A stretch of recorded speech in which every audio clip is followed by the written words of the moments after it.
Hit that like button when you come on in here. Do your boy a favor.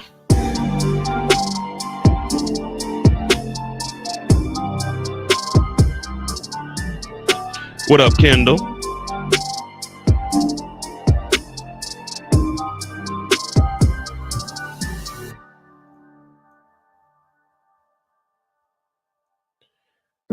What up, what up? What up, what up? Welcome back to the channel. I'm Mo.J, and this is the Mo You Know. Well, last night, I was sleeping like a baby in the bed. I went to sleep. We didn't get to do a Monday mistake, but the biggest mistake that was made on this Monday that just passed, we might even do a Tuesday turnaround. But the biggest mistake that was made this week was one Sean Combs got his ass locked up. Now, we did a live back in July when the Cassie footage dropped, and we said that this nigga was going to be arrested sometime soon. And well, it happened yesterday. Now, it was about 6:30 in the morning for me, so I didn't get to talk about it. I had to go to work, and I was at work just itching. I was just itching, like, man, I got to talk about it. And I said, okay, we're going to do it today. Well, we're just going to go over all of this. Now, I don't know how long we'll stay on this live because I do want to do one for Power. I might move that to tomorrow, our original Monday mistakes, because there is a press conference at 2:30, which is 8:30 my time.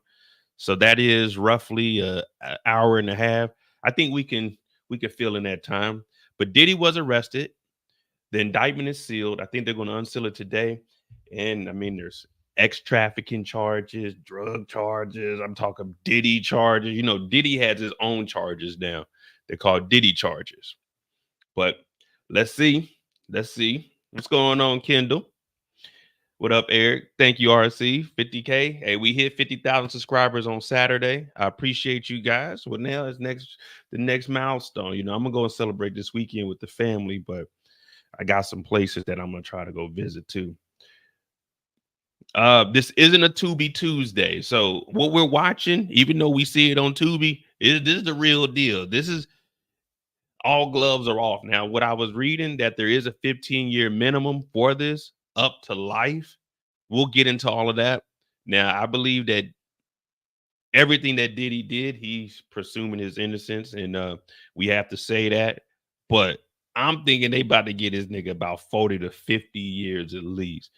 Anything they say Diddy did, more than likely we're gonna believe it now because we've seen the footage of Cassie and all these other lawsuits are coming out. So what I'm thinking about doing, if you guys want to hear me out, because if not, I'm gonna file this on my own. I'm thinking about doing a class action lawsuit against Bad Boy, Universal, Interscope. I think he had a deal with Epic Records. I'm gonna sue Diddy. And the reason I want to put this class action lawsuit together is because I feel like for the last 30 years of our lives, there's been a, how can I word this legally? False advertisement. This whole time, Diddy's been telling us he's been getting women. Does Puff like the ladies? Yeah, yeah. Turn out Puff like the niggas. Uh, does Puff drive Mercedes? Yeah, yeah. Look, we need to go ahead and just sue. At least everybody try to get $100 out of this because Diddy has lied to us our whole lives, and he made us believe that being a black man, we could be anything we want to be. Diddy always told us that black entrepreneurship and black ownership is the most important.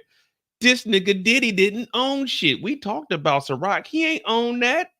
So we should all sue Diddy also. Everybody's getting money out of it. Let's go ahead and put together us a lawsuit and say, Diddy lied to us our whole lives. He told us vote or die. Well, I didn't vote that year and I didn't die. So he lied there. It's just a lot of shit. But then if we get into all seriousness, he's going to jail. He's going to jail. There's no way around it. They got his ass right now. Now, there is a video of Diddy walking around yesterday in New York City. I'm going to show y'all that real quick. Hold on. Give me a second. And then we'll jump into all the information that has been released. If you're new to the channel, hit that subscribe button. Let me go ahead and link my other channel, The More You Know, in there. We're trying to get that to 500 subscribers. Now, I'm doing this on both my channels today just because it's a big story and I didn't do anything yesterday. So I got to make up for it. You feel me? But where is it? What up, Rashonda? What's going on, Candy? Now, there's a lot of shit that's going on. It's funny to me, but man, we called it. We knew that this dude was gonna go to jail. And then in November, we got Trump getting locked up next. Man, Cat Williams wasn't playing, man. This has been a decent year. And if you think about it, the year's almost over. It's almost October right now. It's like, damn, time is flying. All right, let me see. Instagram.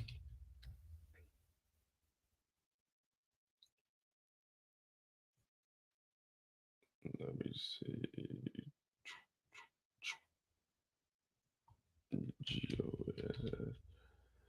Gossip at the city.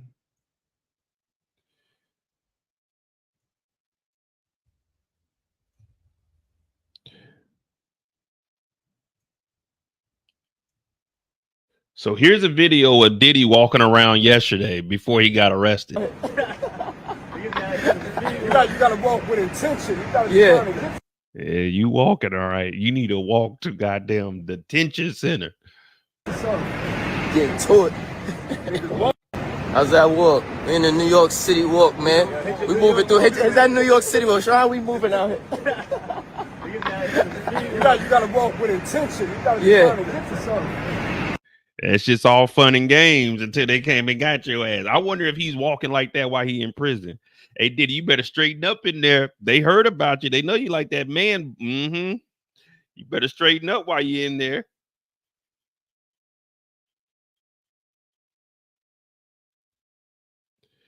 Because you no longer Diddy. You no longer Diddy when you get in there. You're going to be called Puff Daddy. Down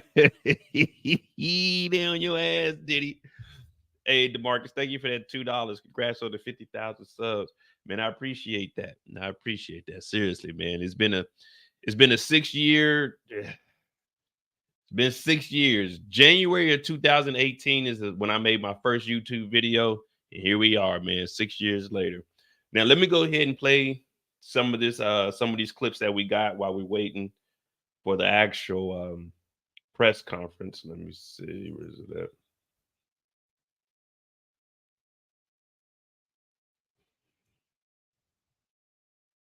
Downloads.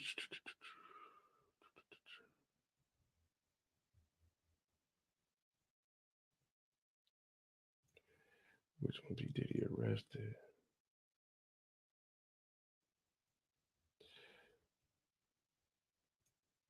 Wait a minute. I thought I had. Okay, here we go.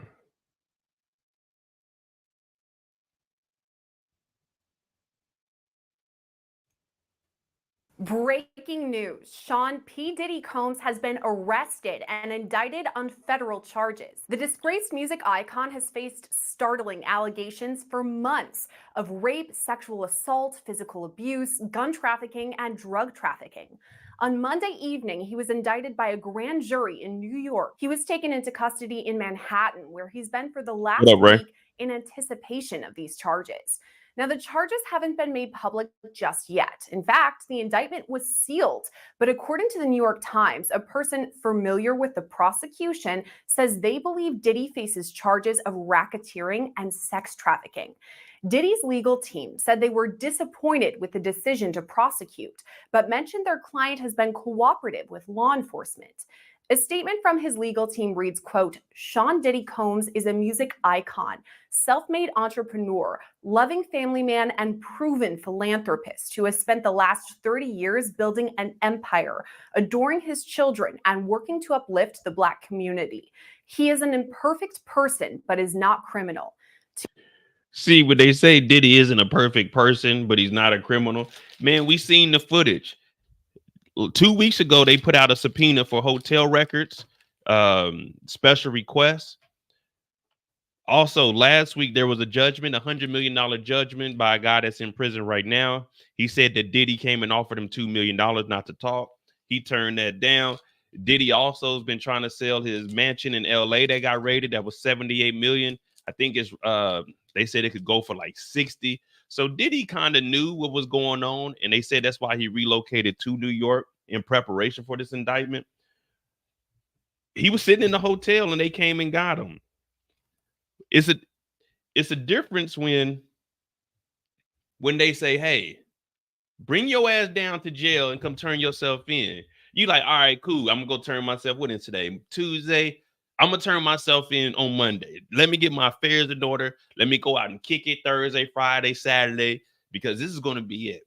But when they come to the hotel and they come and get you, it's over with. If they gotta come and get you, they know something's up. And it was released this morning that they were supposed to arrest Diddy today, but something happened, so they had to move it forward a day. So either someone tipped them off, or they may have heard, hey, we need to go ahead and get out of here. We know there's some shit's coming down the line. So they weren't playing around. Homeland Security said, we're going to get there. We're going to do this one for the home team. I was at the Olympics, and you know what they were chanting when they were watching the body cam footage? When they went and got the diddler, they said, USA, USA, USA. But yeah, man, when they say Diddy isn't a criminal, man, we've seen you whoop on Cassie, man. We don't believe anything you say anymore.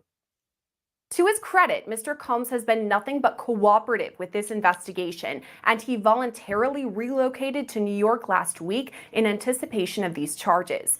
Please reserve your judgment until you have all the facts. These are the acts of an innocent man with nothing to hide, and he looks forward to clearing his name in court. All this comes about 6 months after 2 of Diddy's homes were raided by federal investigators back in March. Then we couldn't confirm Diddy was the target of the Homeland Security raids or what information the feds collected.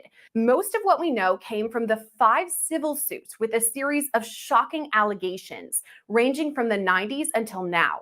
Multiple people alleged Diddy raped them, drugged them, and recorded all of that. We can't confirm it just yet, but it was likely those civil lawsuits that led up to the federal investigation and later Diddy's arrest. Man, get these ads out of here. Breaking news that is constantly developing, so stay with Law and Crime for all the latest updates.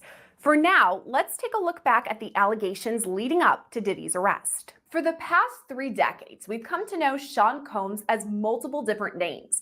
P. Diddy, Puffy, Puff Daddy, Puff. The 54-year-old is a rapper, entrepreneur, and label exec. Things changed for him on March 25th when Homeland Security raided 2 of his homes, one in California and the other in Florida. There's no word yet whether Diddy himself was the target of those raids, and he has not been charged criminally. That being said, some allegations of his criminal past became a major topic of conversation when news of the raids broke. That's what was so stunning when Cassie Ventura filed her lawsuit earlier this year. It kind of broke the dam, and it was just the floodgates opened and all of these other allegations started to come to the surface. Man, you know, I ain't on Diddy's side. I am a man of the law. You know what I'm saying? I'm a law-abiding citizen. But man, as soon as that lawsuit with Cassie dropped, y'all would have never heard from me again. They were like, hey, whatever happened to that dude Mo? He ain't did no live streams or nothing on YouTube, man. Where he at? Man, I'm gone. Y'all ain't gonna see me no more. I'm gonna take a little bit of money I got, and I'm just, hey, you know what I'm saying? I got like $250 maybe stashed away. I could go liquid and maybe get like a half a ticket. But I would have been gone back in November when Cassie dropped. Oh man, I would have took 500 and just moved it around however I could, and I would have been out the country. Now it's too late to run now, obviously, because he's caught. But man, I would have been and dipped. The hell with that. You know, they always say, if you innocent, why would you run? If I'm innocent, why I gotta sit in here and wait until I'm innocent to be proven innocent? I'm gone. I don't give a fuck what nobody think. I would have been and dipped out. I ain't paying nobody nothing. But it is what it is, man. Sometimes you gotta pop out and show niggas you ain't playing around. You gotta be prepared. If you doing crime, you gotta be prepared to live in isolation for the rest of your life. Cut off all your loved ones. Now, I ain't got no kids, so you can't say Mo a deadbeat. But damn it, I'm leaving them kids. Them kids just gonna have to figure it out on their own. How old they are? Them boys, they old enough to take care of the girls. The girls is about to graduate. Then there's the two little kids that'll buy some other scallywags. I don't know who they are either, but fuck it. I'm out the country. I'm gone with it. That's Melba Pearson, a former prosecutor who's followed the Diddy case meticulously since it broke. Her interest actually dates back farther than just last month, when Diddy's bad boy for life mantra was just a song. And we know about the allegations now that have happened in the past couple months via these civil suits. But if we go back, I know that you have kind of followed Diddy for a while and you're pretty knowledgeable about that era. From the 90s until now, prior to these civil lawsuits being filed, was there talk of wrongdoing on Diddy's behalf? There really wasn't. You know, to compare him to R. Kelly, for instance, there were rumors swirling around R. Kelly from the beginning. And that started off with his marriage to a very underage Aaliyah. And that's when folks were like, okay, something doesn't seem right here. But like, kind of put it to the side, just kind of put a pin in it for a few decades until all the bombshell allegations and, well, ended up being proved in a court of law came forth. I feel like with Diddy, we didn't hear that much. We knew that he partied hard. We knew that he was always going to. He partied hard, all right. He partied. 30 years, man. 30 years. Shit. Oh, well. High profile events and all of that. But I personally have never heard any rumors surrounding any wrongdoing or anything having to do with him. This is an artist who really came to prominence in the 90s. We remember all of the videos. He was very close with Biggie Smalls, who also tragically lost his life back in the late 1990s, early 2000s. And so he was somebody who had this whole orbit around him and so many different artists like. I do want to see what Mason Cam got to say. Yeah, it's always been rumors about Diddy.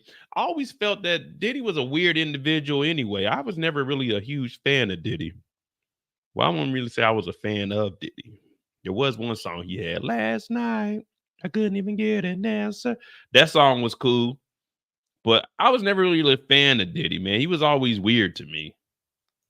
Maze and, all these different folks that sprung out from this Jeremiah record label and orbit that they were in. So he had a huge impact on what R&B and hip hop looked like in the 90s and the 2000s, and continued to be influential today in terms of other artists that have, gained prominence and gained fame, as well as him as a producer having this really huge presence in the industry. So absolutely, this is a bombshell, and this is something where the impact is going to be reverberating around the globe for a variety of reasons. But during this era, Diddy did have some trouble with the law. Back in 1999, he was arrested and charged in a shooting at a New York nightclub. His then-girlfriend, Jennifer Lopez, and rapper Shyne were also arrested. J-Lo's charges were dropped, but it was Shyne who faced the most serious charges: 3 counts of attempted murder and criminal possession of a weapon. Ultimately, both Diddy and Shyne went to trial. Diddy was acquitted, but Shyne was convicted and sentenced to 10 years in prison. He was released in 2009 and deported back to his home country of Belize. If we're looking at it in the 1999 lens, or the early 2000s when they went to trial, what was everyone making of it then? So I think people were not like horrified per se. I think they looked at it as, well, this is part and parcel of the hip hop industry. I don't think it was very shocking because, there's definitely a perception, somewhat reality as well, that there is violence in the hip hop community and sort of that beef between different groups or different labels. We all know about the East Coast, West Coast beef that was going. All right, they taking forever to get to where we got to get to. We understand this, but let's try to speed it up and get more to date. Basically what they're saying here is Diddy's a fucked up individual. Over 30 years, he's been bullshitting. Over 30 years, he's been screwing people over in the money. Over 30 years, he's allegedly been doing these freak offs. Over 30 years, he's been bullshit. That's all I can really say about this. Over 30 years, he's just been a weird individual. They arrested his ass. That's what we're trying to get to. We're trying to figure out why and what and when and how did they arrest this man that they call Sean Combs, a.k.a. Brother Love, a.k.a. Puff Diddy, Puffer Daddy Puff. Who knows? Let me fast forward through here, though. Because they're giving us a catch-up on him, but we don't need to catch up. Let me see. Oh, yeah, there is this thing. Any of y'all ever download these games?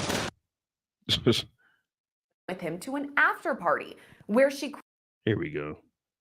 Other people may never have come forward.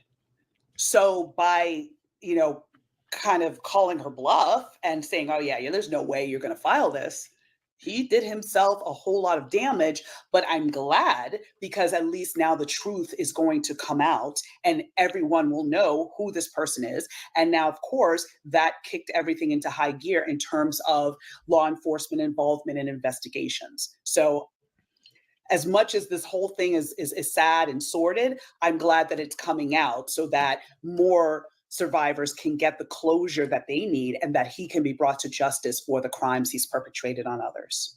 Among those other lawsuits, another filed under the New York Survivors Act by Joy Dickerson Neal. Her allegations date back to 1991 when she was a student at Syracuse University. Joy says Diddy intentionally drugged her, resulting in her being in a physical state where she could not independently stand or walk. Joy also alleges she's a victim of revenge porn because Diddy allegedly recorded the rape and... Hold on. Check out the Sunny press conference. They show guns found, video, and drugs. Baby oil. The hell? Yeah, because this video right here, I got another one with like the indictments and stuff. I thought this was going to show us a little bit more.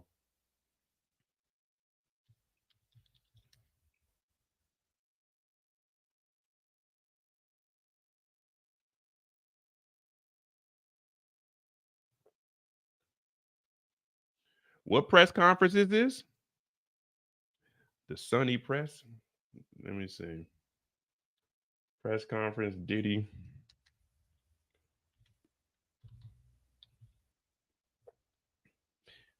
What, it's illegal to have baby oil?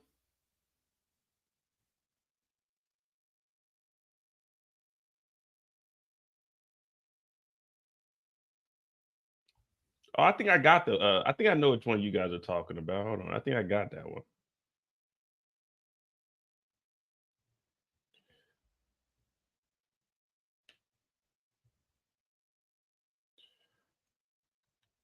Oh, let me see. Passed around that videotape. According to her suit, Joy demands a jury trial, as does live.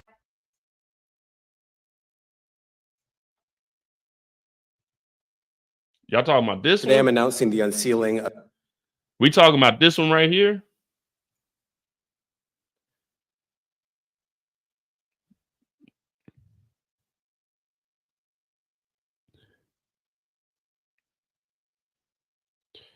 I mean, come on, man. Well, I don't have a bottle of baby oil, but it's baby oil. Diddy got 19 kids. It's all right to have baby oil. And if you live on the beach or something, you gotta, well, no, baby oil will cook you. You need sunscreen. 1,000 bottles of baby oil. I mean, I knew people with 1,000 bottles of hand sanitizer during the pandemic. So I mean, what you guys getting at? Yeah, if one of y'all got the link, I want to see that because I didn't hear.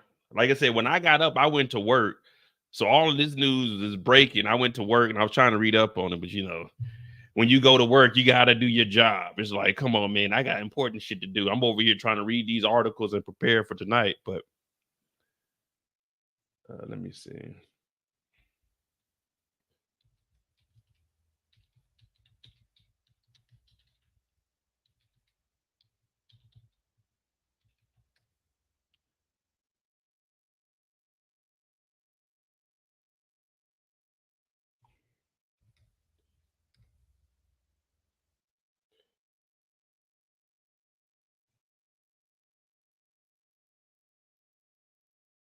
How do we know he wasn't trying to oil up like a slip and slide? All right, well, here go E Online. Let me see what they got to say.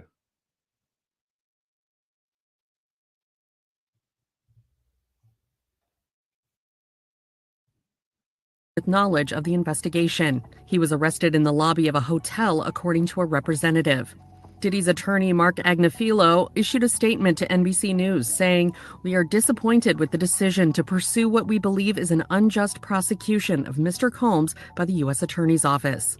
Diddy," he said, "is an imperfect person, but is not criminal." To his credit, Mr. Combs has been nothing but cooperative with this investigation, and he voluntarily relocated to New York last week in anticipation of these charges. Please reserve your judgment until you have all the facts. Diddy's attorney adds, "These are the acts of an innocent man with nothing to hide," and he looks forward to clearing his name in court.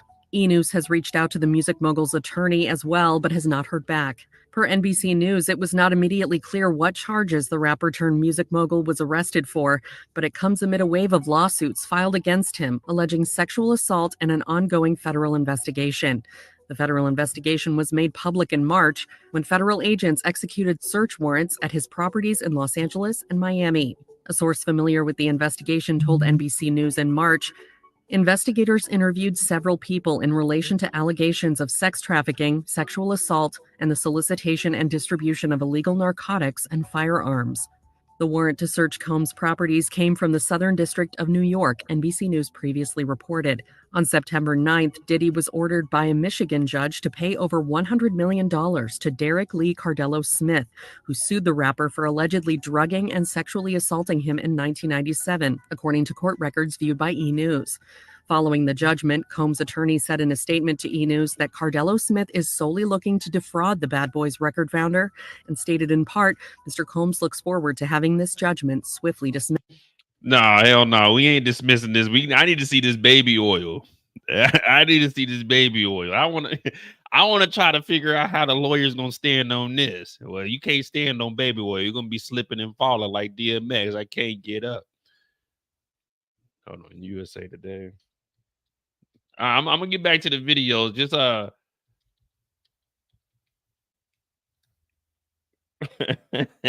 come on, 1,000. Hey.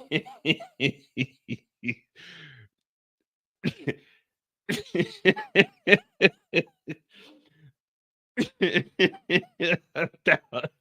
Hey man, 1,000 bottles of baby oil is funny, man. Imagine you on the raid, Homeland Security on the ground. You kicking the door like, nigga, 1,000 bottles of baby oil. That's got to be in like boxes. You got to have that in boxes of like, wait, I don't even know. Can you buy baby oil in boxes? And was it Johnson and Johnson baby oil? You know what I mean?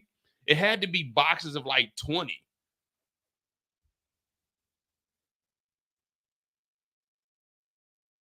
It had to be like boxes of 20. But that's a lot of fucking baby oil. Did he have it? And who counted it? Who went in there? All right, you got to count how many bottles of baby oil is in here. I need to see these photos. Oh, give me a second. Let me find this.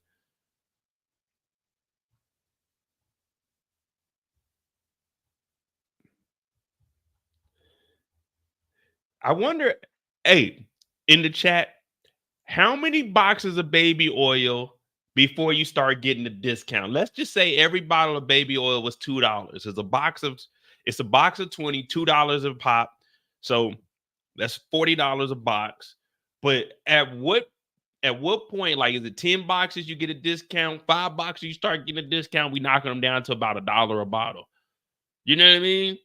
Because you don't just go into Sam's Club like, hey, let me get 50 boxes of baby oil, the 20 packs. I'm trying to find it. Let me see.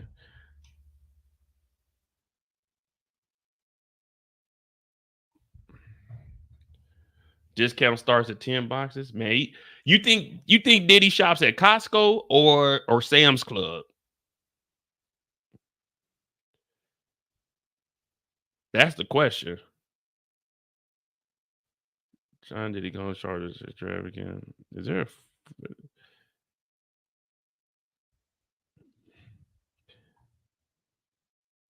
okay, it is this article here. The DA. Okay, I got the DA press conference. Let's read this real quick, and then we'll go into the press conference. Oh man. Well, I guess the price of baby oil just went down. You didn't want an endorsement. Like, I know Johnson & Johnson didn't want that. All right, let's see.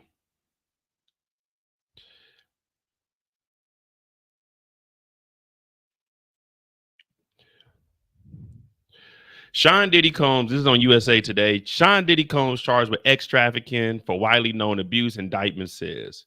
Just 3 hours ago, federal authorities are charging Sean Diddy Combs with racketeering, the sex trafficking, and transportation to engage in prostitution, according to an unsealed indictment against him by the U.S. District Attorney of the Southern District of New York, released Tuesday. The details of Combs' arrest indictment have been revealed after the music mogul, who was the subject of trafficking investigation in a pair of federal raids, was arrested in New York on Monday. The producer was taken into custody based on a sealed indictment. The Southern District of New York announced on social media, noting it would have more to say after the indictment was unsealed on Tuesday. Imagine back in the day, they releasing your information on Twitter.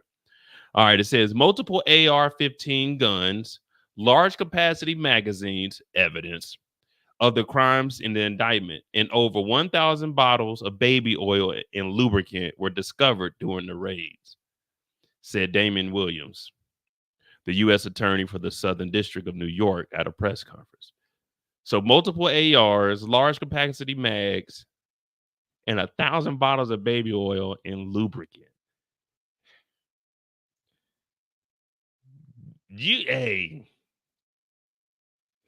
You did not want to be at a Diddy party. I've only been at the club one time and Diddy was there. That's when I was living down in Georgia. He was at Compound. I remember he was standing on the couch, and me and my brother, because you go in Compound, they got the inside that's upstairs. They got the parking lot up front that you can be in. Then you go downstairs and they open up the back part. Diddy was in there, but they were playing his music. And I don't listen to that nigga's music, man. So me and my brother, we was on the outside part. You know, I'm out there, you know what I'm saying?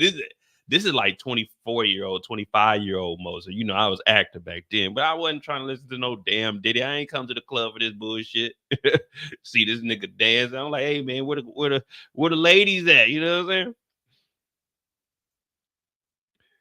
So multiple AR-15s, large capacity mags, evidence of the crimes in the indictment, over 1,000 bottles of baby oil and lubricant.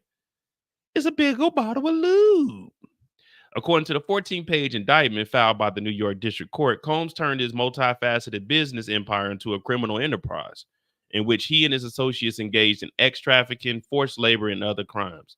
Damn, forced labor. Well, I guess if you got people writing, you got a gun to their head.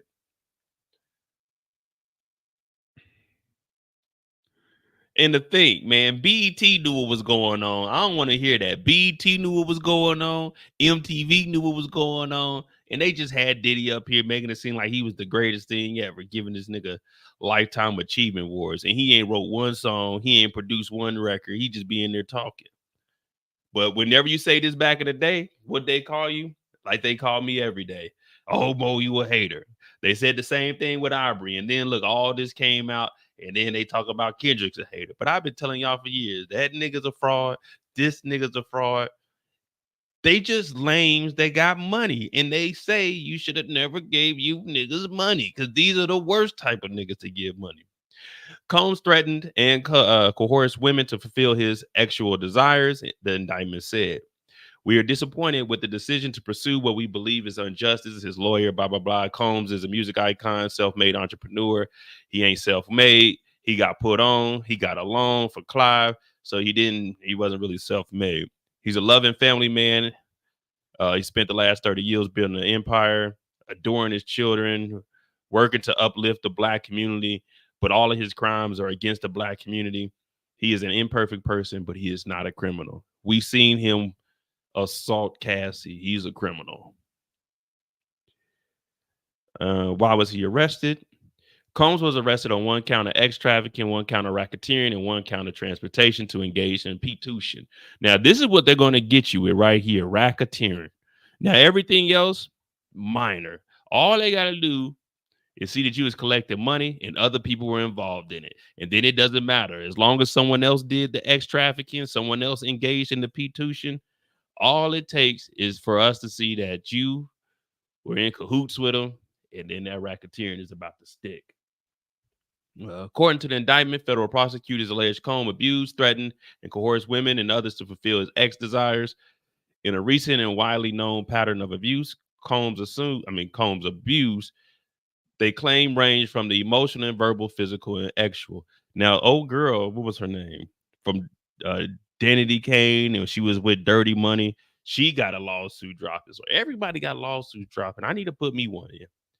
His criminal enterprise included trafficking, forced labor, interstate transportation for purpose of extortion, coercion, and enticement to engage in prostitution, kidnapping, bribery, narcotics offenses, and arson.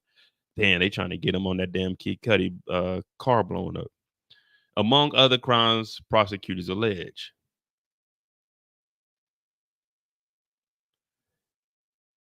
He manipulated women to participate in highly orchestrated performance of activity with male commercial workers. That's the old boy that they thought was they thought old boy was tripping back in 2011 when he shot up the hotel lobby. To ensure their participation, Combs would distribute drugs like ketamine, ecstasy, gamma hydroxybutyrate, GHB, and control their careers or leverage his money, threatening to cut off financial support and using intimidation and violence. That's the only thing. You know, what's up, Nicola? You're welcome. I was in the entertainment business at one point in my life.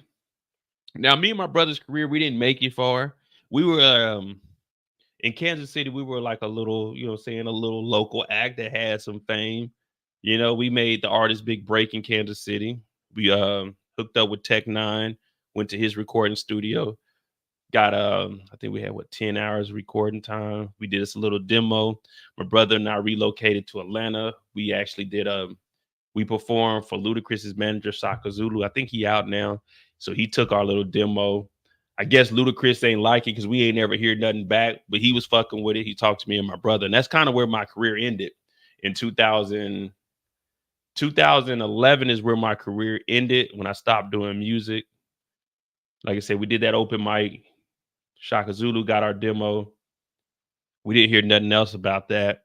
We almost got with Big Boy when he had his purple label, but that didn't fall through either. And then after that, I was like, man, fuck it. I joined the military in 2011. So that's where my career ended right there.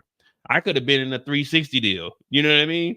I could have been one of them artists like, man, I ain't got no money, man. I ain't got no royalties, no nothing. But I said, the hell with this, man. I joined the military and I made something of myself. I became a man. Footage will be rapid. I got footage. My parents are here.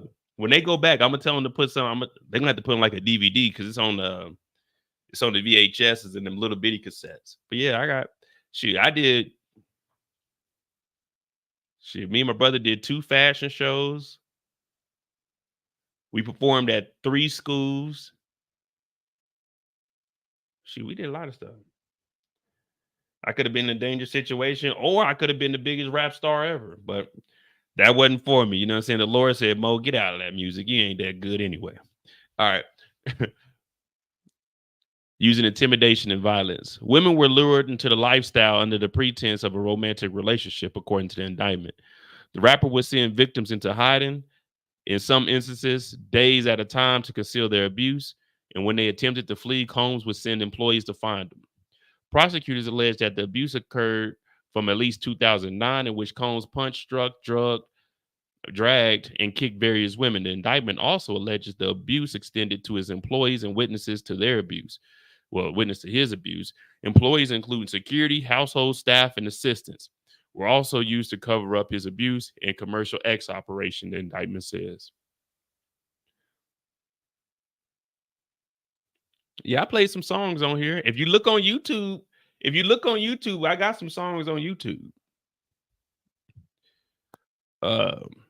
District Attorney Damian Williams, Diddy facing jail time after the sex trafficking arrest. He addressed the media in the press conference Tuesday. He said the investigation was very active, announced prosecutors are seeking pretrial detention, meaning Combs faces jail time. They also said in the statement that the rapper has been nothing but cooperative in the investigation. I think that's his lawyer. Williams responded to his lawyer during the press conference by noting prosecutors use tremendous elasticity around the term cooperative. Meaning, you may say he's cooperative, but he ain't, man. The U.S. attorney also referred to a letter his office sent to the magistrate judge on Tuesday, in which he asked to consider detaining Combs because if he's released, he remains a serious risk of flight despite the conditions offered by his counsel, and that a significant risk of obstructing justice. So they think Diddy's going to dip out. Hell no, I didn't meet Diddy. I was in the listen, my video, I showed y'all the little gift that I had from it. So I'm in a Ciroc commercial, but no, Diddy wasn't there. This is a commercial I shot in London.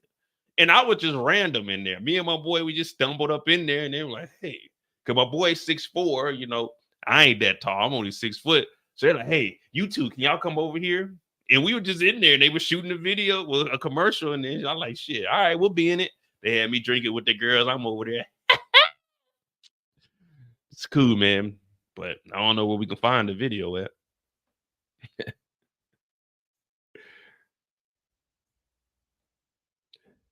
Williams' letter also outlines efforts by Combs that suggest victim tampering, including efforts to conceal his action with the victims who received grand jury subpoenas.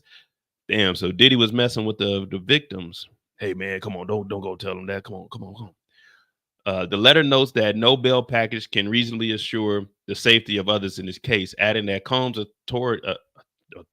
attorneys have asked for a $50 million bond and home detention at the media mogul's multi-million-dollar home in Miami.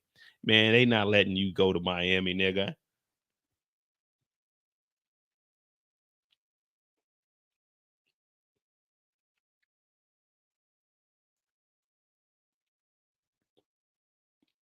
Oh, no. They're walking for cheesecake. Let me tell y'all something.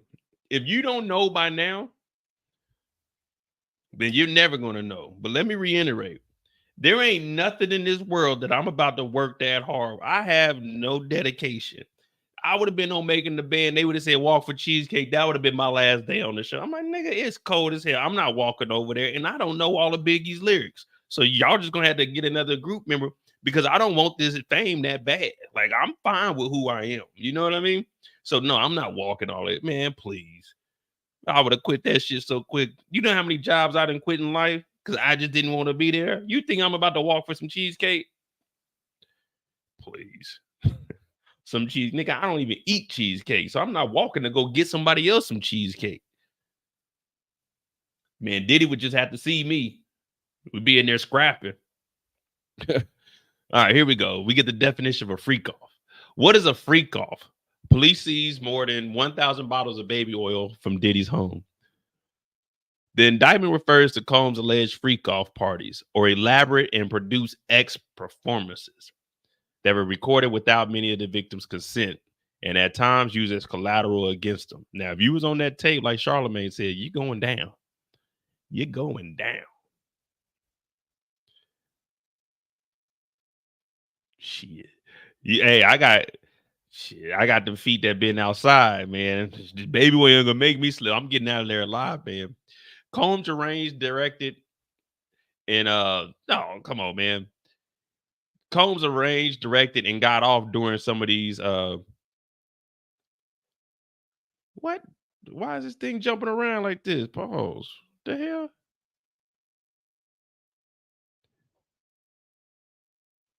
Did this go to a whole new?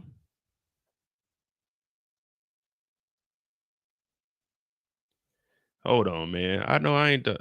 All right. Combs arranged, directed, and got off. These sometimes plays long performances involving ex-workers with him and his employees distributing drugs to victims, partly to keep them obedient.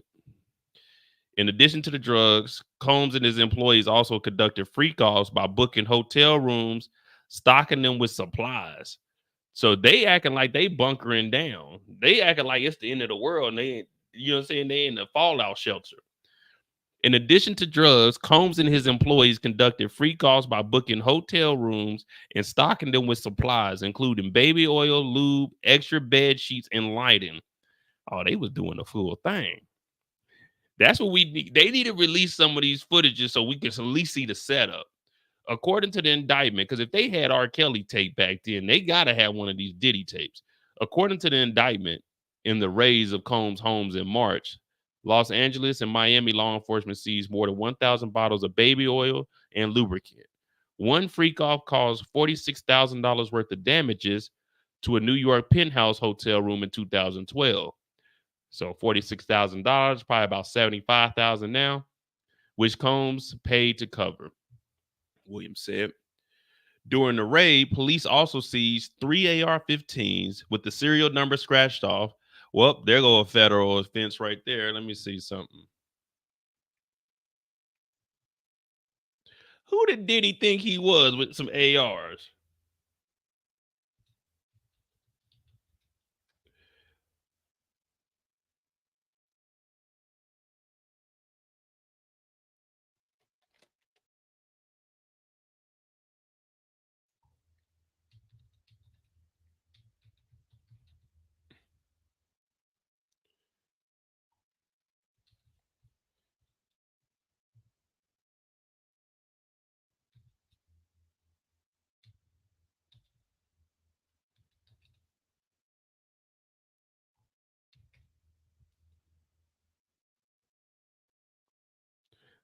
Well, that's New York.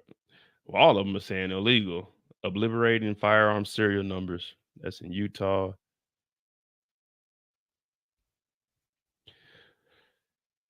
So we got 3 AR-15s with serial number scratched off, found in Combs' Miami bedroom.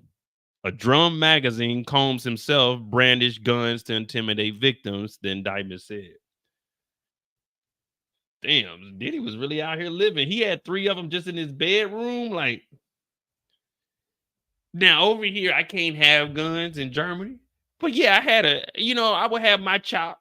We used to be in the lives in California. I had my little toolie on the desk just in case someone came in behind me in the door. I could just fire off one, pow, pow, you know what I'm saying, catch them. But I never had the chopper just laying next to my bed. You know what I mean? My chopper was always in the closet. It never had the magazine in it. He had 3 of them in his room and the serial number scratched off. This is an idiot. Like, just get legal guns. Give them to your security, and then you can store them in your room and say, "Oh no, our securities, man, they just keep one in the room." What up, Anthony? But 3 with the number scratched off, this nigga is stupid. All right, he brandished guns to intimidate victims. They said J-Lo, they said Jenny from the block, don't be fooled by the rocks that I got. Jenny carried that gun into the club. Yeah, they said Jenny had that toolie. They said Cassie used to carry that. She used to tote that thing too. Williams added, in addition to the guns and supplies mentioned in the indictment, authorities obtained more evidence of Combs' crimes. Diddy's arrest follows lawsuits from Cassie Ventura. See, tomorrow they're going to give us all the info, not all the information, but just enough. Chopper City at Diddy's, man. Yeah, he doing a different chop over there. You go over there, you might get chopped. Diddy's wave of legal troubles was spurred by a bombshell lawsuit filed by Cassie in November. He should have left the country then. The R&B singer accused the mogul of R-word, trafficking, and physical abuse. We seen the footage of that, so that was true. At the time, Diddy admitted to no wrongdoing, but we found out that Goofy was lying. In 2016, he apologized in May. Instagram videos saying he makes no excuses. Other high-profile lawsuits included filed by the Love album off the grid producer Rodney Lil Rod Jones, who's been getting it cracking since February, accusing Diddy and his associates of participating in trafficking. Young Miami was included in his lawsuit. She acting like, oh yeah, me and JT cool. No, you about to be cool with Diddy in jail. You gonna have to tell. In June, Michigan inmate Derek Lee, he filed a civil lawsuit alleging that the 1997 sexual assault. This month, the convict was granted $100 million default judgment after Combs failed to respond or appear in court. So Diddy had no choppers on him. He wasn't showing up to court. He owed $100 million. They're trying to get that postponed, but it looks like they're not.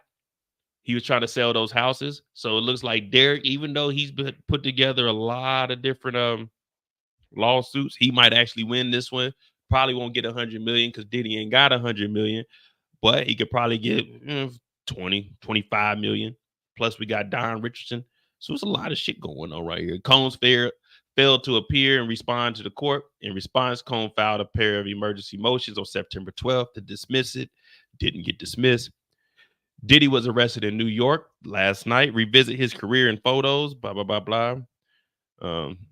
Earlier this month, Don Richard, formerly of the Bad Boy Records girl group Danny Kane, Trio Dirty Money, sued Combs on 21 counts of sexual assault and battery, trafficking, gender discrimination, and copyright infringement.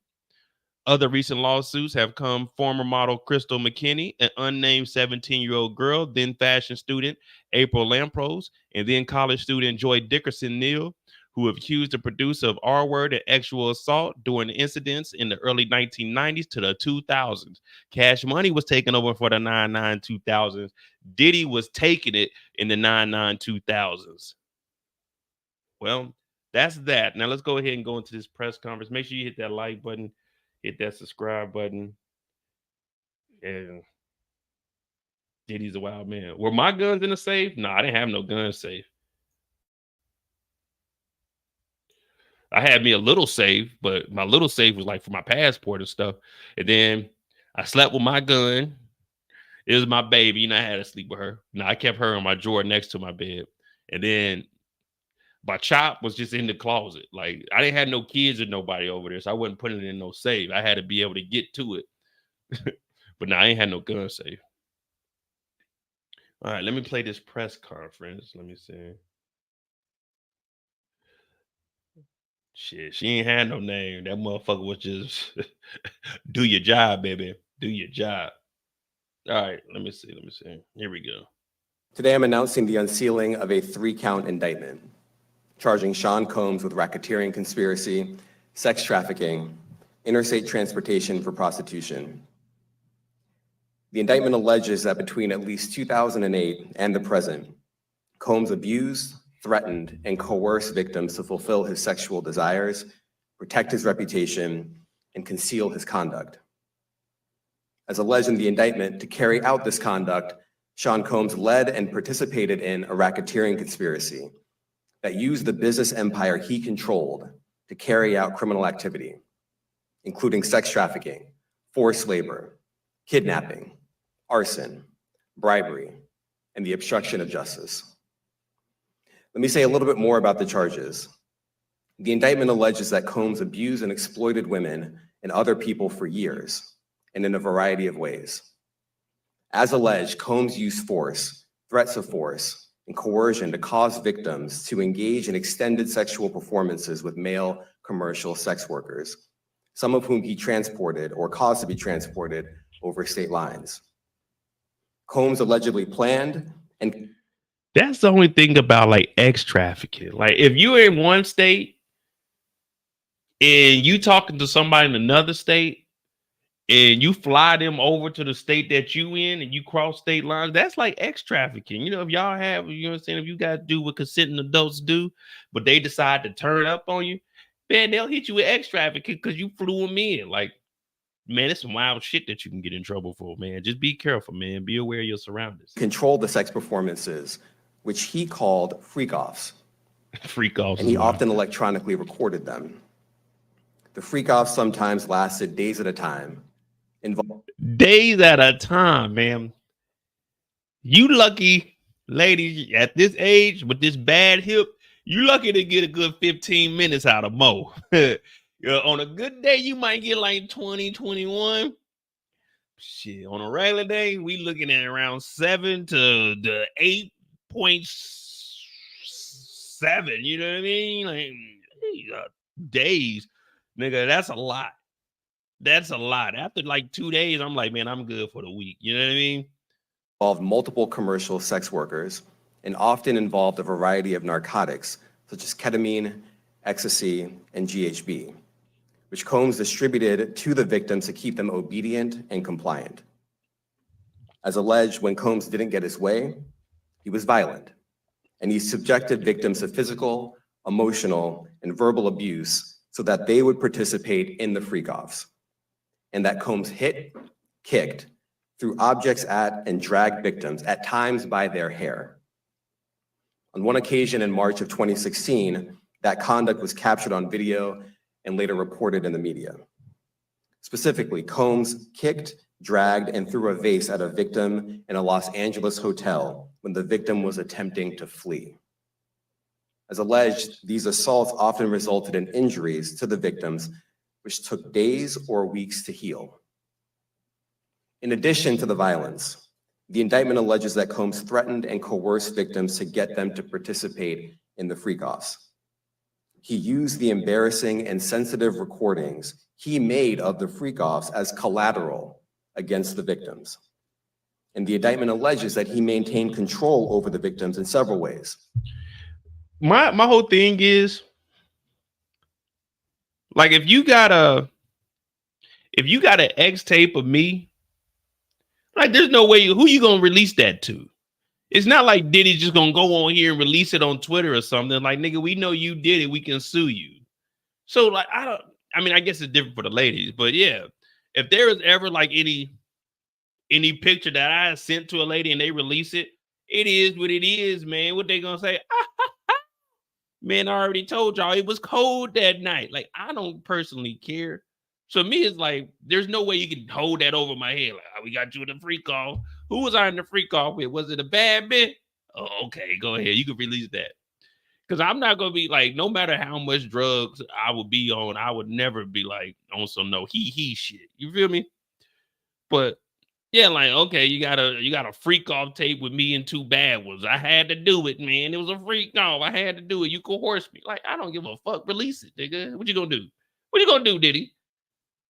But I guess it's different for women, because I personally wouldn't give a damn. You know what I mean? Like, oh, well, fuck it. It's out there, man. Including by giving them drugs, by giving and threatening to take away financial support or housing, by promising them career opportunities, by monitoring their whereabouts, and even by dictating their physical appearance. Because of all of this, the indictment alleges that the victims did not believe they could refuse Combs without risking their security or facing more abuse. Why is he indicted in NY when his home's in California and raided? It seemed to have lived in California and Miami. Well, all of these crimes has started up in New York. So when this stuff starts getting filed, the Southern District was the one that picked it up. So this is across state lines. This is federal. So it's just the Southern District of New York. They're like the best ones in the nation. So they picked it up and was like, we'll handle it from here. It's a Fed case, so it don't matter where he lived at. All of this is going to all be tied together because they're putting it together as a racketeering, basically like a mini RICO. So everything's just going to fall up under it. And for them, they want it to be in different states because now it's just more charges that they can add on. So this is why it's going up to New York. And it's different women that are involved with it. So in all the, you know what I'm saying, New York is where Cassie filed her lawsuit. Everyone else has been filing their lawsuits in New York. So they said, we'll just take it from here. Plus, we're the best to do it. The indictment also alleges other acts of violence undertaken by Combs and others, including violence against witnesses to his abuse, kidnapping, and arson. The indictment alleges that on more than one occasion, Combs carried or brandished firearms to intimidate and threaten victims and witnesses. Now, Combs did not do this all on his own. As I mentioned, Combs has been charged with RICO conspiracy. So it is He used RICO. his business and employees of that business and other close associates to get his way. Those individuals allegedly included high-ranking supervisors in the business, personal assistants, security staff, and household staff. The indictment alleges that those individuals facilitated the freak-offs. They booked the hotel rooms and stocked them with the supplies, including drugs, baby oil, personal lubricant, extra linens, and lighting. When the hotel rooms got damaged, they helped clean it up. They arranged for victims and commercial sex workers to travel for the freak-offs, and they delivered large quantities of cash to Combs to pay for the commercial sex workers. The indictment also alleges that they helped Combs cover up his crimes. During the March 2016 incident at the LA hotel that I mentioned earlier, a member of the hotel security staff intervened, and Combs attempted to bribe the staff member with a stack of cash to make sure that what happened was kept quiet. And as the indictment alleges, in late 2023, after public allegations were made about Combs's crimes, he and others pressured witnesses and victims to stay silent, including by making phone calls to witnesses and victims and giving them a false narrative of what they had experienced. And as alleged, Combs used others to help conceal his abuse by monitoring and preventing victims from leaving a location in order to hide their injuries. See, I don't know, man. First of all,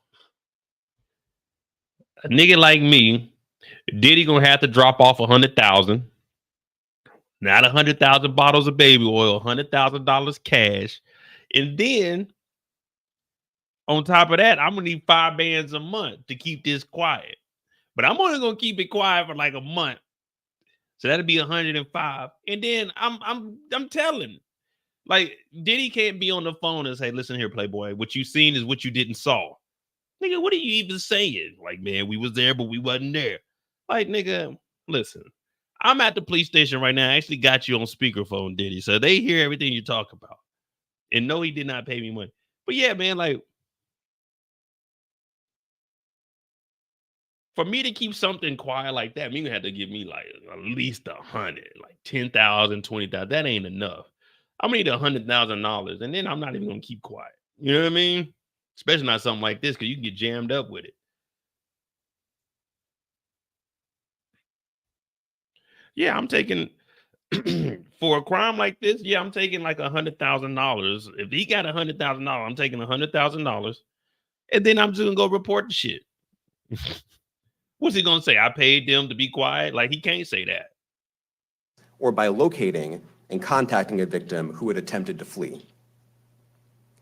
As part of this investigation, in March of this year, special agents from HSI executed search warrants at Combs' residences in Miami and Los Angeles. They also executed a warrant for Combs' electronic devices. During those searches, agents seized evidence of the crimes charged in this indictment. They seized firearms and ammunition, including 3 defaced AR-15s and a large capacity drum magazine. They also seized evidence of the freak-offs, electronic devices that contain images and videos of the freak-offs with multiple victims. And they seized cases and cases of the kinds of personal lubricant and baby oil that Combs' staff allegedly used to stock hotel rooms for the freak-offs, more than 1,000 bottles altogether. Here are some of the items that we recovered during Here the we go. searches.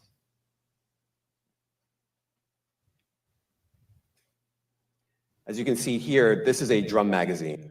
No, fuck all that. Where's the bottles of baby oil? I want to see how this baby oil was stacked up in this house. So we got the high capacity mag. We got the drum here. We got 2 pistols here. We got 2 ARs who have been defaced. This looks right here like they showing the defacing right there. Large capacity. And it contains, I believe, 59 rounds. I mentioned as well, we recovered 3 AR-15s. This is a close-up shot of one of the AR-15s, and you can see right here, the serial number has been thoroughly defaced. Another picture of more ammunition and parts of 2 AR-15s right there. Now, I want to be clear about... That's all the evidence y'all gonna show us? Show us a clip of one of the tapes, like them setting up the room or something. Show us the baby oil. Where's the rest of the evidence? 2 things. First, this office is determined to investigate and prosecute anyone who engages in sex trafficking, no matter how powerful or wealthy or famous you may be.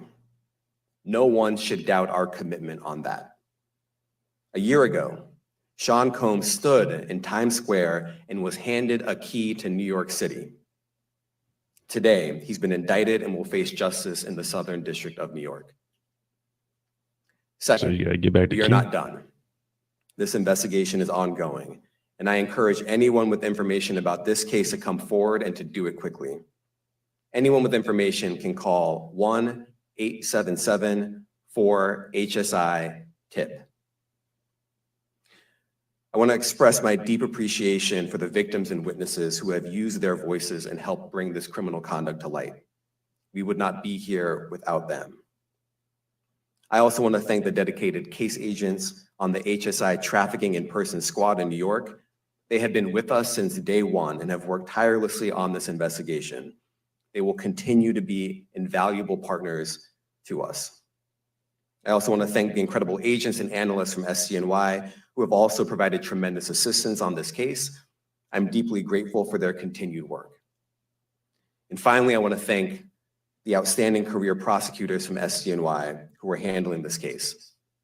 Meredith Foster, Emily Johnson, Chrissy Slavic, Madison Smizer, and Mitzi Steiner. Yeah, they took and the their key back. supervisors, Jamie Backleiter and Jacqueline Kelly. They are members of the Civil Rights Unit in our criminal division. We created the Civil Rights Unit when I became U.S. Attorney. I'm deeply proud of their work on this and so many other cases. I'll now take some questions. Aaron Katursky, ABC. Thanks, Nick. Damian, thanks. The indictment describes aggressive, open, violent, hedonistic abuse that you say was recurrent and widely known. Why did it take law enforcement so long to intervene? How many women were victimized by Sean Combs and how many others were involved? Look, our investigation is ongoing. We are committed to bringing justice to everyone who's been victimized by the defendant. I can't tell you why it took so long. I think the better focus is on the fact that we are here today. And we are committed to making sure that justice is done. Next question. Thank you. Julia Ainsley, NBC. Thank you for doing this. You said we are not done and that Combs did not do this alone. Do you foresee that there could be other charges related to this case? I'm not taking anything off the table. Janet Fisher, Newton. Let me guess. Let me guess with all this evidence, people still gonna be saying, oh, they targeting Diddy. Like, they're not targeting this nigga. They got this nigga. It's over with. There's no getting out of this. You know, you're hearing, oh man, there's gonna be none of that. He's not getting out of this one. It's over with. It's over with. They say they know other executives and stuff that were participating in this. Assistants are about to get arrested. Remember one thing about the law.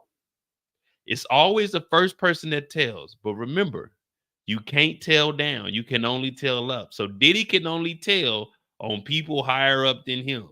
Now, all of us regular folk, we could tell up. Look, I ain't gonna lie, I was there.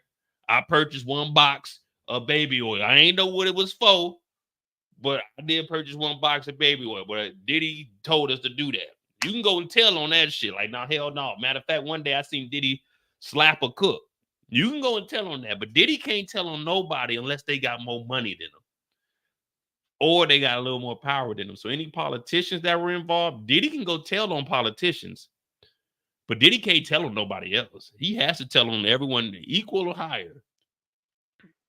And when you start getting up to the top, shit, pause on that, because that nigga Diddy weird. He different.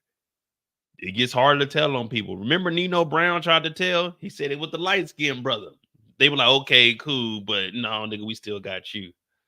Do I think that Jay-Z's involved? He may have had something to do with it, but shit, they ain't gonna get Jay until after the Super Bowl, because we're gonna see that Kendrick Lamar performance. Let me hear you say, "O.V. ho." Oh, and remember, Aubrey, they coming after you too. We know about you and your scandalous acts. They coming after Aubrey too. They gonna get Aubrey in 2027 though. You're gonna have a year to chill, but in 2027 they're gonna go and get Aubrey. Now Jigga might have a little more leverage out here. He might be linking up with the right people, so he might be free. He might be able to skate up under the radar, maybe a couple of lawsuits, but I don't think he's gonna get involved in something as big as what Diddy got going on. But Aubrey, they coming for you.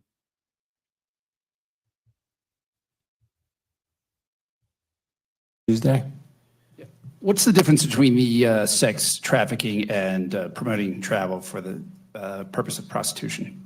Well, there are different crimes with different elements. I don't think we should get into the nitty-gritty of the legal discussion right now, but the sex trafficking, we believe, they're all serious offenses, but the sex trafficking conduct carries some significant penalties, and we are gratified that we were able to bring that charge. One more coercive than the other?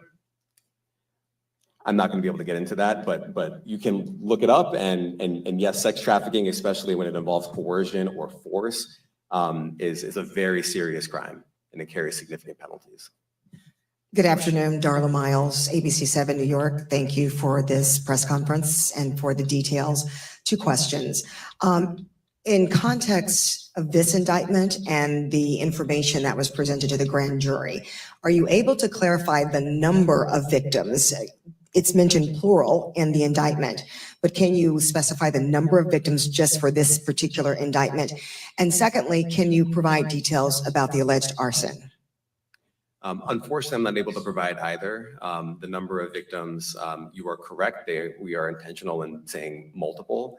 The details of the arson incident are limited to what we have in the indictment, and also the detention letter that we filed, which contains more details than the indictment does at various points, but we don't have anything more beyond that. Next question. Lynn Tran, CNN. Are any of his accomplices or associates under investigation? And additionally, could he face any more charges? So the investigation is ongoing. That means both as to him and to anyone else who we believe committed the crime with him. Next question. Juliet Papa. Hi, good morning from 1010 Wins. Any indication that some of the women or victims here were imprisoned in his residences, and did he have locations where he kept them, and they were not allowed to leave? And also, he's indicted here, although there were searches and raids in LA, Miami. Why in New York? Well, I'm biased. I'm the U.S. Attorney in the Southern District of New York. I think that we have an outstanding track record of bringing some of the most impactful, sprawling, complex, difficult sex trafficking, human trafficking, labor trafficking, you name it. The Southern District of New York can do it, and so we're very proud of that. And so the scope and complexity of this investigation isn't something that we ran from. It's something that we embrace, and we will continue to do that. As to your question about whether he imprisoned anyone, all I can say is that, I mentioned this March 2016 incident where something was caught on video where a victim was attempting to flee, and there was violence that was associated with it. That was at a hotel. Matthew Lee, Inner City Press. Thanks a lot. Does your office intend to seek remand, or are you reaching a bail package? And if you're willing, how would you contrast this with the R. Kelly case in EDNY in terms of the elements? Thanks. So we will be. Hey man, we not comparing this to R. Kelly, man. This is bigger than Kels. Kels and already got his punishment. Kels is serving his time. This ain't about Kels. This is about Diddy. We don't want to compare this to what Kels got going on. Kels was allegedly hog tying people. I don't know how to hog tie people. But yeah, this is bigger than that. Now, for Diddy's charges, hey, shout out to Detroit Kings. Hey, thank you, brother. You know, we hit that 50K. Now we're trying to get to 100. We're going to try to slow creep up there. They saying for the racketeering charges, Diddy could face life in prison. For the trafficking, a maximum is life in prison with a minimum of 15 years. So trafficking is automatically going to give him 15. Racketeering is life in prison. And transportation for P-Tuition is a maximum of 10 years. And they're going to probably run all this concurrent. But yeah, it looks like Diddy's probably done. I know Rainey said that they can't show all of their cards, but man, if you told us a nigga got arrested with 1,000 bottles of baby oil, you automatically, the first thing you think with 1,000 bottles of baby oil, you don't even have to know what the crime is. You just automatically think guilty. Why would anyone have 1,000 bottles of baby oil if you aren't a baby oil salesman? You just automatically, whatever they're doing with 1,000 bottles of baby oil, guilty. Now, I'm going to try to get through this because in 15 minutes, they do have the press conference. So we're going to watch the press conference. Hit that like button, hit that subscribe button. Diddy's done. But you know what I mean? As soon as you hear 1,000 bottles of baby oil, what the fuck is that nigga doing with all that baby oil? That's a lot of baby oil. There's babies out there. There are babies out there with dry bodies because there is no baby oil on the shelf because Diddy didn't have all of it. Diddy got all the baby oil stockpiled in the house, in the hotels. They call it supplies. There's babies out there that need that oil, man. Babies got dry skin because there ain't no baby oil on the shelf. That's what he need to be going to jail for. In the lube, lubricant's different. You know what I mean? Lube is different. They didn't say how many bottles of lubricant. They just said 1,000 bottles of baby oil.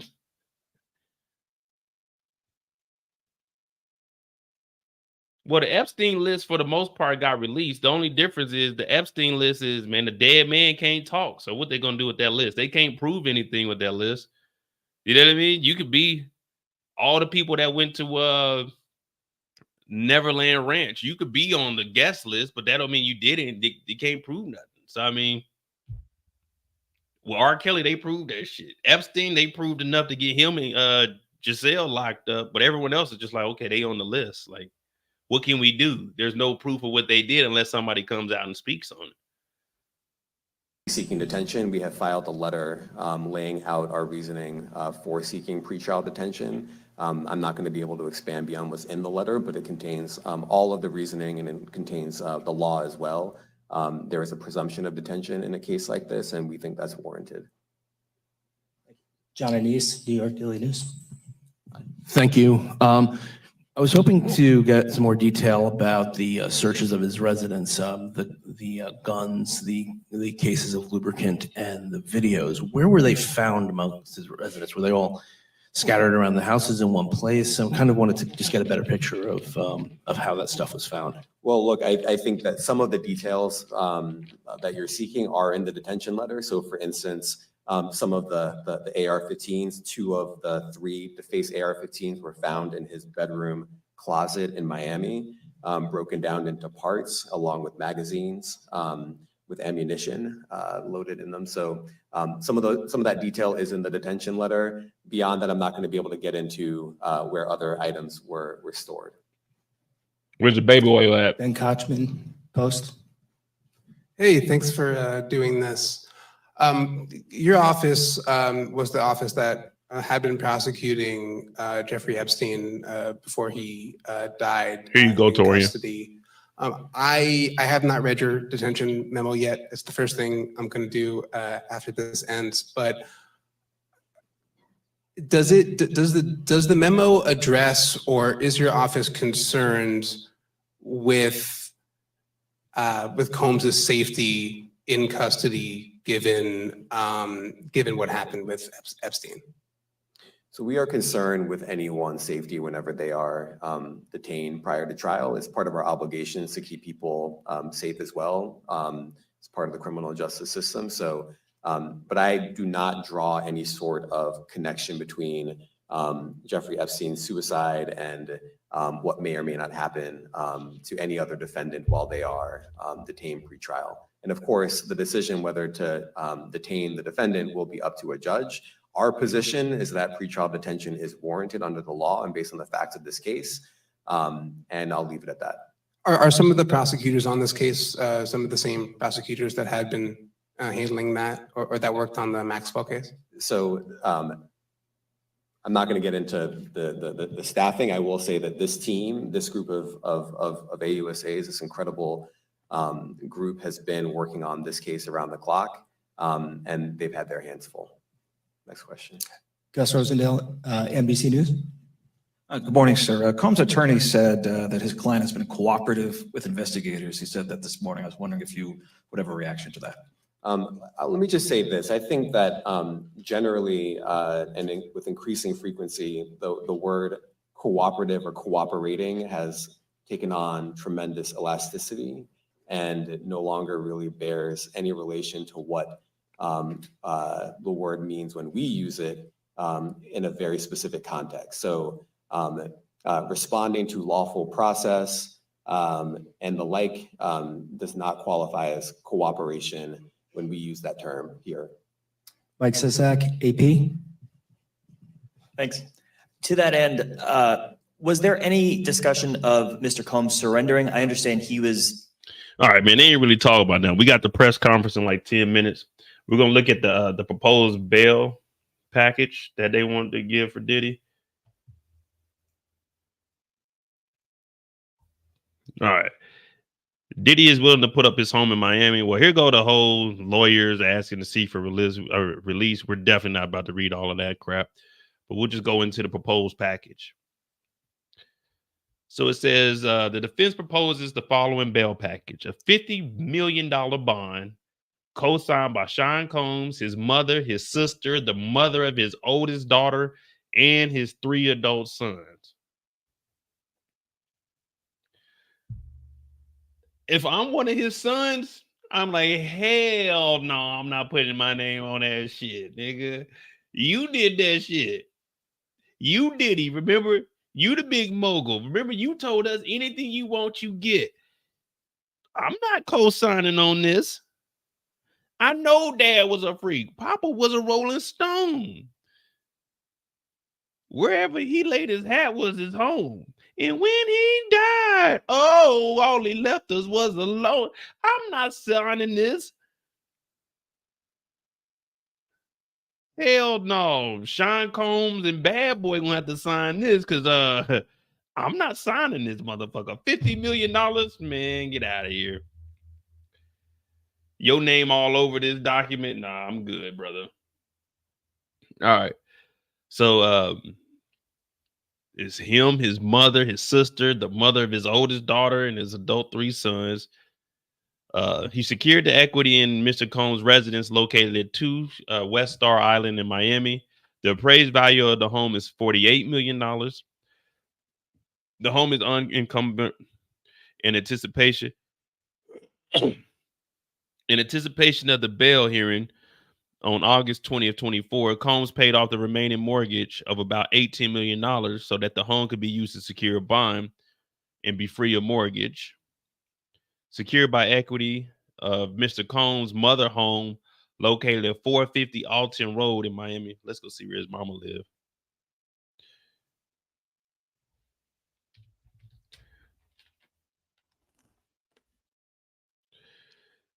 So he secured the equity of Mr. Combs' mother's home located at 450 Alton Road. 450 Alton Road, Miami Beach. Let's see what mama house look like. Okay, mama got a nice house. Oh, he got her in a condominium.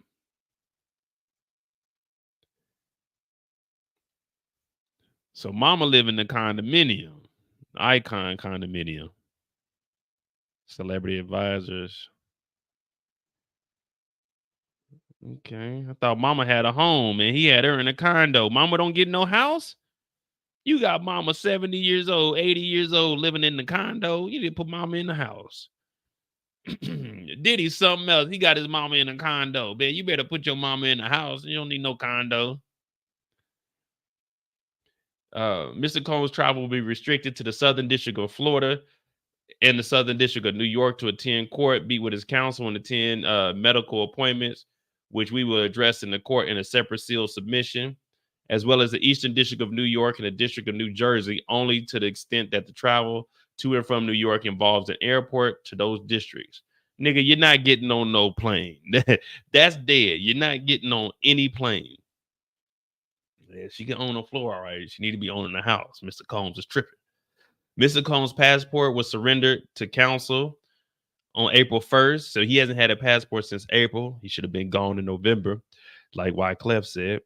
His counsel advised the prosecutors of this fact in an email dated the same day. Counsel will provide this passport to pretrial services. The passport of the following family members who have already surrendered their passports to counsel after the raids on Mr. Combs' homes: Janice, Chance, Jesse, Delilah. I don't know how to say her name in love.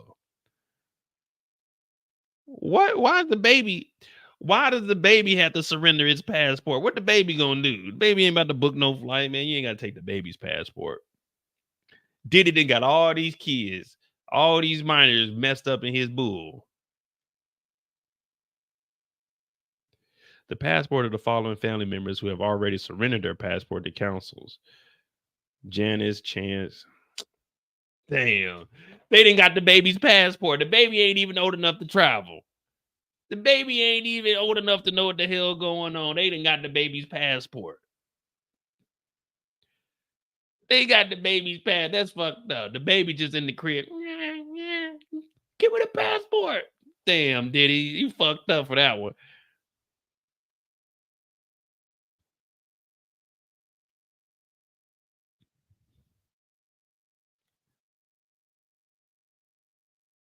That's why they got the baby oil. Okay, it makes sense, y'all. They got the baby oil so when they travel.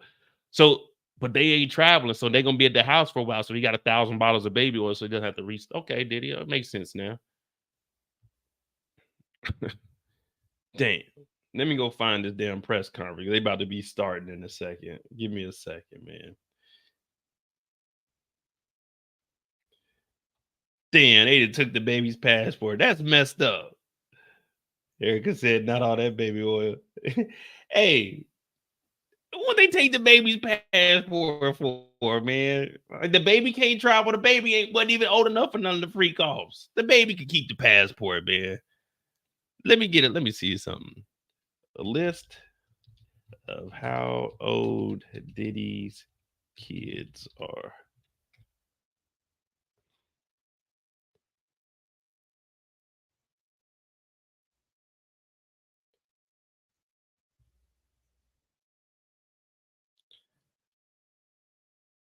So the 3 older boys, they signed off.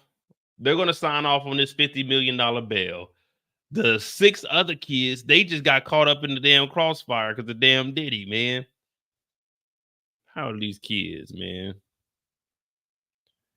91, man. Okay, they got age. So Quincy's what, 33, 34. He's signing off on the 50. Justin signing off on the 50. Christian signing off on the 50. So Chance is 18. He's an adult now. I know she mad. She ain't did nothing to nobody. She gotta give up her. She 18 years old. She in the prime of her life. She just getting cracking to see the world. Now she gotta give up her passport because her damn dad. The twins, 17. What are they, like juniors, seniors? They gotta give their passport. Ain't no Christmas break this year. Y'all about to be sitting at home. Might go to Miami, but the house is confiscated. Love is 1 year old. That's the baby that needs the baby oil. Oh, see, the baby had a little bit of baby oil on the hair right there.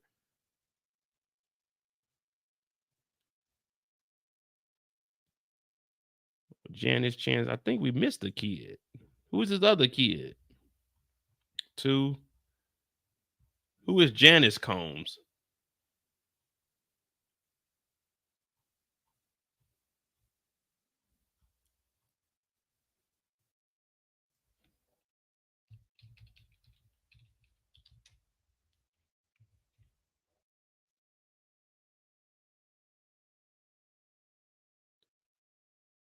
Wait, is Janice Combs the mama?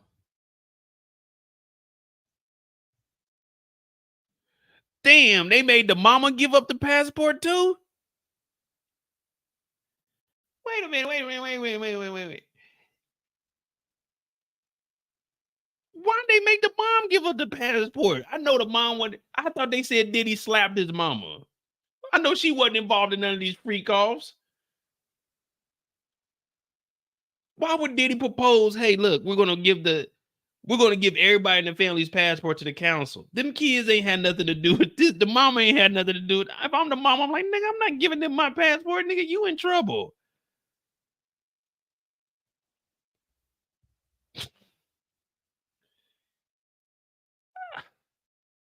Oh yeah, they did say they. Oh yeah, well they put up the mama's house too. See, it makes sense. Okay, there you go. All right, now it makes sense why the mama had to give up the passport and the houses. Some of the houses are in the girl's name.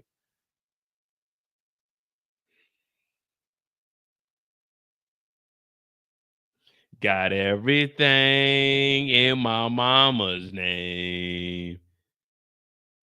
But I'm hood rich. La la da da. That nigga took that seriously, man. Come on, Diddy.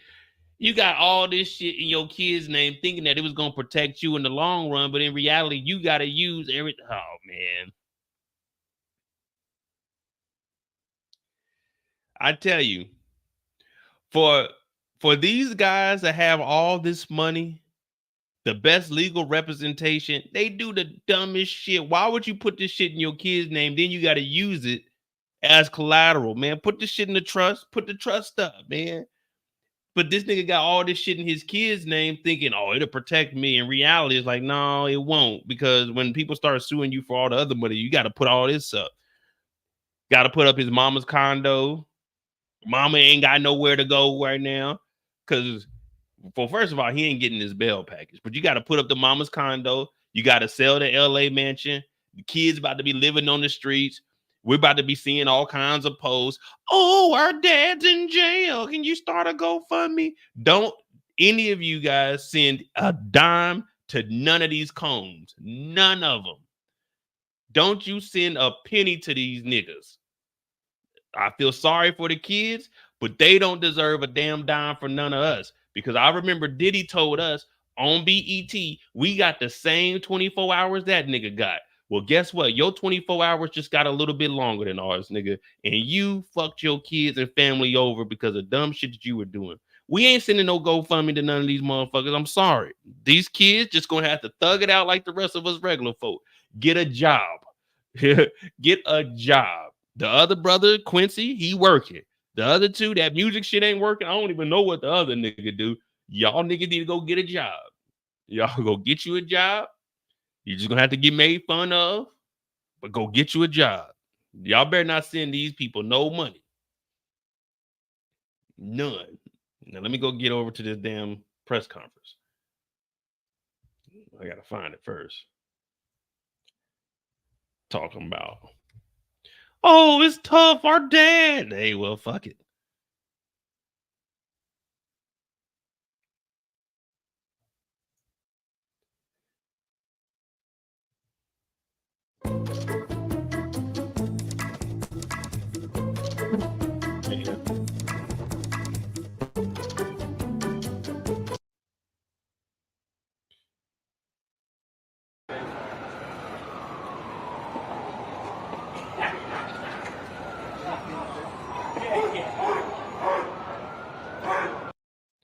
Yeah, I wish I was up there in New York, man.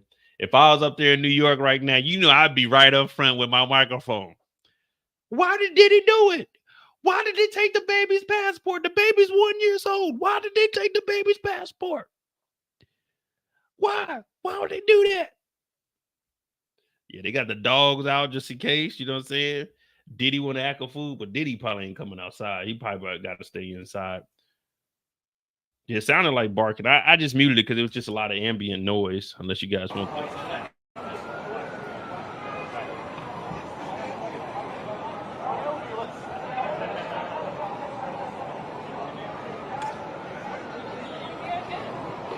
I'm Elizabeth Milner, and I'm outside of the federal courthouse here in the southern. Give me a second.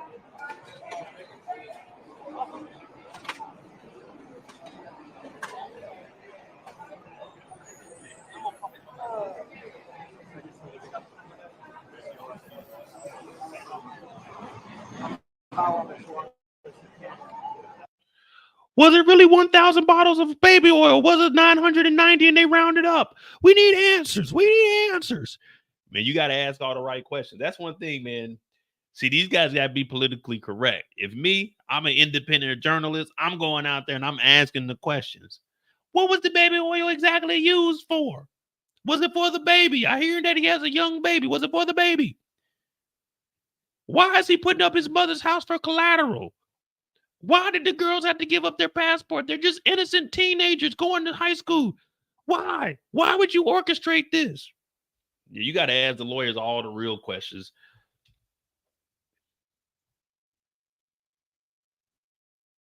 Long crime. Let me see. Oh, it's probably because I'm on the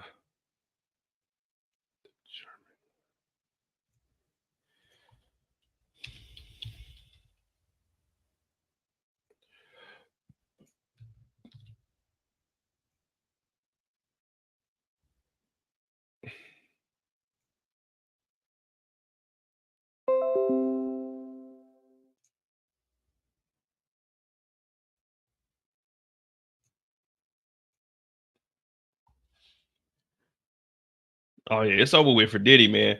They about to clown him for the rest of his life about that baby oil. Anytime like some oil or something to come up, they're going to just refer it to Diddy, man. This guy's a sick individual, and that's all I can say.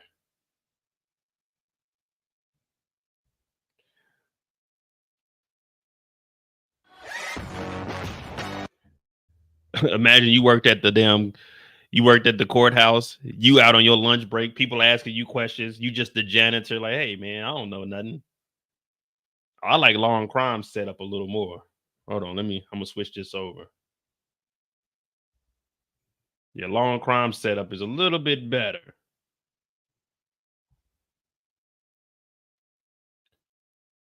Where's it at?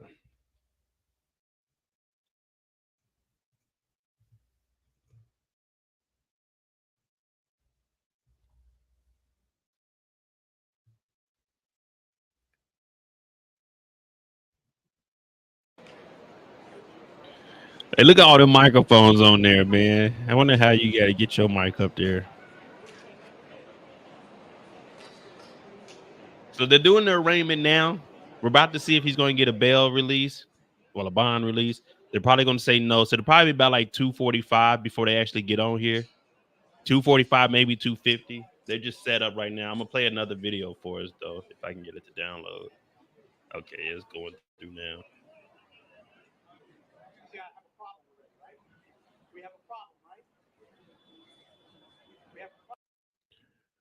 Why was there a defaced AR in the bedroom? Why did Diddy have those guns in his bedroom? Was this part of the freak off?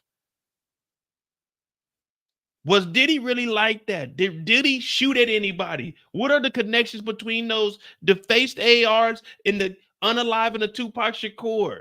What does Suge Knight have to say about this? You got to ask those questions. And the thing is, when you're asking these questions, it's not the question that you ask. It's if you can get louder than the other reporters. Over here. You got to yell out there, hey, nigga, what y'all got? What y'all think about this? So you got to go out there and be prepared to overtalk because this is all competition. You think this company right here, T47, what is this? T47 Telemundo? You think they're going to ask any questions? No. ET is here. They're going to probably get some questions off. Fox 5 is here. This looks like CBS over here, CBS 2. Whoever got this old microphone, this is something like Al Green used to perform with.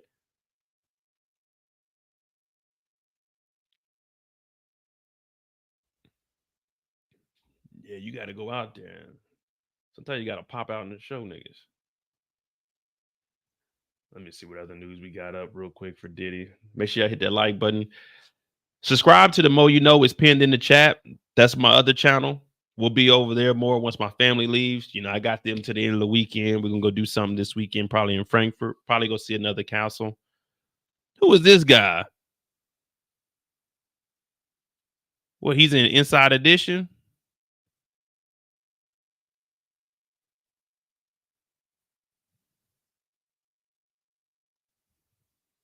All right, get on out of here. Yeah, make sure you subscribe to the Mo You Know. It's pinned in the chat. We're on the road to 500 subscribers over there. We just hit 50. Mike wasn't known for him. Who is he with?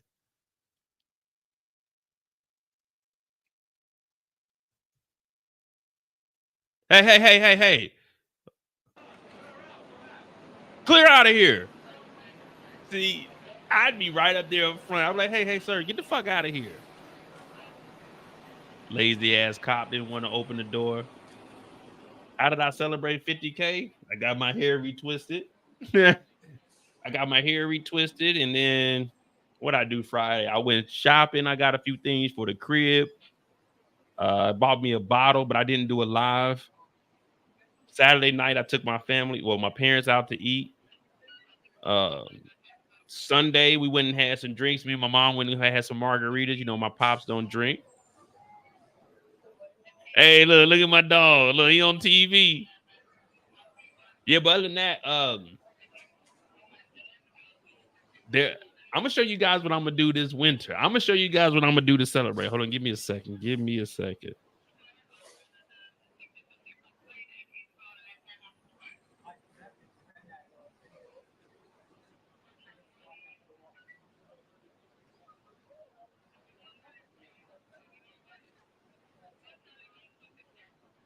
So this is what I'm gonna do probably in November. I think I'm gonna do this around Thanksgiving time. You know, I don't celebrate Thanksgiving. I really don't celebrate holidays, period. But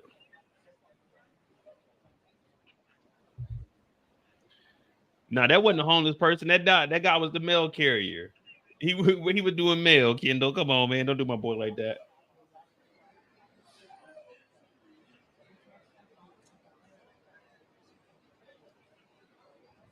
So what up, OT? Yeah, 1,000 bottles of baby oil. That's the first question I'm asking when they come out. I don't care if Diddy got bail or not, because we know he's not. Why was there 1,000 bottles of baby oil? And was the 1,000 bottles of baby oil in the bedroom, or was it in his own like storage closet?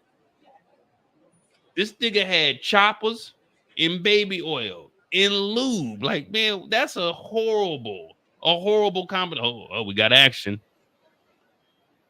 Oh, man, get out of here. Who is this nigga? I'm telling security, hey, security, don't let anyone else come out of this building unless it's the lawyers. We need answers about that 1,000 bottles of baby. Hey, this guy over here.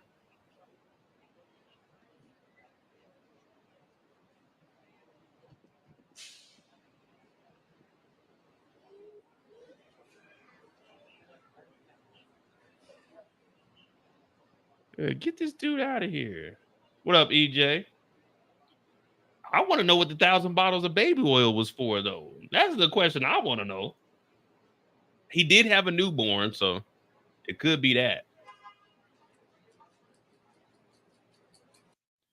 But yeah, so this is what I'm gonna do for Thanksgiving. For Thanksgiving, I'm gonna go to Switzerland and I'm gonna take a train from Switzerland to Italy. So this is what I'm gonna do for Thanksgiving. Let me see if I can.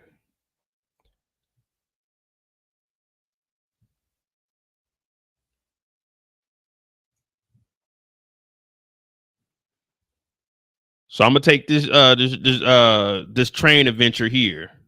You know what I'm saying? It's like a 4-hour ride from the Swiss, you know what I'm saying, the Swiss Alps all the way down to Italy. So I'm gonna do this. I'm gonna go do this for Thanksgiving. I'm gonna see if I could do like a Tubi movie or something on there. But I was like, man, this look kind of dope. Someone sent it to me earlier today. I was like, cool. We're gonna do this. Probably go solo, you know what I mean? Probably go solo.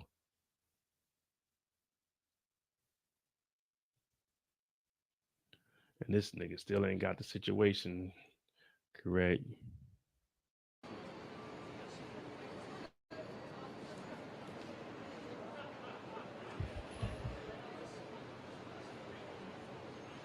Am I going skiing? No, I don't ski. I'm a snowboarder.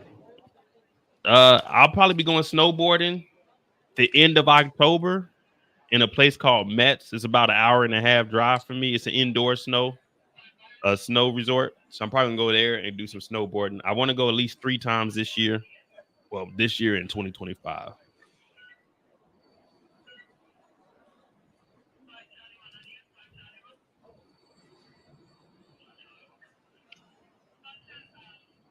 Tamika, you don't know. All right. You guys are adults. What would the baby oil be for?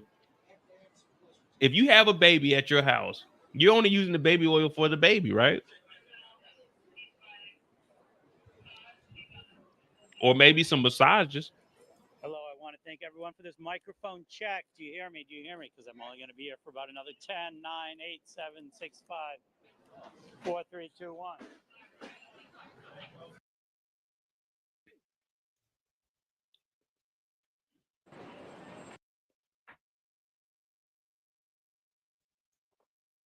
Oh, not this. Hey, man, stop letting this dude come up here, man. We're tired of seeing him. I know, guys. I got to move my stuff.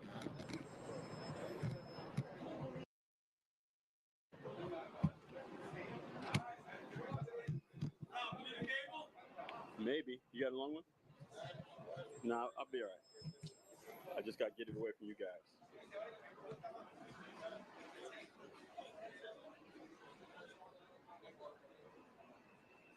All right, we got ET, we got Fox. That is Telemundo. Man, I got a damn keen eye.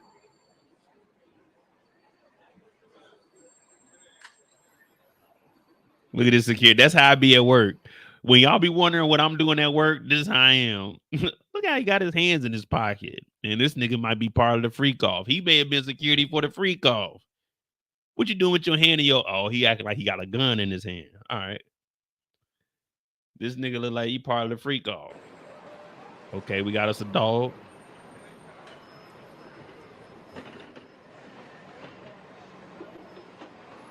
That's a baby oil sniffing dog too right there. That dog knows.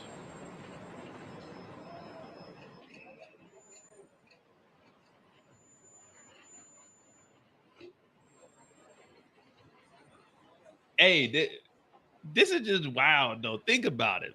Of all the people in life over this last year and a half, we always knew Diddy had a weird side to him. But look at this. In less than a year, because that was what, November last year, it was bombshell, then it got quiet. Then like 6 months later, the footage popped up. And now here we are. This dude's about to go to jail for life. He's facing 2 life sentences. You got the trafficking is 15 to life. The RICO is life.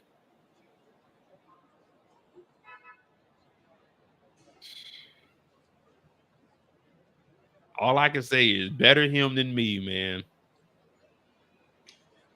Look, they even got discussed indictment with renowned predator catcher Chris Hansen and celebrity attorney Bradford Cohen. Oh, we got to watch that too then. Why you think he not getting bail? I just think these crimes are egregious. And with the tape of Cassie, I think that right there is what's going to end everything. Because all of these lawsuits, in the beginning, we were thinking, okay, maybe they're lying, maybe they're exaggerating. But once we've seen the Cassie footage, it's like, all right, we got to take everything everyone else says very, very seriously because all of these stories are similar. And even before like the Cassie tape drop, the other lawsuits, 2 or 3, were like very, very similar to what Cassie has said. And shit, at this point, I think they're not going to give him a bail. They got footage, man. They said they got footage, and they said there's other people involved. So if this is really like as big as racketeering as they say it is, man, you got security guards, you got assistants, you got other executives.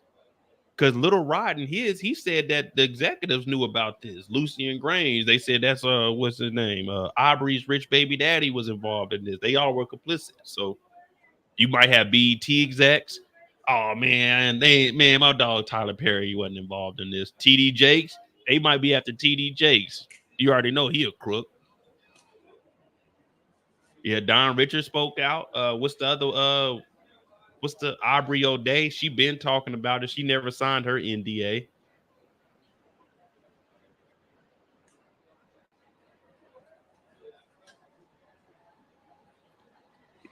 He Illuminati, he getting bail. Shit. Jeffrey E was Illuminati, and he got a little naughty, and they locked his ass up, and they got rid of the body. That Illuminati stuff only works when you free. Once they get you in there, it's over with. We got to cut ties with you. The thing about the Illuminati, if it is real, if it's fake, that shit, hey, when Satan calls, you got to answer the call. When Satan calls, you got to answer that call. Hello? Damn, it's time to turn in.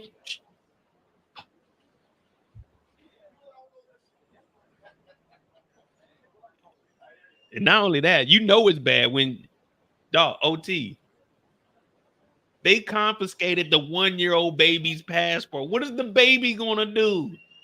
They trying to pin the 1,000 bottles of baby oil on the baby. They took the baby's passport. They said, no, hell no. It looks like you racketeering with all these bottles of baby oil. The baby is taking bottles of baby oil and selling it to the other babies. They trying to lock the baby up. The baby love. They took the baby's passport. What's the baby gonna do? Crawl up there? Travel. Like, come on, they took the baby's passport. It's over with. It's over with, man. What up, Marcus? Thank you for the $5. Imagine Shannon Sharp did an interview with P. Diddy. That would be interesting. Hell no. He ain't doing no interview with P. Diddy. Cat Williams already said, you got to tell him no. And what would they even talk about? Like, what the hell would Diddy and Shannon Sharp released that damn that Instagram? Matter of fact, I'm gonna try to go Instagram live on accident real quick. Let me try to go live on Instagram real quick. All right, open up Instagram. Press the plus button. Scroll over, story, real live. Go live for everyone. Yeah, I couldn't accidentally go live.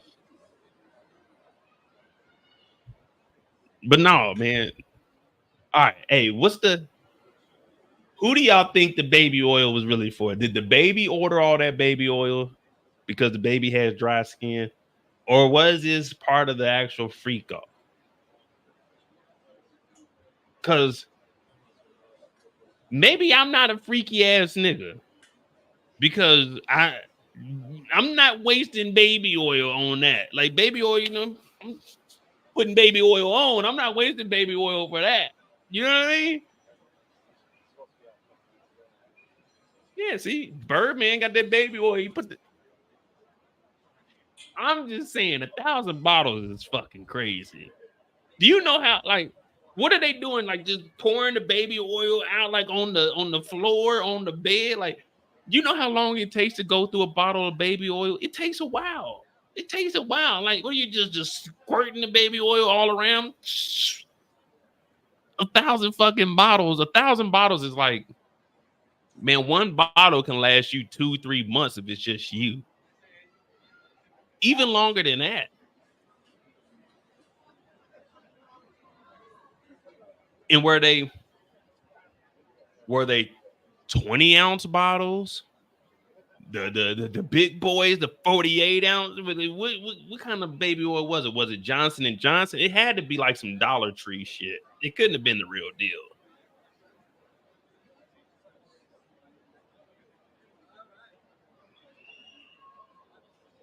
Let me see something. Baby oil in bulks.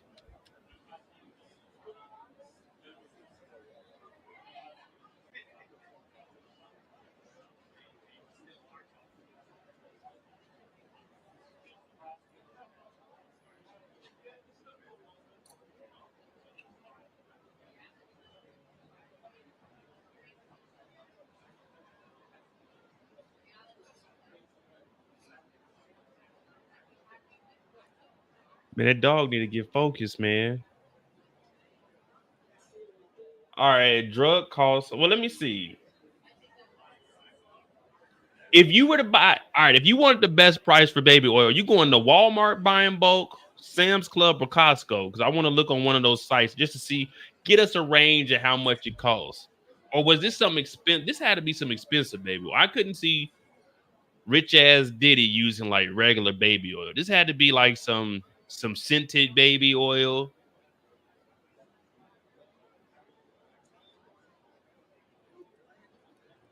Let me see. Costco baby oil.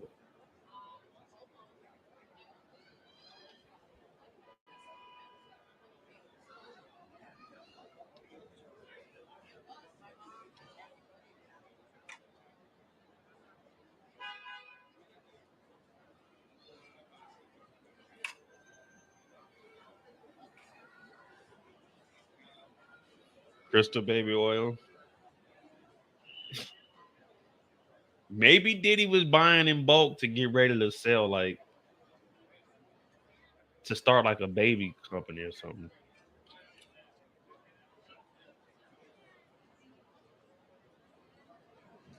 Yeah, I don't even see anywhere where you can buy like bulk baby oil from. 1,000 bottles is fucking wild, man. I'm trying to figure this out.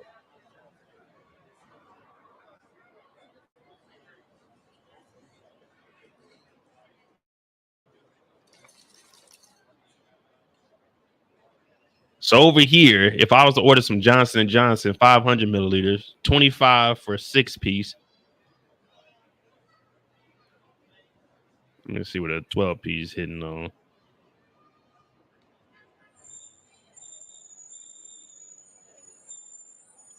One to 5 days. 6 baby oil.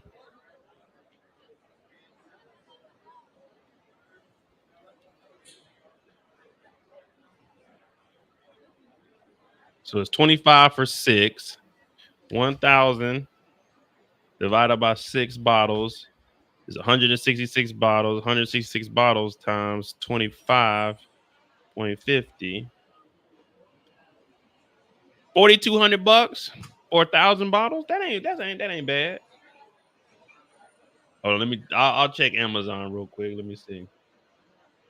Gotta pull my Amazon on, man. You know, y'all might be trying to get my information. I got an unlimited supply on.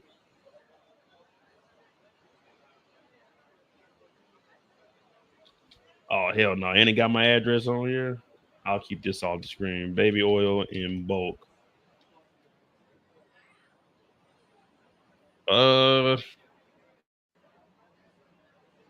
Amazon Basics, you can get a 4-pack of baby oil for $8.79, 14 ounces. A pack of 6, 14 ounces is $23. So 23 times, what would we say? 166. 3,800. Yeah, you can get it for about $400 cheaper on Amazon.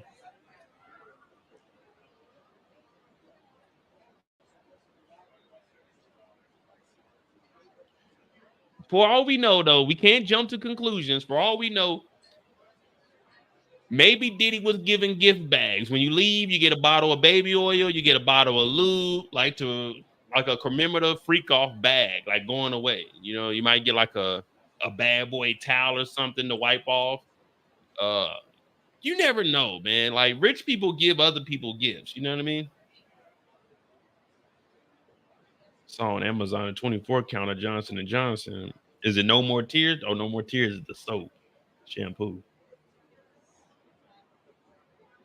We just waiting around. And the crazy thing is, you look at this dog. This dog don't even know what it's here for. This dog don't even know that Diddy is going to jail for life. This dog is just out here doing his job. Do you guys believe that Officer Chavez, knows who Diddy is?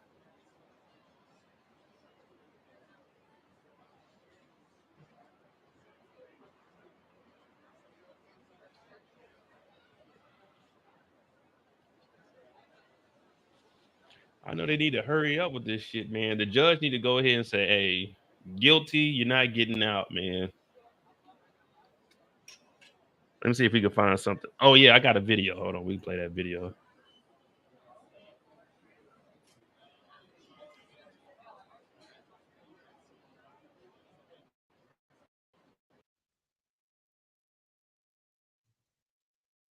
I'm Elizabeth Milner, and I'm outside of the federal courthouse here in the Southern District of New York. We're here in Lower Manhattan, where, as you can see right behind me, this is the very courthouse where Diddy is set to appear later this afternoon for his arraignment after being arrested just yesterday. As you can see behind me, several media outlets are here. Us here at Law and Crime, CNN is here, Reuters is here, AP is here. There are several media outlets here as well, too.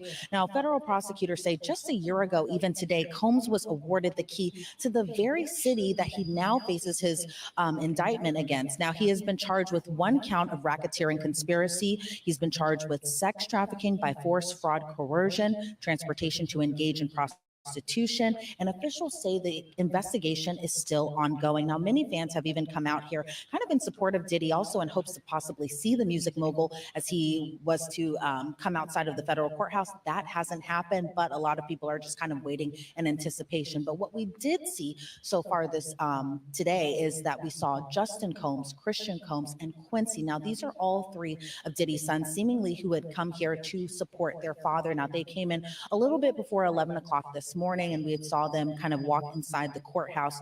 Now, but what we didn't see also was Diddy's daughters here in attendance. Now, remember, we have to remember that they are a lot younger, so it's unlikely that they will make an appearance here. But again, his 3 sons are here in support of him. Now, prosecutors just got done with their press. Forced labor, racketeering his reputation. That hasn't happened, but a lot of people. That's on me. I was gonna tell you, I like her vest on her. That's cool. That's smooth how she got that. The guns out, the sun's out. It's unlikely that they will make an appearance here, but again, his 3 sons are here in support of him. Now, prosecutors just got done with their press conference. Let's play a little bit of that press conference where the prosecutor there goes through the indictment. Combs abused, threatened, and coerced victims to fulfill his sexual desires, protect his reputation, and conceal his conduct. As alleged in the indictment, to carry out this conduct, Sean Combs led and participated in a racketeering conspiracy that used the business empire he controlled to carry out criminal activity, including sex trafficking, forced labor, kidnapping, arson, bribery, and the obstruction of justice. Let me say a little bit more about the charges. The indictment alleges that Combs abused and exploited women and other people for years, and in a variety of ways. As alleged, Combs used force, threats of force, and coercion to cause victims to engage in extended sexual performances with male commercial sex workers, some of whom he transported or caused to be transported over state lines. Combs allegedly planned and controlled the sex performances, which he called freak-offs, and he often electronically recorded them. The freak-offs sometimes lasted days at a time, involved multiple commercial sex workers, and often involved a variety of narcotics, such as ketamine, ecstasy, and GHB, which Combs distributed to the victims to keep them obedient and compliant.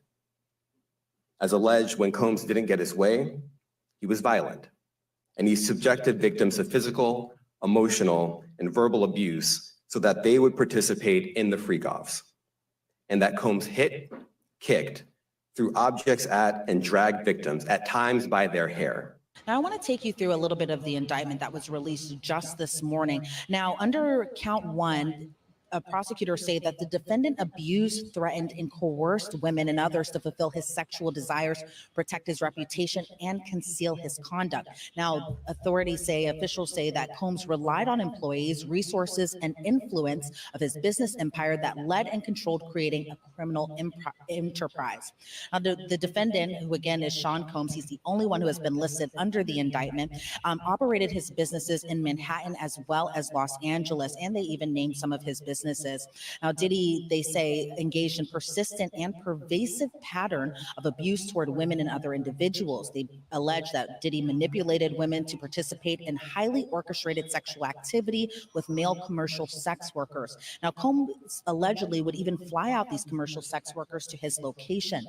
Under the indictment, they allege Diddy committed physical abuse, which federal prosecutors say was widely known, and alluded to the Cassie video that was released on CNN just months ago. Now, the indictment says on numerous occasions, at least spanning since 2009 and continuing for years, Diddy would assault women by striking, punching, throwing objects, and kicking them. They alluded to one instance around March 2016 where Combs dragged, kicked, and threw a vase at a woman. Now, while Cassie wasn't mentioned under the indictment, it very much so echoes her 2023. They need to put up the damn the little caution tape and tell them, man, get y'all asses back. They walking by being all nosy. I don't blame him though, because I definitely would have been over there. I always thought Diddy was I ain't gonna say it. I thought that nigga was a bitch. Lawsuit against Diddy that we all know was settled within a day after it was filed in federal court.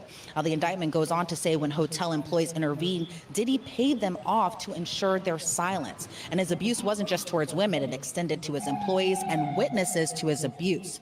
Now, his LA home, which was listed for about $70 million just last week, and his Miami home were raided by federal agents back in March, so just months ago. Now, at the time, Diddy was heading to a vacation with his daughters, while his sons, Justin and Christian, were at his Los Angeles home. They were detained, but to be very clear, they were not arrested in the case. They were just held outside of their lawn while agents recovered evidence. Now, according to the indictment, the Fed seized various freak-off supplies. Now, the freak-offs were essentially... Hey, that's just so wild how they just casually said they gathered freak-off supplies.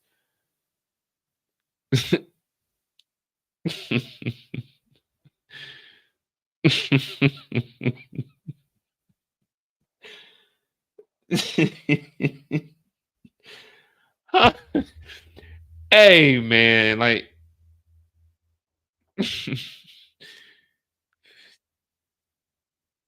man, last night was crazy, man. It's like a freak off in there. Oh, freak off. That's a cool ass name. Like, who came up with the name freak off? Like, what night was it that you're like, you know what? We're gonna start calling this freak off. Now, if you go back and watch, there's a movie called Tripping. Oh man, my eyes are watering up. There's a movie called Tripping, and they had sneak parties where you had to sneak in, but you go behind the house. You know what I'm saying? You got to be on the guest list, and then you go behind the house to go in the house for the party. But a freak off is fucking like, hey, we're going to call this the freak off.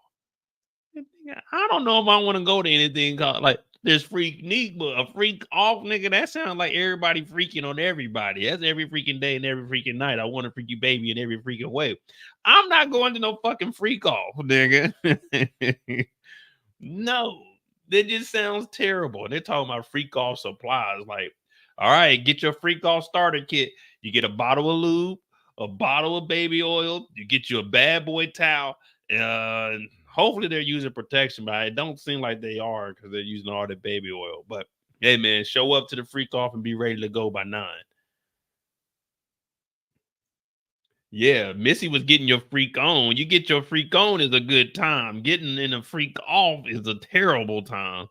A freak off means somebody freaking off on you. A freak on is you getting your freak on. Like y'all consenting. You know what I'm saying? We consenting. Hey, you want to get your freak on? Yeah, I want to get my freak on. All right, let's get our freak on. But a freak off means catching niggas off guard, catching women off guard, all kinds of wild shit.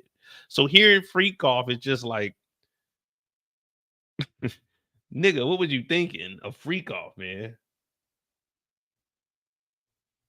Orgies that Combs would require women to participate in while he pleasured himself and even electronically recorded these encounters, which has been alluded to under the indictment as well. Now, the indictment says high-ranking security staff, personal assistants, and security and other employees would help arrange these freak-offs. The freak-offs would oftentimes last days, and members of Combs and members of his enterprise transported commercial sex workers across state and international lines. So what was seized during the raids? Well, freak-off supplies, which included 1,000 bottles of baby oil and lubricants, as well as narcotics. Now, federal agents also seized firearms ammunition, including 3 AR-15s with defaced serial numbers and a drum magazine. Now, it would go on to say that when facing negative press, Combs and members of Combs's enterprise pressured witnesses and victims through bribery to stay silent and not report these incidents to police. Now, under count 2, the indictment states from 2009 to about 2018, the defendant recruited, enticed, harbored, transported, and solicited by any means a person to engage in commercial sex acts, and Combs recruited, enticed, harbored, transported victim 1 to engage in commercial sex acts unknowingly. Now, under count 3, it alleges that Combs transported an individual in interstate and foreign commerce with intent that the individual engage in prostitution, and transported female victims and commercial sex workers in interstate and foreign commerce on multiple. If I'm Bobby Brown, I'm contacting law and crime and telling them, hey, man, quit putting a picture of me and this nigga on here, man. Like, you know what I mean? Like, hey, man, this dude is getting arrested for sex trafficking. Don't be putting a picture of me up there with him. Put a picture of him by himself. Out of all the photos of Diddy, why you got to put a picture of me up there with him? I didn't know this nigga was doing freak offs. By this time, Bobby Brown was out the freak off game. Bobby Brown wasn't ever in the freak off game. My dog Bobby Brown was getting his freak on. He had his prerogative, and it wasn't a freak off. It was a freak on. But y'all niggas can't keep putting my picture up here with Diddy. Occasions with intent to engage in prostitution. Now, while again, Cassie Ventura has not been mentioned within the indictment, a lot of these allegations similarly echo and mirror her allegations that was in her lawsuit in November of 2023, which seemingly had opened the floodgates to this federal indictment, to this investigation that a lot of legal analysts that we've spoken to for over months now have said this indictment was imminent. Now, Mark Agnifilo, who is Diddy's attorney, he spoke earlier today as well too. Now, he didn't speak for very long, but essentially he says that Diddy and himself are very confident while facing these federal charges right now, and they expect to fight this battle. And according to Mark Agnifilo, he plans to fight this battle like hell. Yeah, of course you gonna fight like hell. They said Diddy paying like $2 million a month for you to fight like hell. If you give me $2 million a month, I'd be up on time every single day. They talk about we got to be at 6:45. I'm at the courthouse at 5:45, ready to go for $2 million. Of course, this nigga's gonna fight for it. Come on, man. Lawyers just be out there just talking shit. Yeah, man. You know we're gonna fight like hell for this. Yeah, for $2 million, you're gonna fight like hell. If he wouldn't, you see, he ain't doing no regular cases where it's like a $2,000 an hour or something. He ain't gonna take your case. You go up there and like, hey man, I need you to fight for hell for my case. He's like, I'm gonna need you to come up with some more money. Of course he's gonna fight like hell. Diddy just sold these houses. This nigga knows that money is there, and I guarantee he getting his money up front. Retainer, I need $5 million up front, Diddy, and that's just for 2 months. I thought you said it was $2 million a month. Yeah, it is, but that $1 million is just in case your ass try to flip on me. Now, Diddy's been swimming in ongoing legal lawsuits, again, dating back to November 2023. While Cassie's lawsuit was settled within a day, that was the only lawsuit that was settled as far as the many lawsuits he faces for sexual misconduct. So let's get into some of these.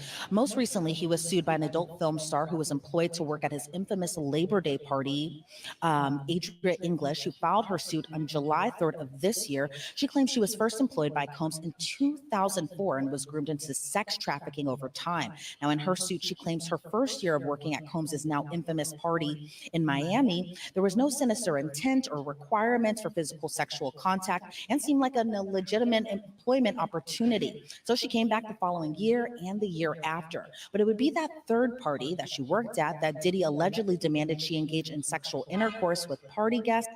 Hold on. So wait, she was there for 3. Oh, let me re-listen to this story. Who is she?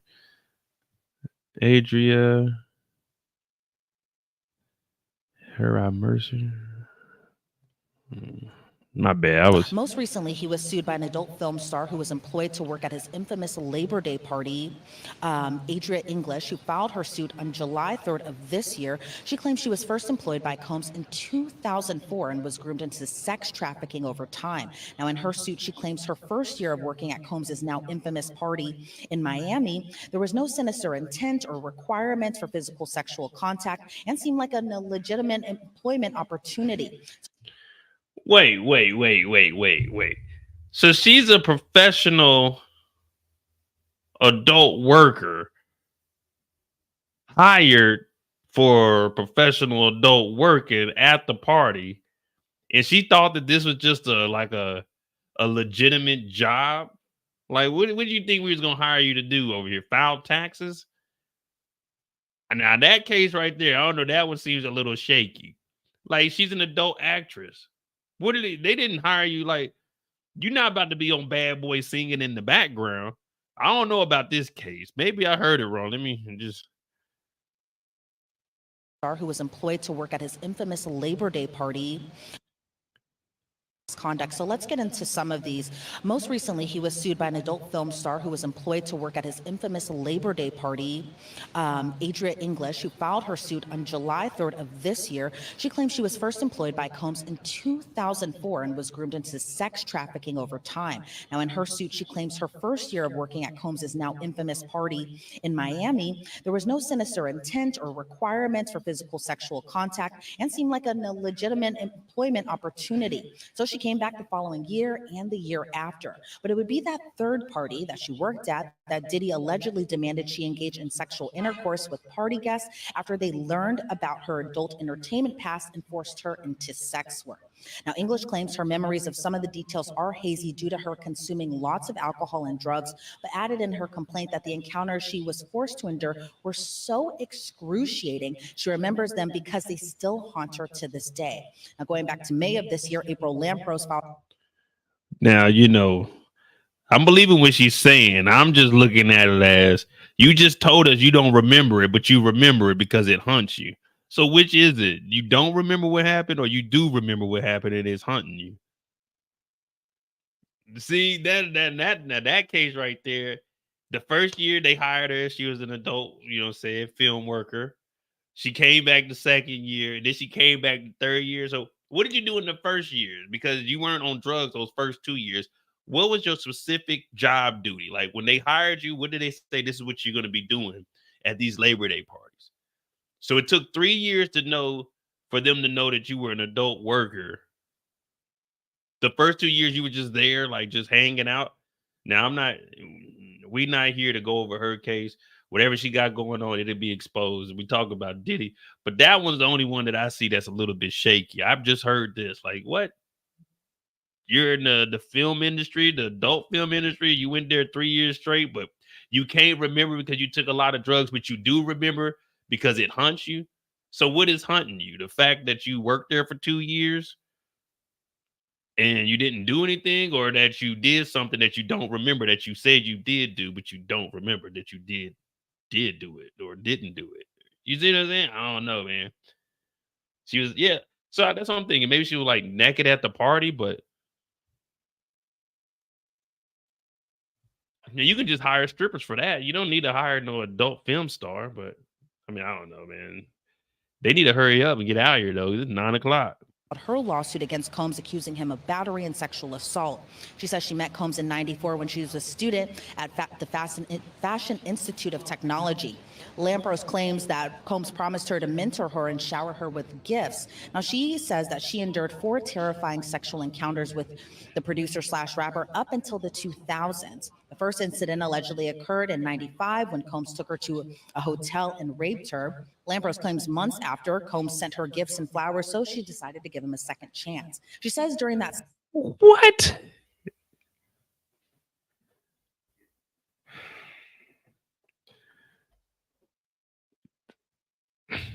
I mean, I don't know, man. I got to have all the evidence. And I'm not one person to just jump out there and believe everything. But some of these lawsuits, like that one's crazy too. Like, okay, he promised to mentor her. He gave her gifts. He R-worded her, and she like, you know what? Maybe he was tripping that first time. Let me go on back this second time.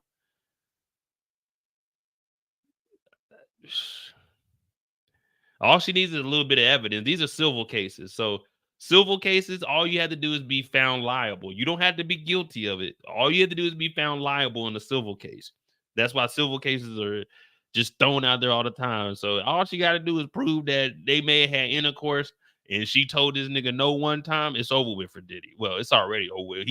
He's done here in probably 10, 15 minutes. I'm expecting him to hear, this is absurd. Diddy didn't do anything. He didn't get a bail. Yeah, well, the nigga's going to jail for life. But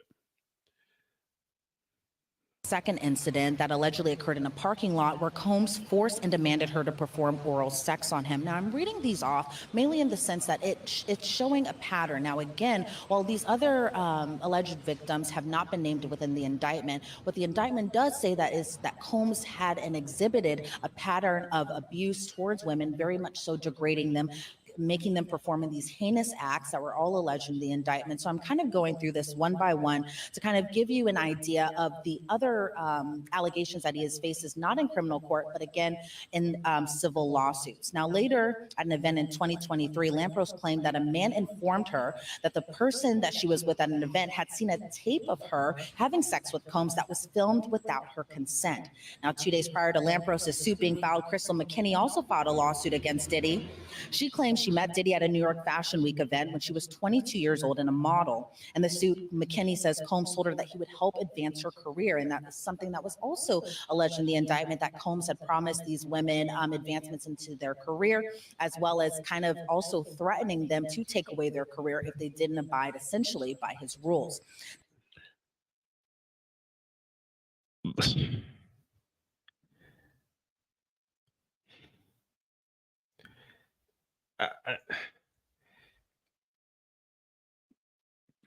We here talking about Diddy, but I'm just breaking down this as we go. How can Diddy threaten to take away your music career that you don't have? The reason you're messing with Diddy is because you don't have a career, and he's saying he's promising you a career. So how can he say he's going to take your career when you don't have a career? That's like me saying, listen, I'm going to give you this money, but I'm going to take this money if you don't do what I say. You don't have the money. So how can I take the money that you don't have?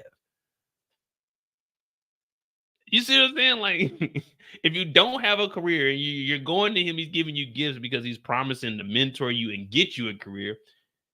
If you never got a career, how can he dangle that over your head and say, hey, I'm going to take your career? Just go home. You didn't have a career when you got here. You're not leaving with a career. Just go home without the career. Like, maybe this isn't the lane for you.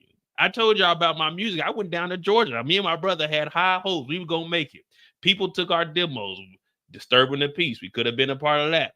Purple Label, we could have been a part of that. Guess what? None of them shits fell through. You know what we did? We got a fucking job. We joined the military. We got a job. That's what we did. We said, well, this shit ain't working out. Time to move on. We left it alone. 2011, I just gave it all up. I still cry every night. Oh, I could have been something special. But guess what? I didn't have a career. When Shaka Zulu took me and Ant's demo tape, maybe we could have got a career, but he couldn't take a career that we didn't have. We like, fuck it, it didn't work. We went and got a job, man. I joined the military, man. That's what I did. Like, hey, so you got to start from the bottom. I was doing little odd jobs before I joined the military. I worked at a chemical plant. I worked at the soap plant. I worked at the Applebee's headquarters. I did a lot of little fucking jobs here and there, but then I was like, man, I got to go. The music didn't work. But he promised me a career, but then he took it. Like, he was going to take the career. You didn't have a career. Diddy couldn't even make a career out of Cassie, and Cassie was going through all kinds of abuse. You know, I'm glad she got her money. We found out that he was wrong about that, but Cassie didn't have a career, and she was sleeping with this man every night. Now, later that same night, she, being Crystal McKinney, alleges that she met Combs at a studio where he gave her a lace joint, alcohol, and followed her to the bedroom bathroom, and forced her to perform oral sex on him. Now, after the alleged assault, McKinney believes Combs blackballed her in the modeling industry. Now, she says since she had suffered depression and even attempted suicide. Now, Rodney Jones's lawsuit was filed in federal court. Now, see, I understand that. Okay, you had the lace blunt liquor. He took advantage of you. He blackballed you in the modeling industry. I guess Sean John was big at the time, but man, I ain't seen no girls wearing Sean John clothing. Like, oh man, look at that model.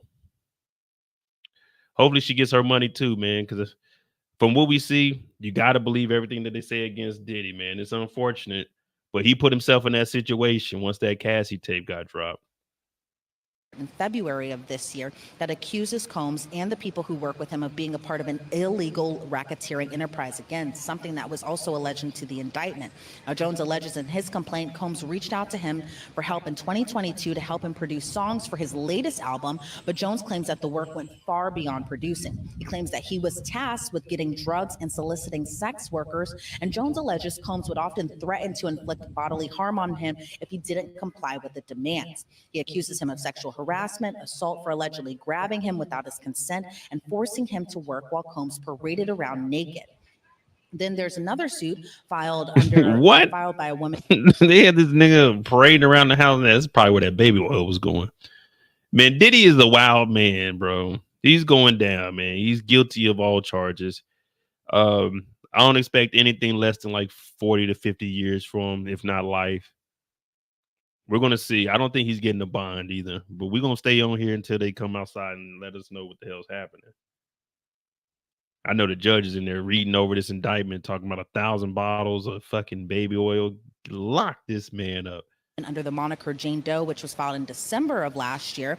Doe alleges she was gang raped and sex trafficked by Combs and former Bad Boys president Harve Pierre when she was just 17 years old and in the 11th grade. Now, while the indictment doesn't mention anything about underage sex with minors or anything like that, the lawsuit that Jane Doe had filed in December of 2023 does do that.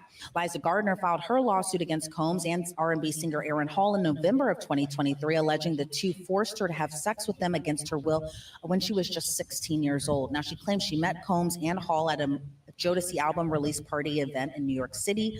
Combs allegedly invited Gardner and her friend to Hall's apartment for an after party, and it was there that Combs coerced her into having sex with him. Now, again, these are just some of the lawsuits that Sean Combs still faces in civil court. Now, again, these charges are very different because this is federal court and these are criminal charges that he faces. Now, right now, prosecutors are not wanting that Sean Combs get off on bail or get out on bond or anything of that sort. So right now, he is still within federal custody. Of course, we're going to continue to keep you updated and keep you informed on anything that is going on within that courtroom right now. But again, the arraignment has not started just yet, but again, we will continue to follow this case very closely, and I'll be live outside this courthouse, and you can follow me on Twitter for any more updates about this case. Reporting in New York City, Elizabeth Milner for Law and Crime. All right, well, we're still waiting. Let me see if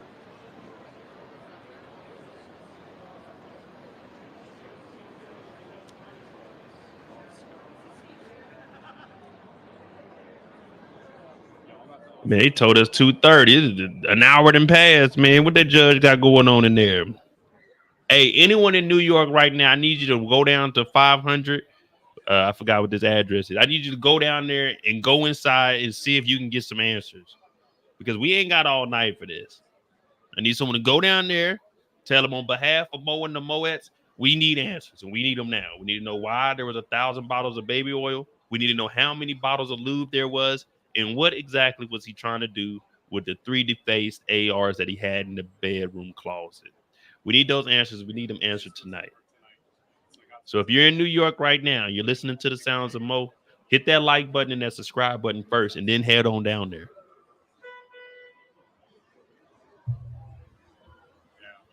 Trying to find y'all some more videos or whatever. I know they got the Chris Hansen after. I think they're going to talk about it after this. But if they got Chris Hansen talking about it, then that means there's some wild stuff going on.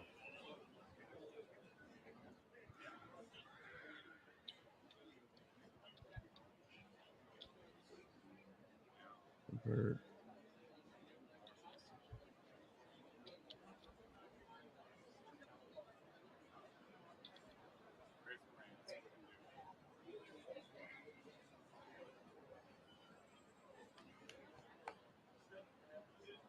Oh, nah, he ain't gonna be able to pay him off. Nah, not now.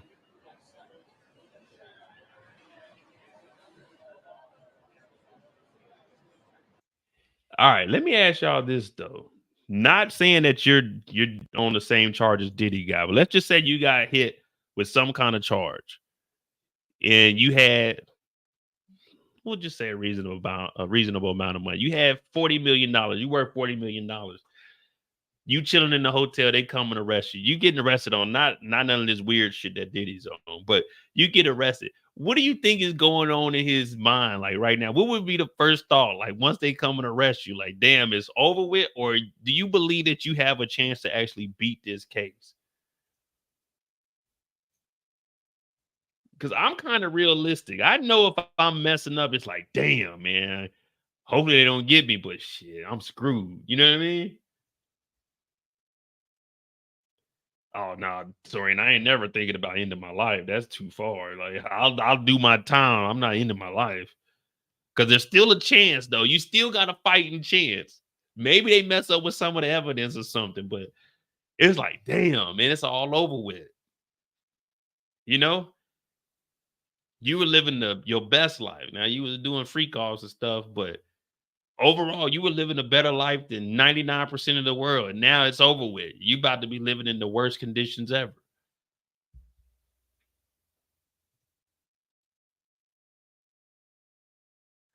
Nah, you can walk up to the courthouse. They can't deny entry to the courthouse. Now, the courthouse is for the people. That's what this is a public place. We can go in the courthouse if we want to. They can't deny you that. Hey, you can't come in the courthouse. Man, I got a court case. Oh, okay, come on in. Now they can't deny you from going in the courthouse. Now they could probably stop you from going into the actual courtroom. But yeah, this is a federal building, so you're authorized to go in there. And it's more than just, the federal buildings are more than just the courtrooms. I used to work when I was in DC, I worked in the federal building. We were on the 3rd floor, but we was all on the end in the back. Yeah, you can go into the federal building. They can't deny you that. You're like, hey, I'm a tax-paying citizen. This is my building. You work for me. Now, it might not work the way you want to, but yeah, you can go in there. My pops is in here right now. My pops know. Yeah, you can go into the federal building, can't you? Right. Yeah, they can't stop you in there. You see, I got pops back there chilling, man. He following the Diddy case also. When I get my updates from Dad, I get home from work. He like, this damn fool, they done got him. Yeah, they got him, man. I woke up this morning, seen it. I'm wiping the sleep out of my eyes, getting ready to head to work. Like, damn, they done finally got Diddy. But yeah, you can go in the courthouse. And they switched the dogs out. Look, they got the German Shepherd. They did have that lab up there at first. The German Shepherd's smart. Oh, there go the lab over there. Look at the dogs. They just playing around. They don't even know that a man is in this courthouse fighting for his life right now. The dogs playing around, licking each other. Yeah, they probably got a barricade up on this entrance over here, but you can go. There's multiple entrances in here. But you see the people going back and forth in there. Ain't nobody trying to get Diddy, man.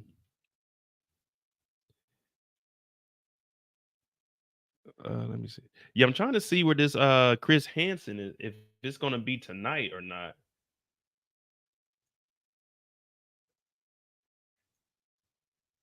Appearing in court, breaking down.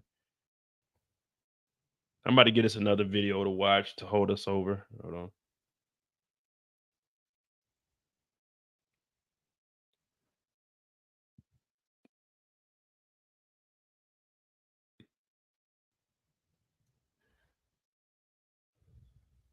See, look at these random folk just walking up to the courthouse.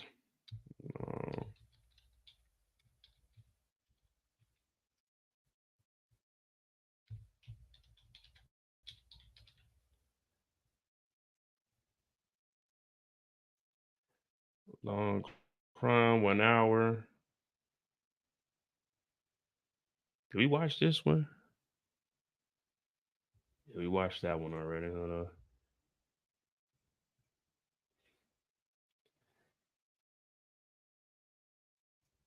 OT said, I think he's getting a bond. He's a distraction in jail. Shit. He ain't a distraction. He gonna fit right in. This is what he want right here. This is what he want right here. He can use all the baby oil he want. He ain't gonna be no distraction. They'll probably have him isolated at first. But he'll be all right in there. See, look at this lady just walking out of the courthouse. Man, anybody can go in there.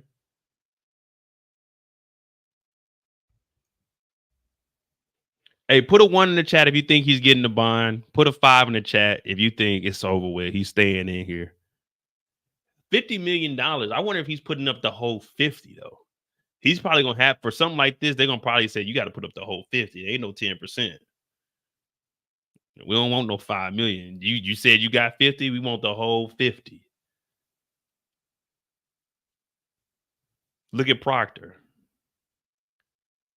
Look, Kendall, who is this guy? Look at this random guy with the dreads. I told you, you can just walk in the courthouse. They can't stop you. They can't deny you from going in the federal building. Look at this. This dude walking in with a package. You go in there. You might not make it to the courtroom, but you can go in. Well, actually, you could. Well, they probably won't let people enter in at this moment. But yeah, you are allowed to go into this courtroom. Now, it's a federal case, so there's not going to be any cameras in there.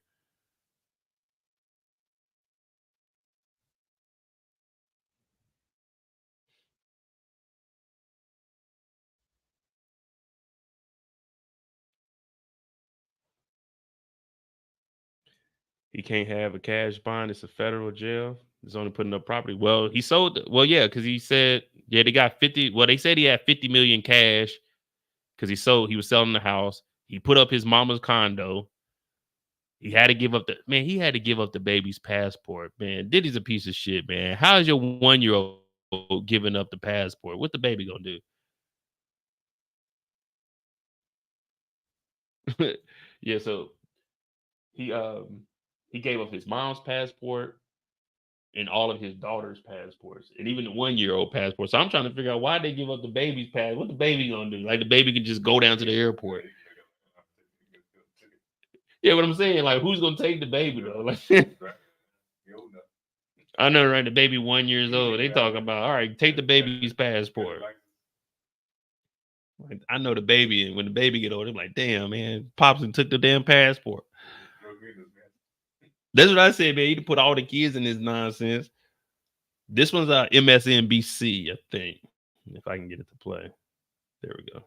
Joining me now is former prosecutor and MSNBC legal analyst Kristen Gibbons-Fedden. She famously helped prosecute the case against Bill Cosby. MSNBC legal analyst and former prosecutor. Damn, she done brought down Bill Cosby. Well, Bill Cosby did his time and got out. Bill was not facing RICO and trafficking. Bill was just facing wild parties. Christy Greenberg prosecuted sex crimes as an assistant U.S. attorney for the Southern District of New York. And NBC legal correspondent Lisa Rubin is with me here on set. Let's talk about the charges, and I think related to the depth of them is that we just learned the defense is proposing a $50 million bond in an attempt to get their client released. See, they talking 50 million cash. They're proposing a $50 million bond speaks to how serious the charges against Sean Combs are. So let's go through them from top to bottom. The first is a racketeering conspiracy charge. And I'm sure when some of our viewers hear that, their eyes glaze over. But essentially what that means is that Sean Combs built an enterprise consisting of his businesses, but also of personal employees and people loyal to him to help him basically accomplish these sex crimes with which he has been charged. And not only did they help him accomplish these sex crimes, they did a bunch of other criming with him, according to prosecutors, in order to cover it up or to keep his victims silent. He's also been charged, Chris, with sex trafficking under force or coercion or transportation with the intent to engage in prostitution. And critical to the allegations are the severity of the violence alleged, use of guns, forced drugging, arson, and kidnapping, all alleged and suffused throughout not only this indictment, but the detention letter that prosecutors sent to the judge today, where they outline in 16 pages why Sean Combs should not be released from federal custody prior to his trial. That's why you see Sean Combs and his lawyers saying, hey, we'll put up a $50 million bond package consisting of a $48 million home that I own outright and other things. So, Kristen, I want to play some of what we heard earlier from prosecutors. This office is determined to investigate and prosecute anyone who engages in sex trafficking, no matter how powerful or wealthy or famous you may be. No one should doubt our commitment on that. A year ago, Sean Combs stood in Times Square and was handed a key to New York City. Today, he's been indicted and will face justice in the Southern District of New York. So to me, honestly, Kristen, that sounds pretty straightforward, but then I read the indictment. And the level of depravity that's just alleged there, that's described there, it's certainly nothing I've ever seen, but you have the experience. Put it into context for us. Yeah, so what happens is, and I think one of the things that's interesting, Chris, and he was actually asked this at the press conference about, okay, if you have this indictment that outlines this depravity, how is it that just a year prior you give him the key? How is it that we didn't know that any of this was going on?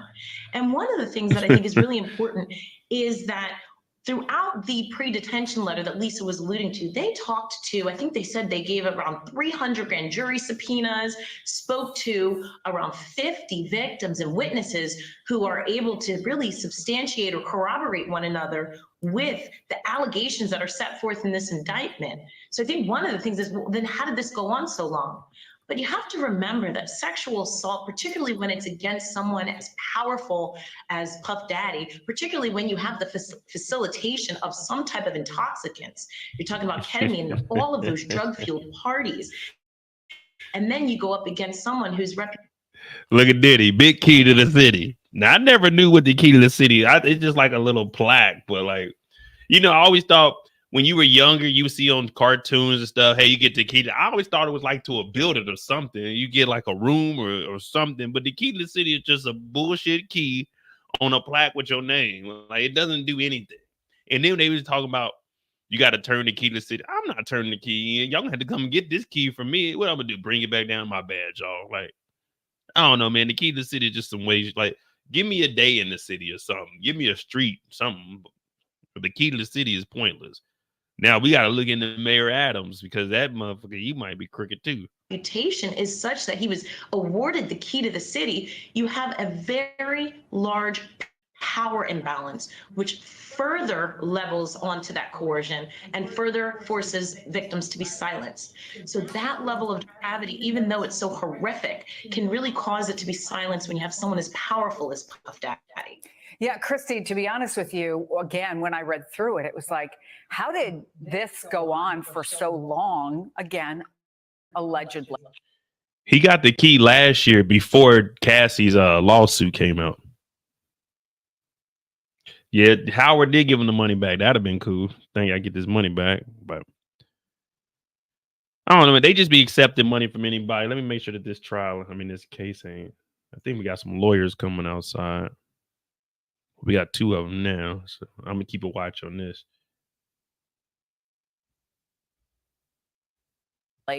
And no one spoke up, or I mean, there have been other cases in the past related to him, but let me ask you what.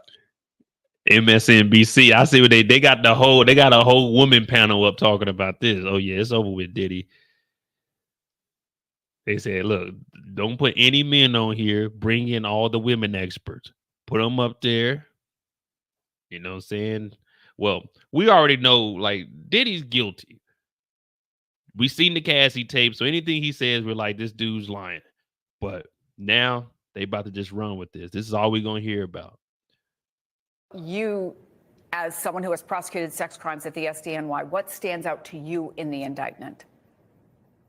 So one thing I would say in prosecuting sex trafficking cases, oftentimes they are undetected for decades, like this one. I unfortunately have prosecuted sex trafficking cases that have gone on for decades. And a lot of the reasons why the victims don't say anything earlier are, even when the facts are different across cases, the ultimate reasons tend to be the same, because these traffickers know that they can instill a culture of fear. And that culture of fear really prevents them from speaking up. They're reporting the attorney speaking. Let me see something. Is this live? Press conference following Diddy's not guilty plea. What is it? Another channel that got something that we ain't seeing? Hold on, let me see. I'm gonna go out here and try to find something now.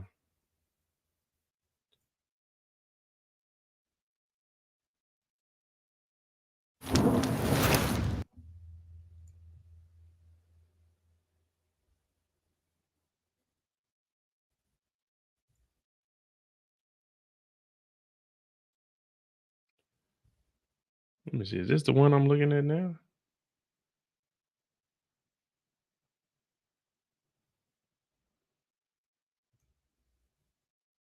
This is the one we're looking at now. Associated Press is out there. Let me see what they talking about. They got some information we don't know about yet.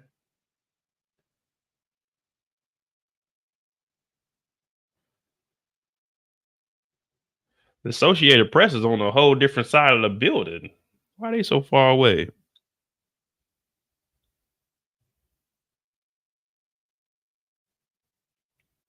Well, so the press conference is supposed to be following this. So they went in there. So right now they're probably in court. That started at 2:30. So they're probably, he said he was going to fight his ass off. So they probably in the courtroom right now going at it. Come on, Your Honor. This is some bull. Diddy ain't did nothing to nobody. He's the king of Harlem. The judge is like, man, we ain't trying to hear that.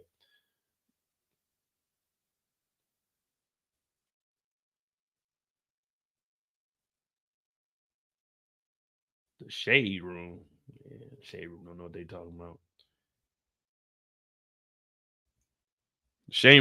The shade room was just supporting Diddy a couple months ago. Now they didn't turn their back on him. We ain't trying to hear that. Here you had force, you had violence, you had U.S. Attorney Damian Williams saying that these victims felt they could not leave because their own security was at risk if they did. And there is actual video evidence of that when one of the victims was trying to leave a hotel room, trying to leave one of those freak-offs. And what happened? Sean Combs violently beat her. That is on tape. So to the extent any juror, any member of the public questions, well, why didn't she leave? You can see the evidence of why she didn't leave sooner. It's right there on tape.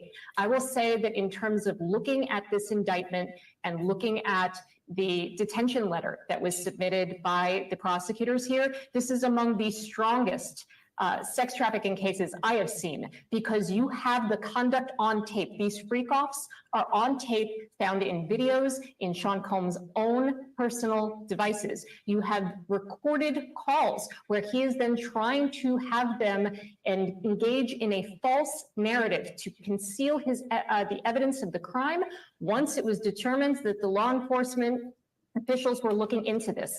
That evidence is damning. In addition to having the victims coming forward and corroborating one another's accounts, the fact that you have video evidence they can see and hear Mr. Combs threatening and hurting victims, I mean, this case really seems incredibly strong.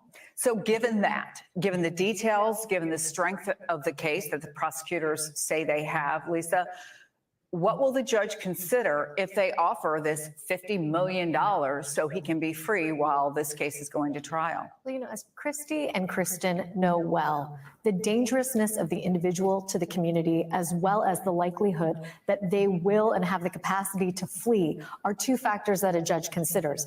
One of the things that Sean Combs' lawyers have told the judge is acknowledging that he owns a plane. They say that there's a letter of intent to sell that plane, and as part of that, he won't take the plane right now. But where you have a defendant who owns private aviation, the capacity to flee is there. The other thing is that the dangerousness of Sean Combs should not be underscored. In addition to the allegations of literally hitting, dragging, kicking his victims. I'm reading from the detention letter now. There's an incident where he and a co-conspirator kidnapped an individual at gunpoint to facilitate breaking and entering into the residence of another. Approximately 2 weeks later, according to prosecutors, co-conspirators then set fire to that individual's vehicle, and that multiple witnesses would testify to the defendant, meaning Sean Combs, bragging about his role in destroying individual one's car.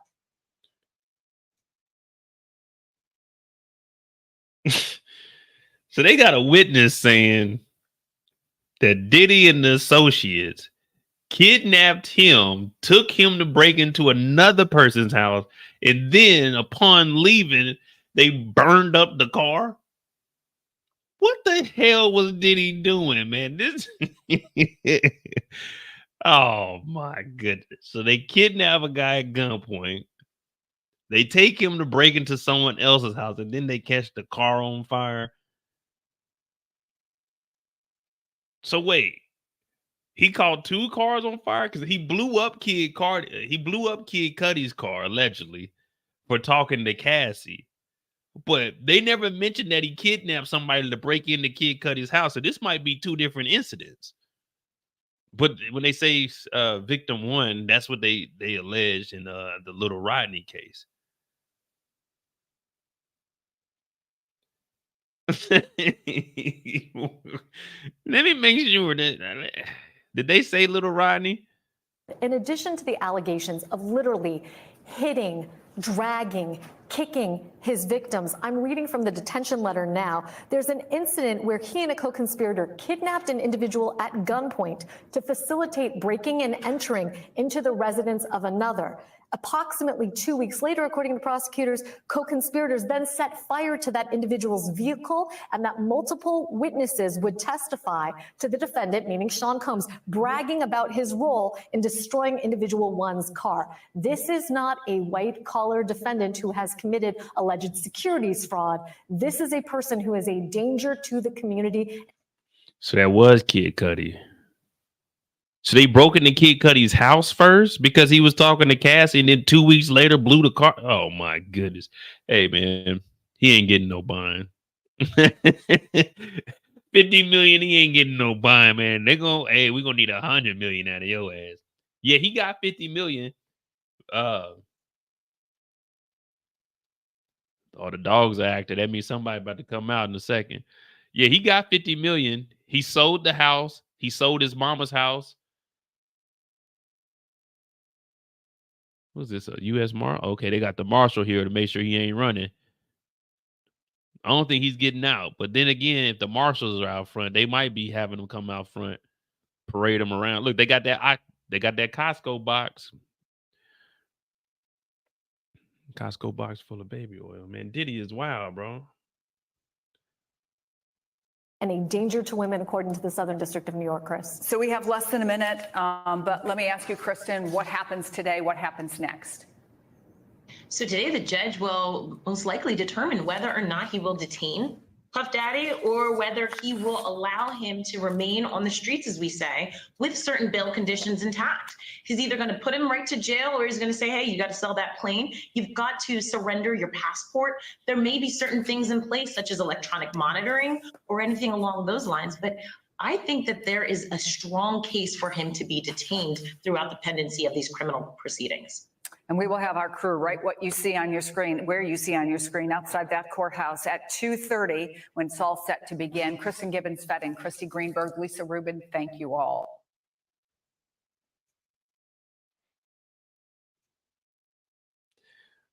Hey, and the thing, we be watching TV shows and movies thinking, oh man, this is just a movie. How's Tariq doing all of this? We're literally listening to well, he ain't no billionaire anymore, but we're literally listening to $100 million nigga kidnapping people, breaking into houses and blowing up cars. Like, what did Diddy think was gonna happen? He thought he was gonna be able to do this forever and then just like wipe his hands clean and go on about life. This is some. I can't wait till we start hearing all the dumb shit he did, man. Look, they bringing out all the evidence. They bringing out all what they got.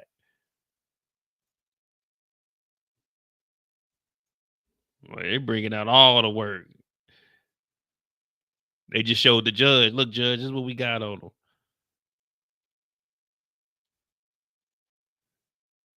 Wait, it's about to go down.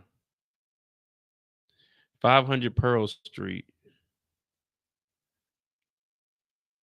They got the ambulance outside just in case.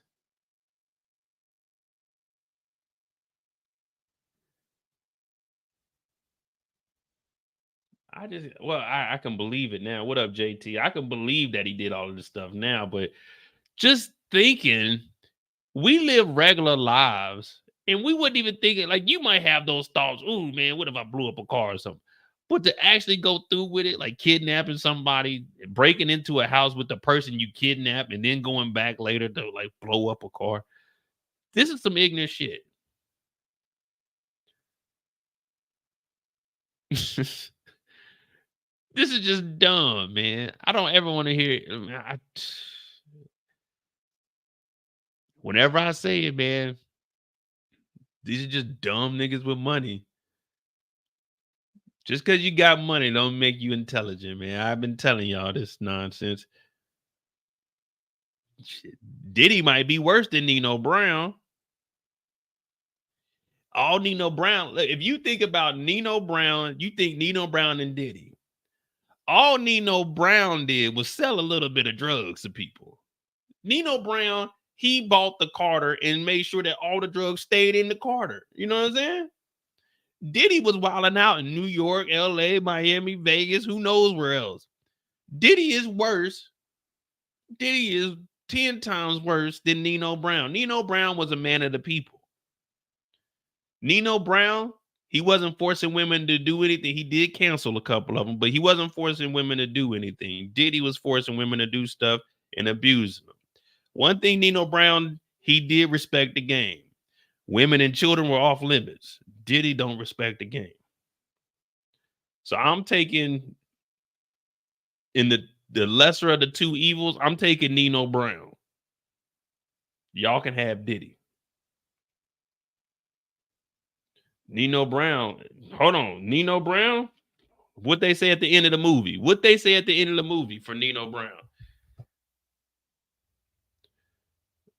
I'm gonna go find it for y'all. Then this lady came out mad. I know she ain't going. She got a suit on with some J's on. Who is this lady? Let me see. Net.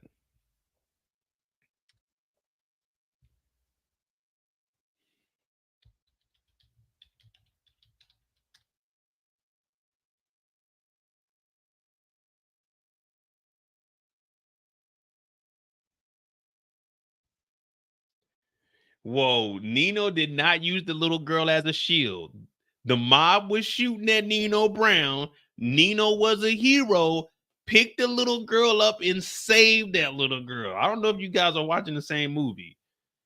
Nino Brown saved that little girl. She did not get shot. There were no kids harmed in that movie. Y'all not putting that on Nino. Nino was a man of the people.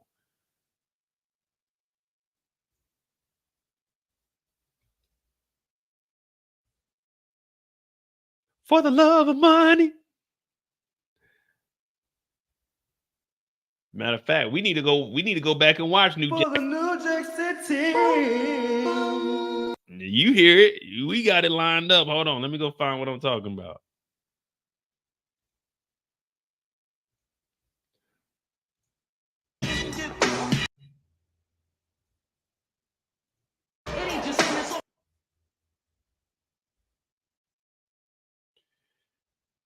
Give me a second. I'm gonna get this thing up and going.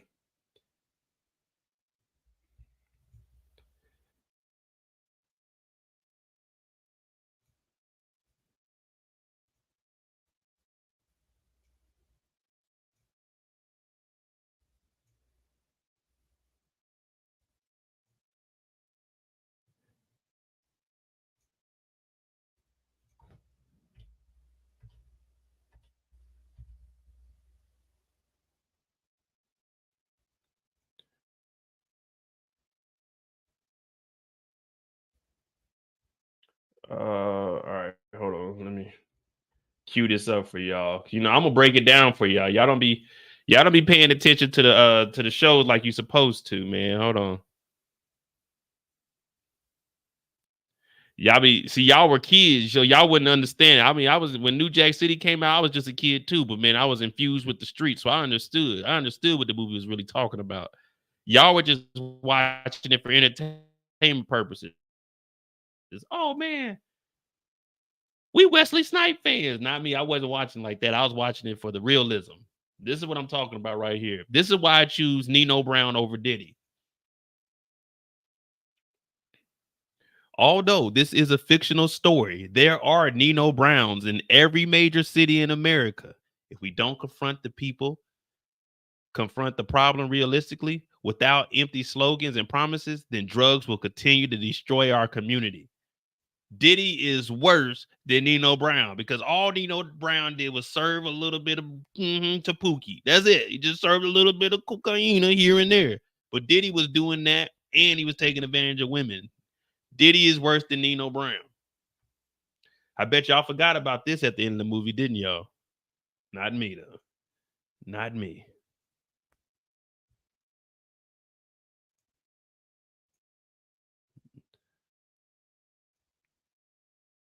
See, that's the thing, Kendall. You were young, so you knew what you saw, but you didn't comprehend it. You know what I mean? You just saw it. You know what I mean? You didn't know. Remember, in Men in Black, Will Smith said, "What you see is what you didn't really saw," or whatever he said in that the song. What you'd seen or what you didn't saw, or something like that. You know what I mean?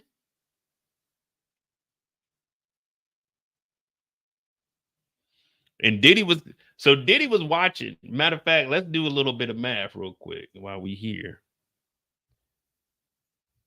When was New Jack City released?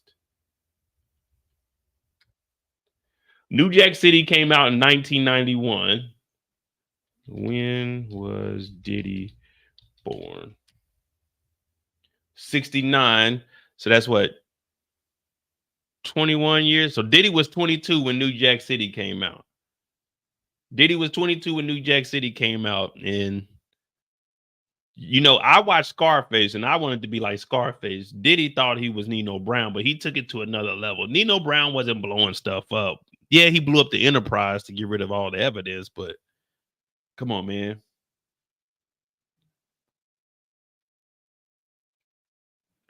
Not Shy Girl. So we're waiting right now for this press conference.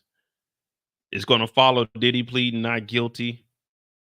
So we're just waiting for the lawyers to come out right now. I'm trying to find articles, but everybody's doing the same thing we are doing, just waiting on information to drop.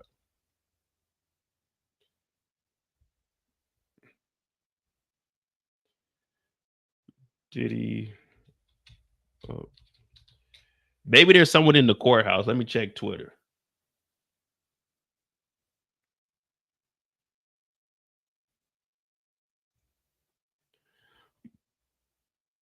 So the BBC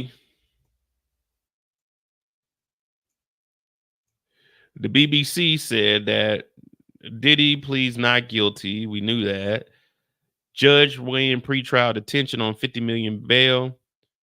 The court is currently hearing arguments from Combs' lawyer, federal prosecutors, before the judge decides whether the rapper should be held in detention before his trial. Prosecutors are listing allegations, mentioning the indictment, claiming that they show a pattern of violent abuse and cover-ups for his alleged crimes.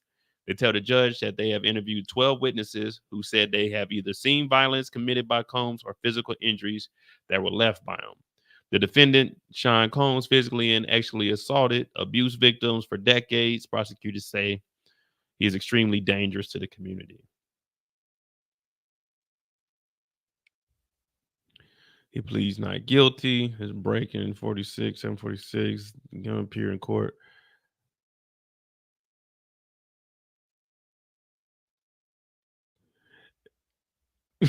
My thing is, why do they keep bringing up they found 1,000 bottles of like baby oil? Like, that's the most damning evidence. The most damning evidence, and not that he had 3 rifles with the serial codes scratched off and defaced weapons. Not that he had pounds of drugs. It's, hey man, he had 1,000 bottles of baby oil. That right there is the that right there is the smoking gun. When we got guns that ain't smoking, the smoking gun is the 1,000 bottles of baby oil. Like, that's what they telling the judge. Judge, he might be a flight risk, but let's not forget he had 1,000 bottles of baby oil.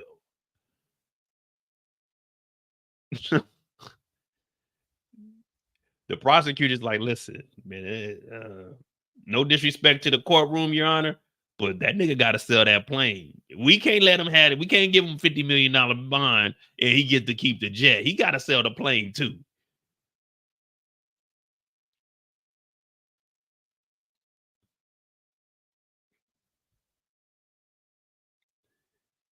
And Diddy is just, I don't know, man.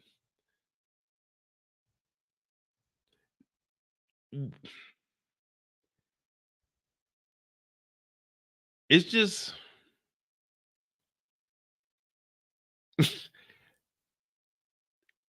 them keep including 1,000 bottles of like baby oil for that to be key evidence. This just sounds like an SNL skit or something, man. We got 1,000 bottles of baby oil. Of all the crimes that he committed, they're just, hey man, we gotta, like, they said they got footage.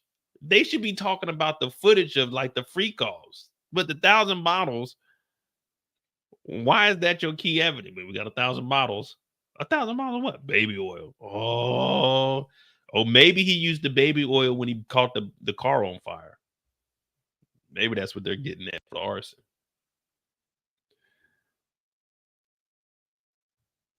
Yes, we still live. We waiting to see what they gonna say, man. Is it a bond? No bond. I got work in the morning. I'm gonna be honest with y'all. Diddy ain't this important. It get to about, it's 10 o'clock now. It get to about 11 o'clock and they ain't outside. I'm gonna have to go ahead and tell y'all we done because we already at 3 hours and we've been waiting for over an hour for this. Well, hour and a half. He said we seen weapons with the number scratched. Oh yeah, a defaced weapon, that's nothing. That's easy work. 1,000 bottles of baby oil we've never seen. That is true. I'm trying to think of a case like this evidence. What is the baby oil for? What is he like spraying all the baby oil on the floor and like making people run across and they were like tripping and getting hurt? Whoa, whoa, whoa. You know what I mean? Like, why is it the most damning evidence? 1,000 bottles of baby oil. It's like, all right, he got 1,000 water bottles at the house, man. He was making people overhydrate. Like, we drink that water, hydrate.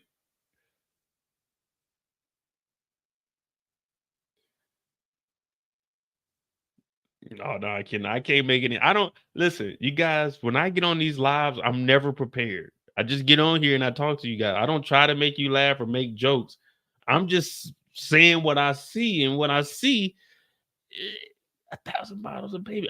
I want to see the photos. I want to see how it was stacked up. Was it just like like when you get done with your clothes, or you go into like a kid's room and you tell the kid to clean up, but they threw all the clothes like in the closet, just a pile of clothes. Was it an organized 1,000 bottles of baby oil, or was it just like an extra room, like a storage closet where they were just throwing bottles in there? And were they 1,000 unused baby bottles, or maybe 300 were empty, 700? You know what I mean? Like I gotta physically see how these baby oil bottles were stacked up. You know what I mean? Like, hey, Mo, what you doing? Man, what the hell? Hey, Diddy said you got to get these boxes of baby oil. What the hell we get 1,000 boxes? Why we need 1,000 boxes of baby oil? Imagine you an employee. Like, man, there's a lot of baby oil. What are we getting baby oil for? It ain't, hey, come get the groceries out the car. Hey, get the baby oil off the back of the truck. Like, you got to get a U-Haul or something to get 1,000 boxes. Unless you think Diddy made someone drive to Costco and pick this up, or he delivered this? That's what we need. We need to see the purchase orders. We need to see who he ordered, because when you go back and look at the serial numbers, we can see where they bought this stuff from. We need to see the purchase orders. Was Diddy paying cash for this baby oil?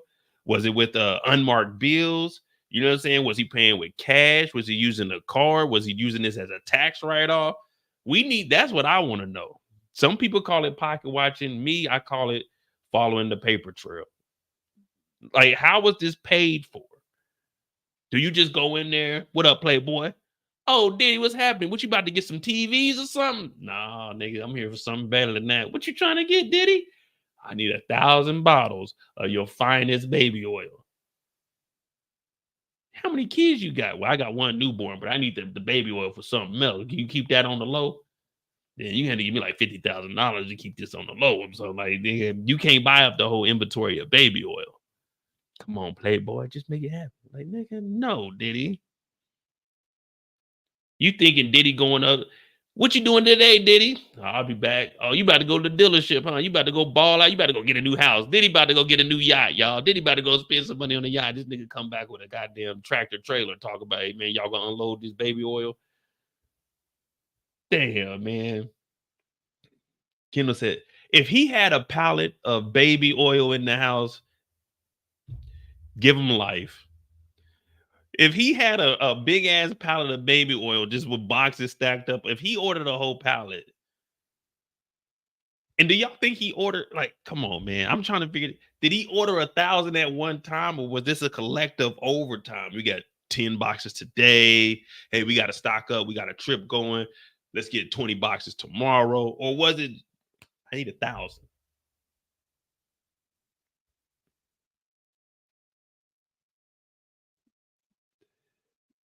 And exactly, Kendall. Was it the baby oil and the lube together made 1,000, or was it individually 1,000 bottles of baby oil and then 300 bottles? You know when they do the drug bust, we got 13 tons of coke, we got 2,500 pounds of weed, we got methamphetamine, we got you know what I mean? Like, was it like that when they were? Oh shit! Because if I was a police officer and I went in there and they were like, "All right, Mo, we need to collect evidence," the last thing on my mind is getting 1,000 boxes of baby oil. I'm like, you know what? We need to put this on the evidence list. I would have like, this nigga got baby oil. What did he got baby oil for? Maybe the nigga just ashy. I don't know, man. But they need to hurry up and get out here. I mean, the judge need to say yes or no, man. The judge don't need to hear all of this.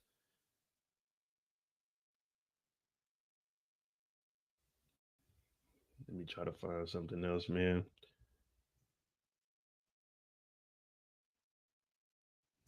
He specifically said 1,000 baby oil, then the bottle.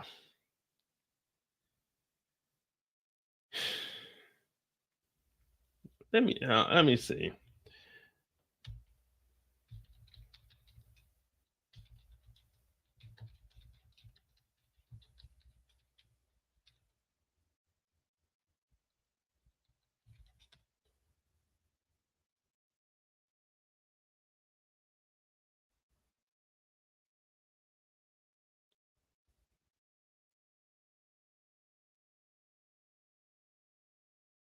Uh,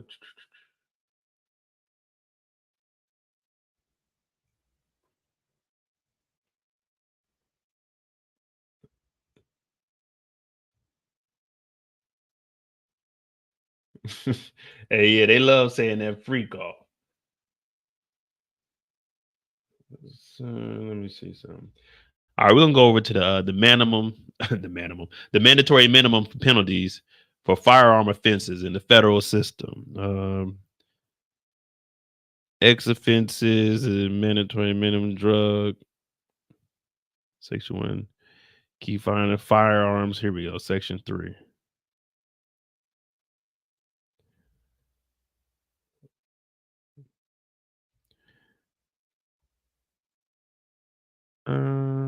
Physical year offenders. No, you ain't no offender. We just trying to see what the mandatory minimum is.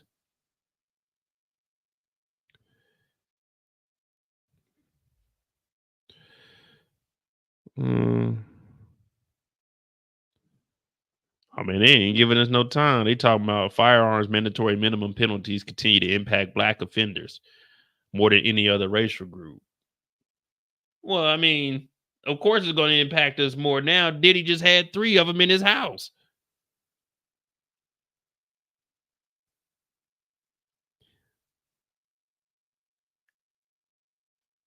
Okay, here we go. Black offenders. So we're just going to give an estimate of what Diddy's about to get. Black offenders also generally receive longer average sentences for firearm offenses carrying a mandatory minimum penalty. In the fiscal year 2016, black offenders convicted under that received under 9924C received an average 165 months compared to 140 for whites, 130 for other. Yeah, but this isn't saying like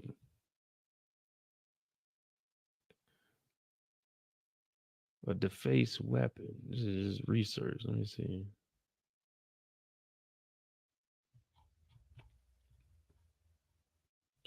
Key findings. Section 3.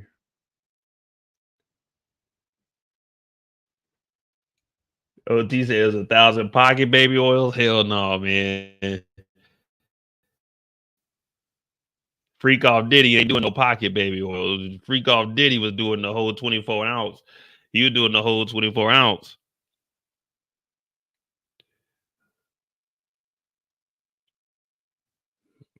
Let me see.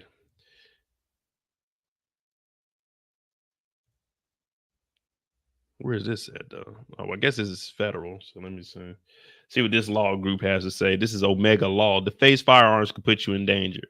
Among U.S. states, Kentucky. Oh, this is Kentucky.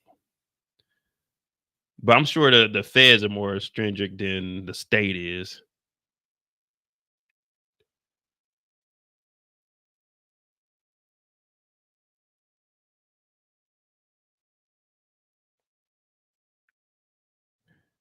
Shit, in Kentucky is 5 months. But this is Fed time, so they probably make you. Is it 5 months or 5 years?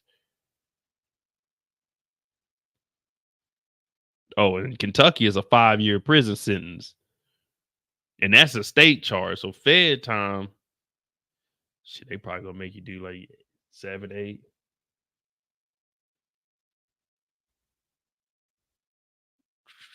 Let me see.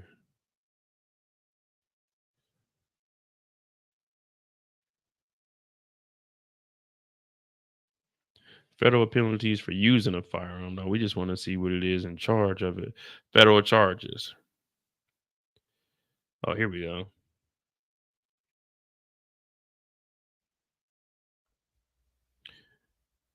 Federal weapons and gun charges and penalties by state. Man, we don't want it by state. We want this is federal.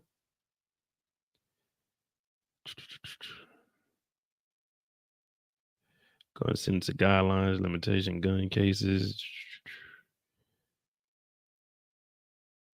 Oh, well, shit. They said they found it in Miami, so let's just see what Florida talking about.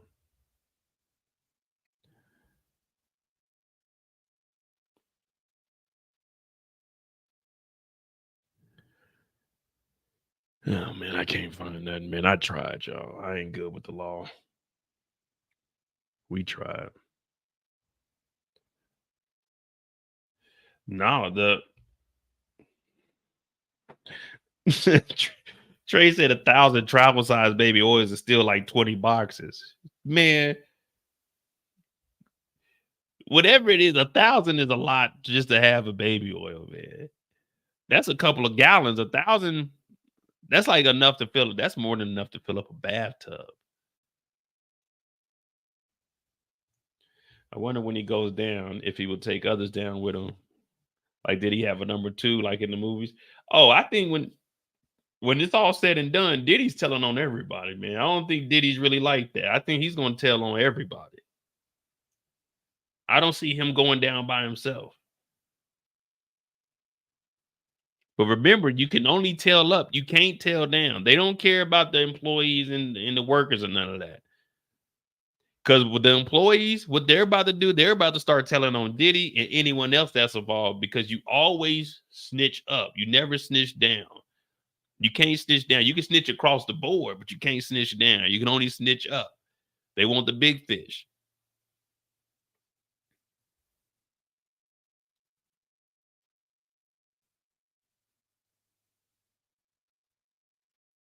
Man, they ain't taking this serious, man. Now, do you guys believe there's any politicians that were involved with Diddy? You know, Mayor Adams may have been in one of them freak offs. TD Jakes, they saying TD Jakes be a little wild, don't he?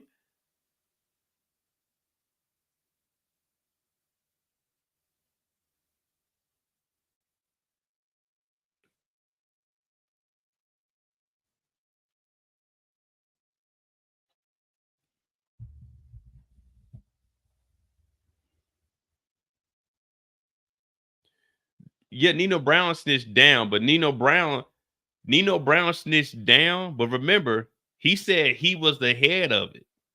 So they put him in charge of it. It wasn't like he was snitching on goddamn Rockabye Baby. He said, old boy, light-skinned brother from the bank was in charge of CMB. So it was technically him snitching up. Because they say it was a smart brother from the bank.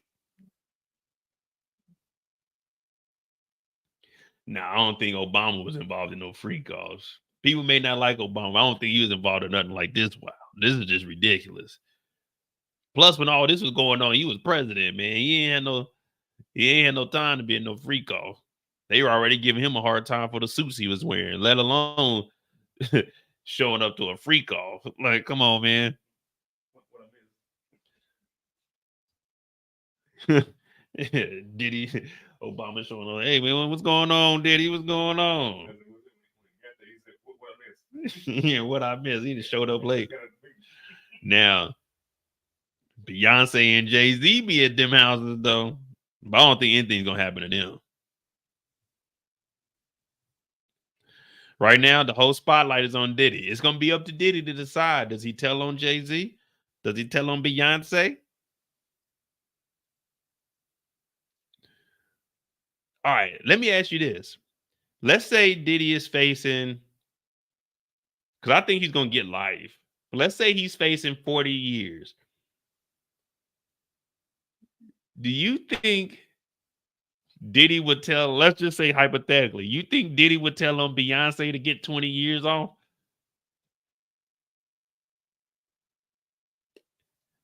Now, I ain't no snitch or anything. Let me see. If I got 50 years, 20 years off, Diddy's what, 50 something? I tell him Beyonce I can get out at 80. I think Diddy, you right, Sandra. I think Diddy will tell for any time off. If it's to get rid of like a life sentence, I think Diddy's going to tell.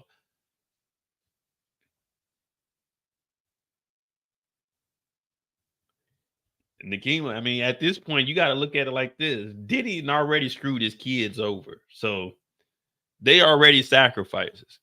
So if it means getting some time off, hey, man, my kids are going to have to fend for themselves, man. But I'm coming home. Diddy's telling, man. There's no way I see. It's either Diddy's going to unalive himself or Diddy's telling, man. Diddy ain't about to be in here like a G taking his time like Suge Knight. No. That's what I want to hear from Suge Knight. See what Suge got to say.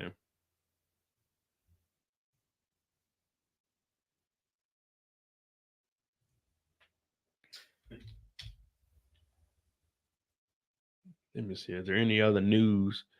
Because, man, it's 2 hours of us sitting out here. Maybe AP got something. They was on the other side of the building.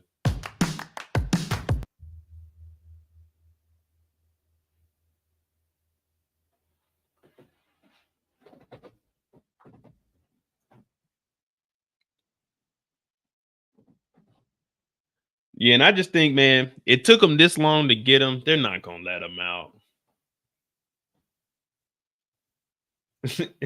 I mean, what could he snitch on Biggie for? Oh, Biggie was selling drugs. There's a statute of limitation for that. Unless Diddy kill, I mean, not Diddy, but Biggie like killed somebody. There's nothing you can really say on him.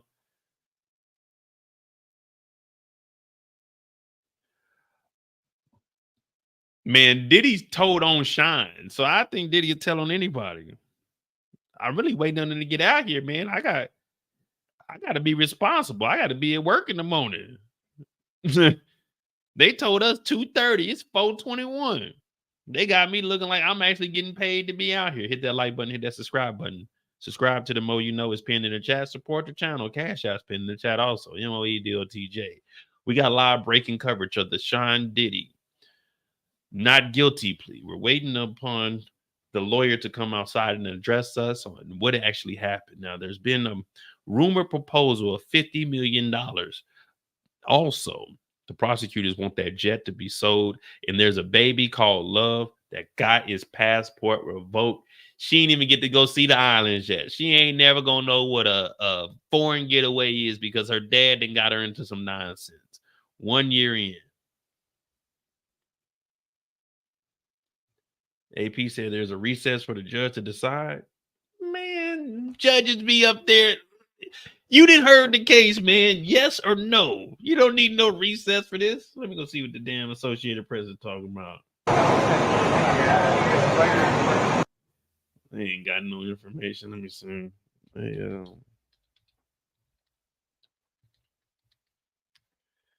The judge in the back like, should we let him go?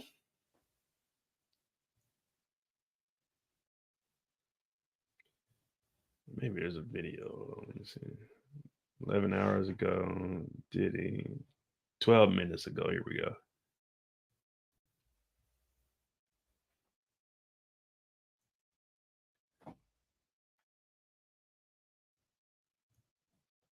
I accept. So that's live there. 12 minutes ago. Diddy Combs pleads not guilty to trafficking and racketeering charges. He pleaded not guilty Tuesday charges presiding over a sordid empire of actual crimes, coercing and abuse of women for years, while using blackmail and shocking acts of violence to keep his victims in line. The indictment also gets and refers to weekly to an attack of former girlfriend Cassie, 54-year-old founder, blah, blah, blah, personal assistant household. Not guilty, Combs told the court, standing to speak after listening to the allegations while showing little reaction. His uncuffed hands folded in his lap. Damn, they had Diddy sitting there like this, very, very humble. Like, damn, Diddy, I thought you was the man. We just seen a video of you yesterday strolling through the New York streets. Yeah, we just seen you. You see how that courtroom of humble niggas?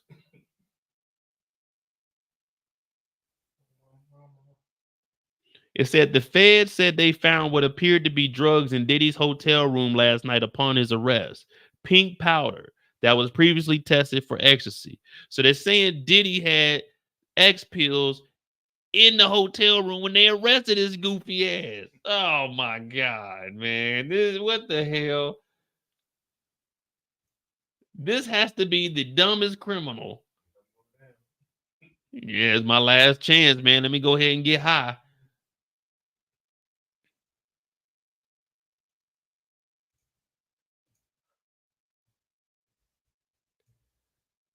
We moving through. Is that New York City? Well, Sean, we moving out here. Yeah, he was high on that shit yesterday. That's why he walking like, look at him. You gotta walk with intention. You gotta be trying to get to something. Getting to it. How's that walk? We in the New York City walk, man. We moving through. Is that New York City? Well, Sean, we moving out here. You gotta walk with intention. You gotta be trying to get to something.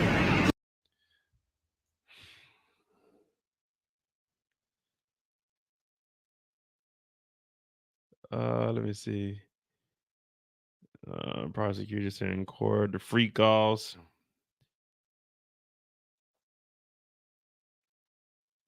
So that they probably knew he had those drugs in the hotel. That's why they was like, man, we're gonna go ahead and arrest him on Monday. Because they said they were supposed to arrest him today.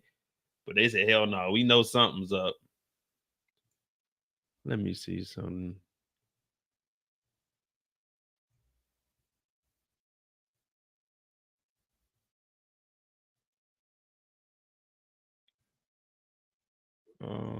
Where's this article coming from?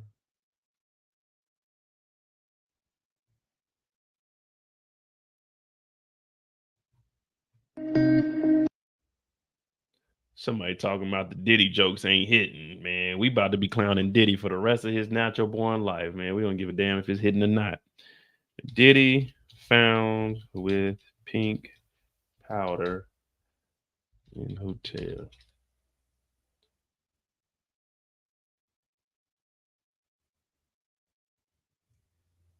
Here we go. New York Post got it.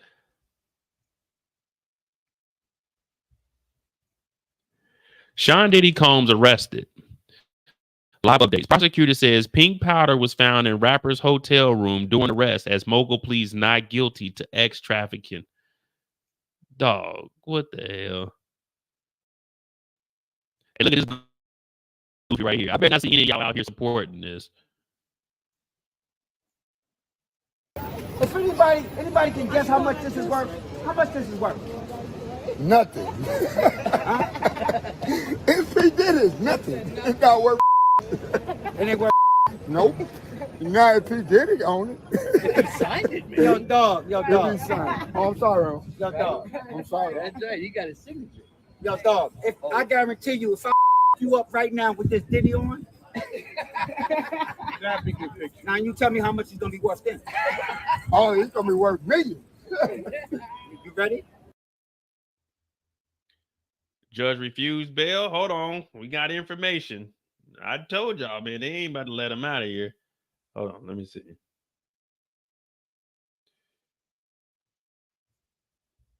This is update.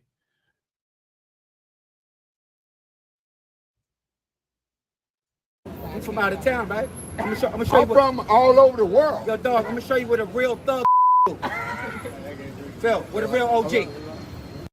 You could tell he a real OG. He got this headband with all this damn lint on it. Bro, you an OG, bro. I gotta show you respect, bro. Now you don't gotta do, yo, your dog. In order to get respect, you gotta disrespect. You understand? What? I won't give a my. You out of town, cat, motherfucker. Nigga, shut your ass up, nigga. Let's go to AP.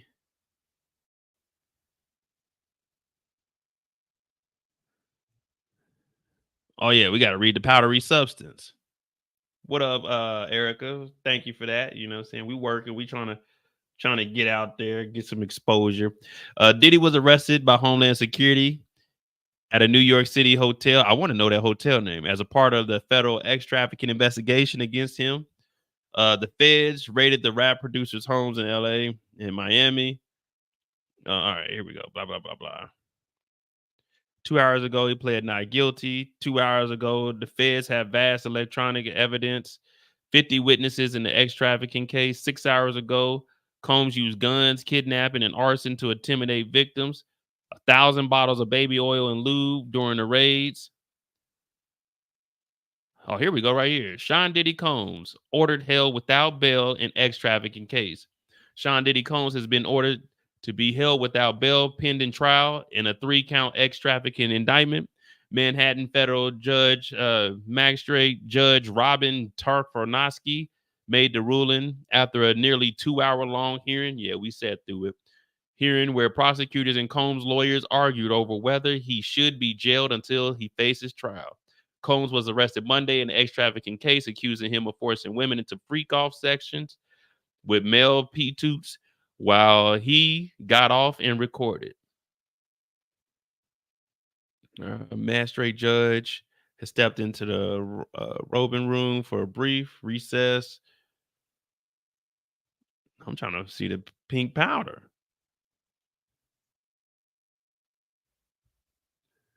Oh, it's over with, man. He's done, y'all. He's done. Justice has been served.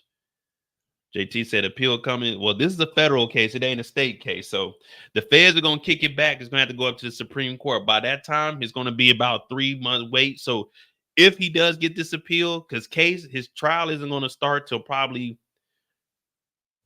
maybe May, maybe June, July next year, because they're going to need time. Now you have your right to a speedy trial, but you're looking at least 6 months minimum before he even goes to court for this. So even if he does get the appeal, we're looking at like January. You know, the holidays are coming up. Thanksgiving, they shutting down. Christmas, they shutting down. New Year's, they shutting down. So if he does appeal this, which is going to probably take about a month, 2 months, they're going to deny it.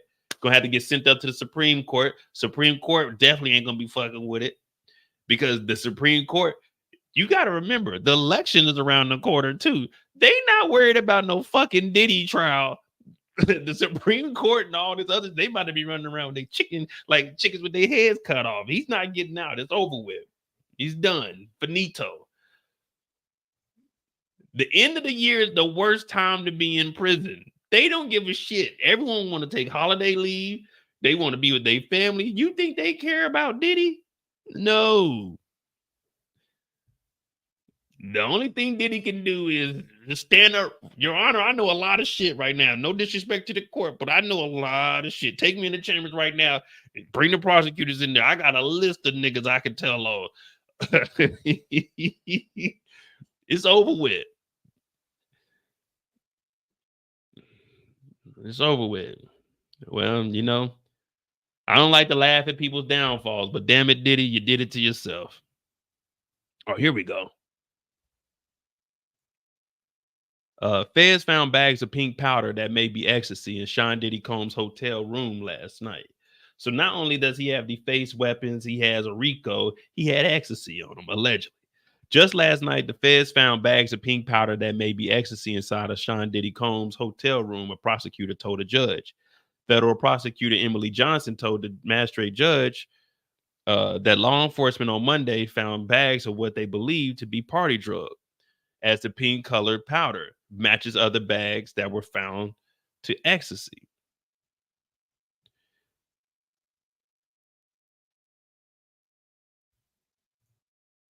Which is kind of weird because How's that walk? We in the New York City walk, man.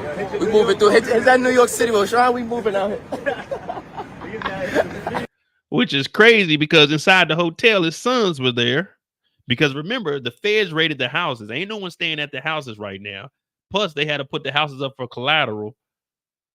So he had his boys with him last night. We see him walking around. He says, sometimes you gotta what?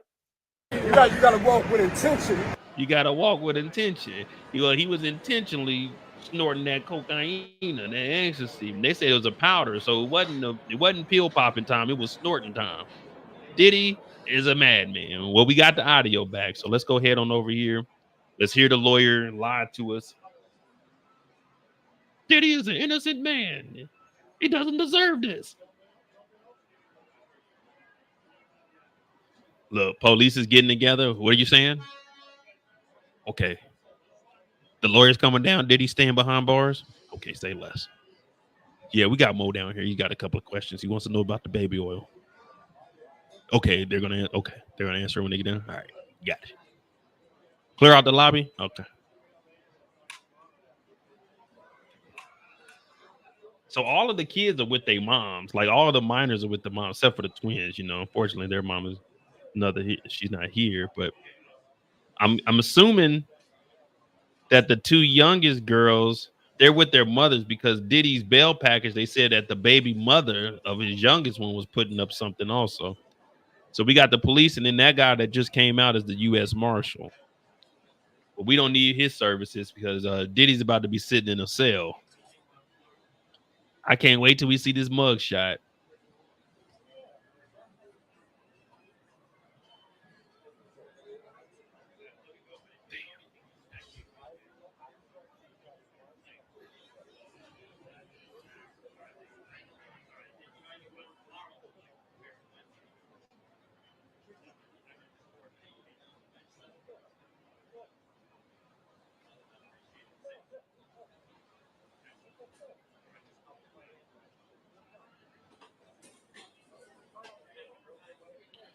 All right, come on, y'all.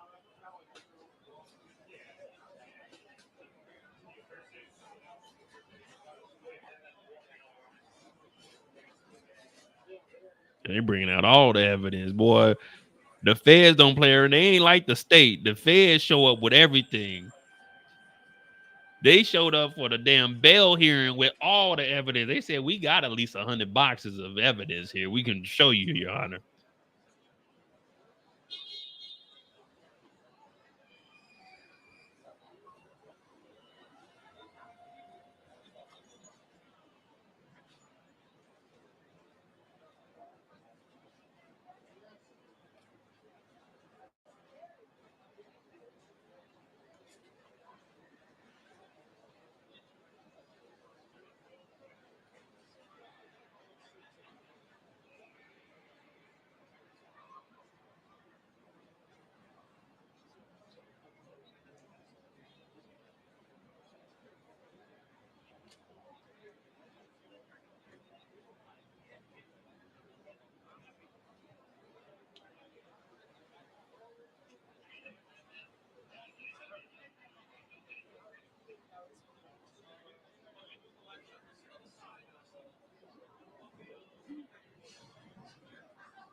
Come on, Zay. We don't know if he off the bomb, but she had a weird death.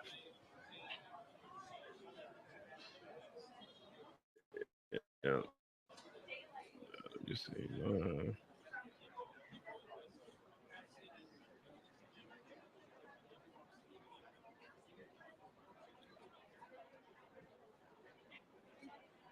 New York ain't playing around though, man. I know that lawyer need to hurry up and get on out of here. They need to slap them handcuffs on Diddy and get this lawyer on out here so we can get off.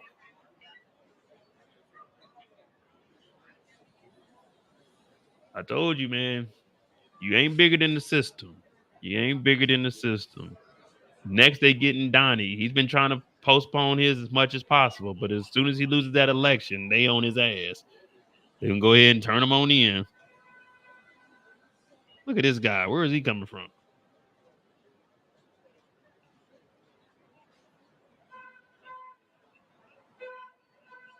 Man, why they zooming in on this black guy? He ain't had nothing to do with the case, man. He just going home. Oh, I don't know where they sitting on. Well, Rikers isn't a federal prison, is it? I think Rikers is a state prison.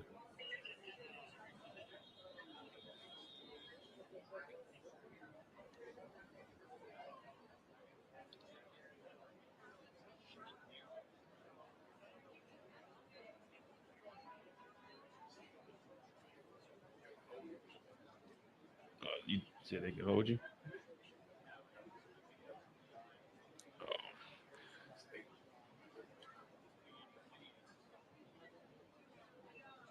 Yeah, I don't know if they would send him to Rikers though. I think he does have a little bit of clout left.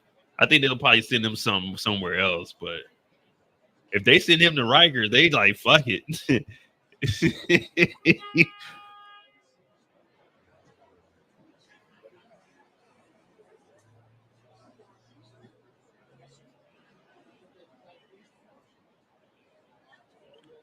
Yeah, man. Diddy better start hitting some push-ups, man. He looked a little out of shape yesterday. It's gonna be a long time in there, boy. Let me guess. They wrongfully accused Diddy, y'all. They wrongfully accused Diddy, man. If I see any of y'all outside on the news broadcast, y'all talking about free Diddy, go ahead and unsubscribe from me. This nigga's guilty. What you missed, DJ? Well, they said that Diddy got arrested last night with pink powder in the hotel room. Here we go. We got action. We'll figure it out now. So this was the first step. We have a bail appeal scheduled for tomorrow at 3:30 in front of Judge Carter, the district judge assigned to this case. I think that we made the points that we've been wanting to make. I think he came out. Mr. Combs is a fighter. He's going to fight this to the end. He's innocent. You got no He choice. came to New York to establish his innocence. He's not afraid. He's not afraid of the charges. There's nothing that the government said in their presentation today that changes anyone's mind about anything. He's been looking forward to this day. He's been looking forward to clearing his name, and he's going to clear his name. And we're going to stand by his side as he does. We believe in him wholeheartedly. He didn't do these things. This was a 10-year relationship. There's no coercion. There's no crime. There's basically just, someone who brought a civil case and now is finding themselves as a witness in a criminal case. And we're going to fight this case with everything we have, as is he. And eventually he's going to be shown to be innocent. And so tomorrow we fight again, and we'll fight every day until we don't have to fight anymore. I don't know. The question is, why did it happen last night instead of today? I don't know the answer to that question. I just want to make one point very clear. We have no power. All we can do is show good faith. He got on a plane and he came here. And if he stayed here for one day before the case started, or for 1 year before the case started, he was going to stay as long as he needed to stay. It ends up being only 12 days. That's fine. That's what the government wanted to do. The government didn't want him to turn himself in. He came here to turn himself in. Why doesn't the government want him to turn himself in? Because then they can't ask for detention. So they go and they arrest him. They arrest the guy who came to New York to turn himself in. But we are going to make all these points again tomorrow, and we'll make them as much as we can until we get them out. So that's all I have. Huh? Tomorrow. Yeah, tomorrow. Wait, what was the question? We're appealing it. We're no bail. He's detained. We're appealing it. Oh, I'm sorry. We're appealing the decision to hold him without bail. Tomorrow at 3:30. 3:30, same place.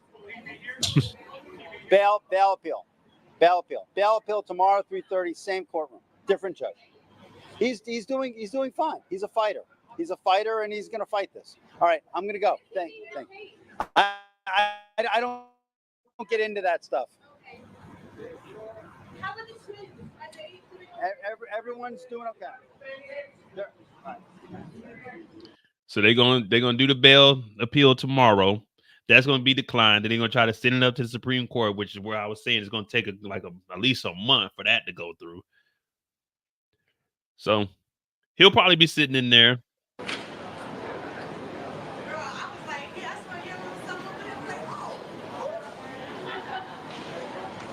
But for tonight, it's gonna be cold in New York City.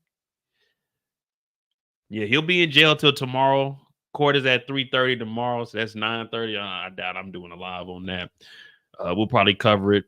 I don't think this other judge is going to do any release. They found ecstasy in the room last night. It's like, obviously, he hasn't learned. If he was coming to turn himself in, why was he still using drugs? You know what I mean? Like, you was going to turn yourself in because initially it was supposed to be on Tuesday. So you're going to turn yourself in on or get arrested on Tuesday with it in your system. It's like, it's just stupid, man. Like, oh, well. JT said, I'm telling you, Judge Carter's going to let him out. Well, I mean, the judge tomorrow can, but I said today he wasn't going home. I knew today he wasn't going home for sure. He might get out tomorrow. He might not. Who knows? Who really cares? But hey, we shall find out. We shall find out. But they had his lawyer up there to be a high-paid lawyer, a couple million. He was doing too much stuttering for me. We gonna fight, y'all. We gonna like, nah, nigga. You sound a little nervous, don't you? We gonna fight.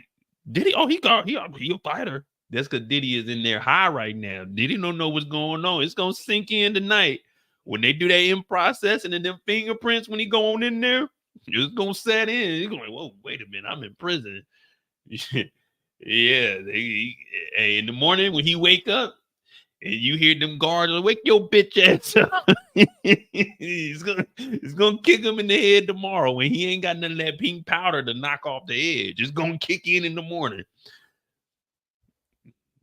He could be a fighter all he wants today in this courtroom when he got on a regular suit, but when he put on that jumpsuit tonight, it ain't gonna be no fighting.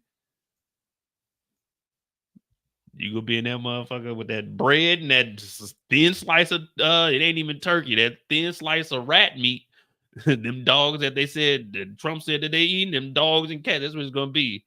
Yeah, it's over. Powdered eggs, all kinds of nonsense.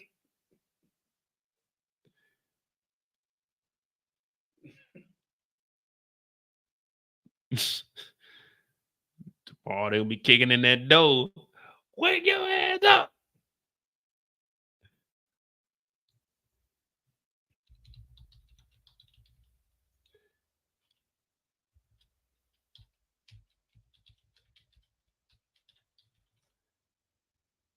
This is how they're gonna have Diddy in there tomorrow, and they're gonna wake him up tomorrow.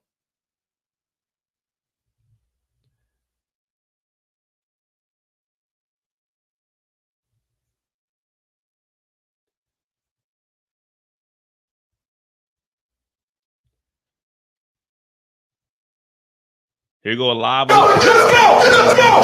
Get out of here! Let's go! Let's go! Move!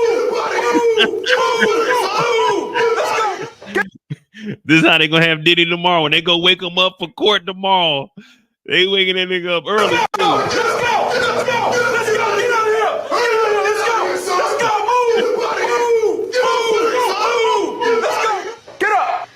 Ain't no sleeping in the prison. Watch out, boy. Stand up. Come here. Make sure you are. You all right? You all right, Diddy? Oh, brother, this guy stinks. You were scared, huh? Don't be scared. Don't be scared. You know where you at? Huh? Hey, in the morning, I'm gonna ask Diddy, you know where you at? The Trump Towers? Ain't no, nigga, you in prison. Where you at? Where are you, sir? Hold your head up. Boy, he was sleeping good. He was sleeping good.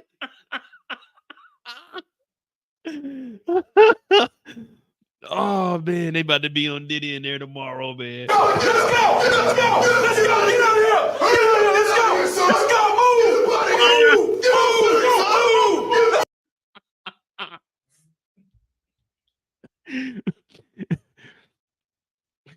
Diddy gonna forget that he in jail. You're fucking delusional. Diddy, where you at? You're fucking delusional.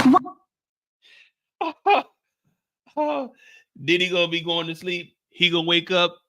He gonna wake up in a cold sweat. He gonna think he at the house. Let me tell you something. Go home and get the gun. Go home. Run. Run.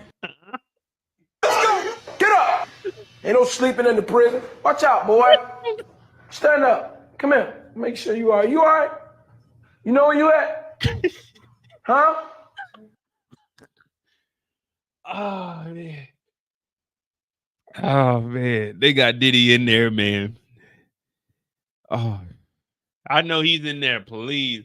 He ain't asked the Lord for nothing in decades, but tonight he gonna be in there praying. Please let me get this bill tomorrow. Where you at? Where are you, sir? Hold your head up. Boy, he was sleeping good.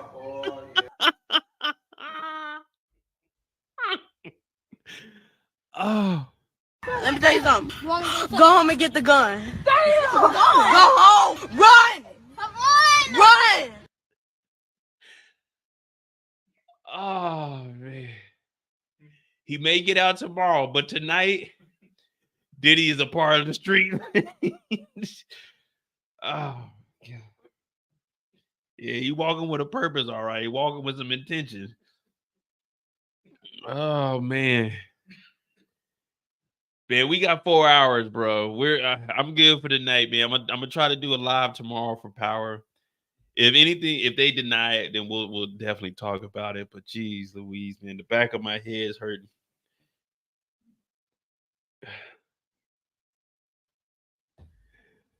Man, they got his lawyer out there stuttering.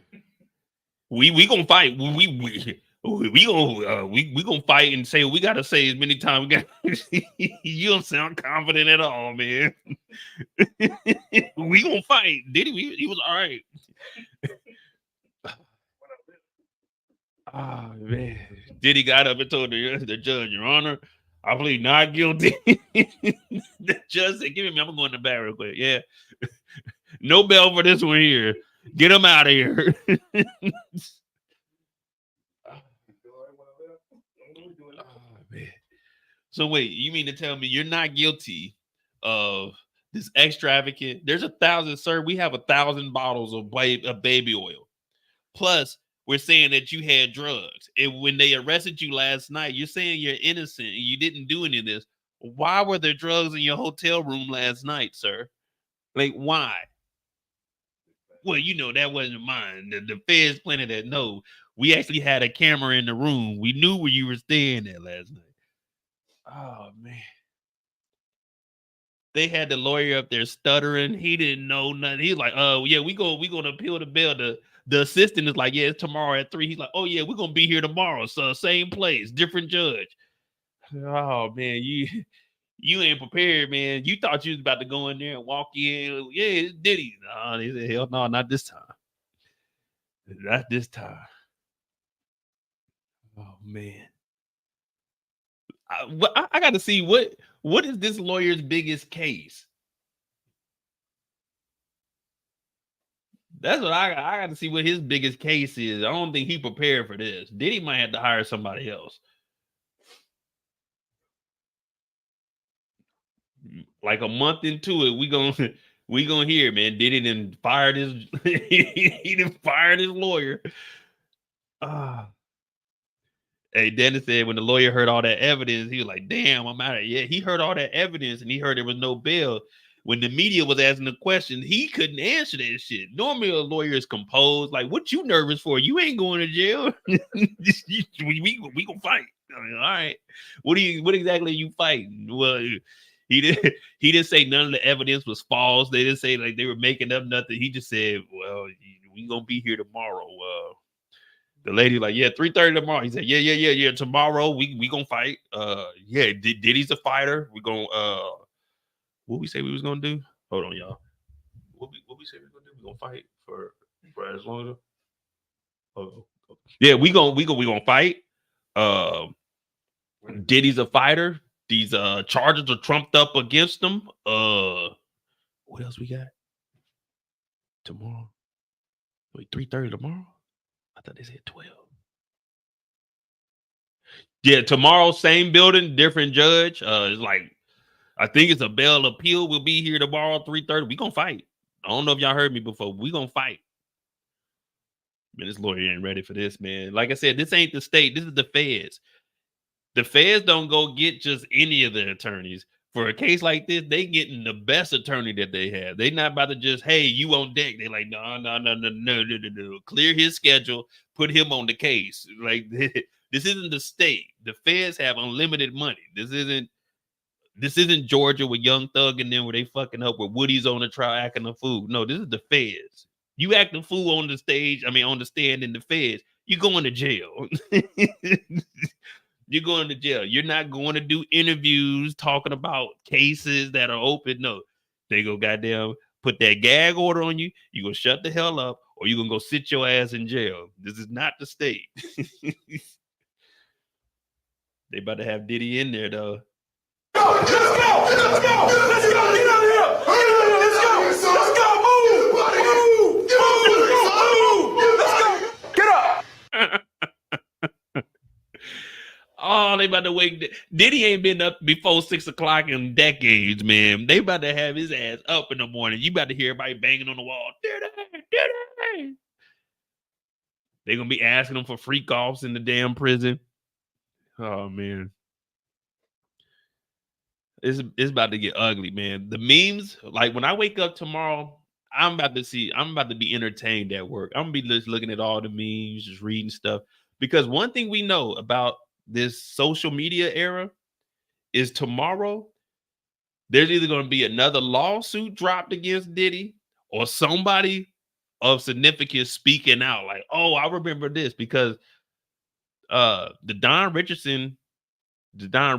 lawsuit, she said that at one of the BET events, not laughing at what happened, but she said they seen Diddy and Usher was there and Neo was there. They seen Diddy punch Cassie. They escorted Cassie out. So it's just about to be more stories piled up on top of it. Because remember, the trial hasn't started.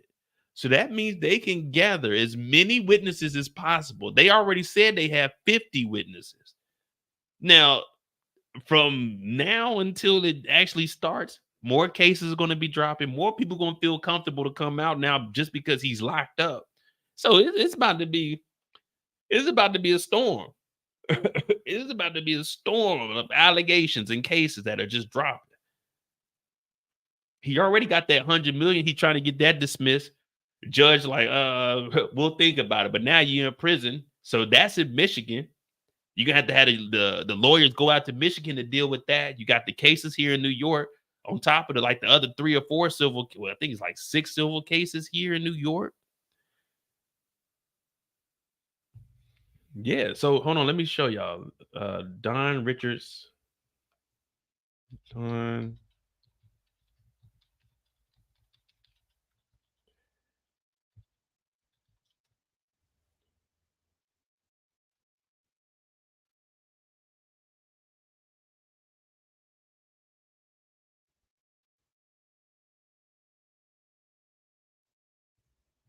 Let me go to a credible site. I'm not going to give y'all a gossip site. I'll give y'all a credible source.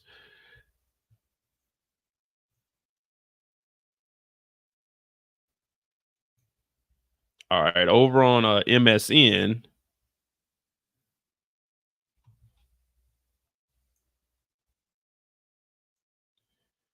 Over on MSN, it says ex-Danity Kane group member Don Richard recently filed an sexual assault lawsuit against Bad Boy Entertainment boss Sean Diddy Combs, and more details on the matter has come to light.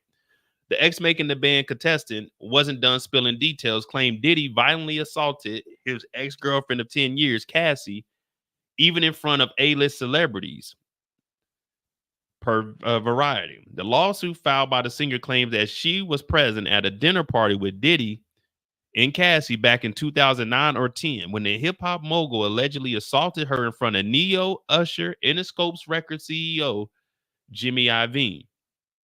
The detailed lawsuit claims alleged argument between Cassie and Diddy led to reported public display of physical abuse.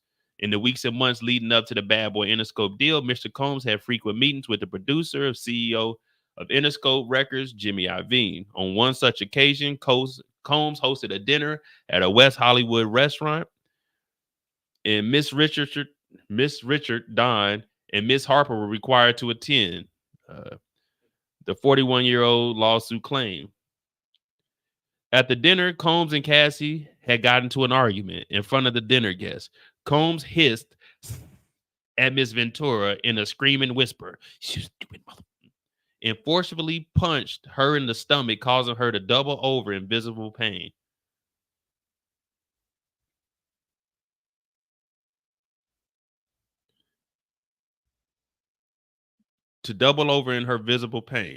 Crying, Miss Clark escorted Miss Ventura out of the restaurant, and Mr. Combs remained to continue socializing with the dinner guests. The incident allegedly took place at a dinner in West Hollywood, California. Neo, Usher, and Jimmy Iovine was there. Now, we seen the video of Diddy in the hallway, so this is not hard to believe that he would do something like this. And it may not have been like a roundup punch, but just a little gut check. But still, it's like, come on, man, you wilding out.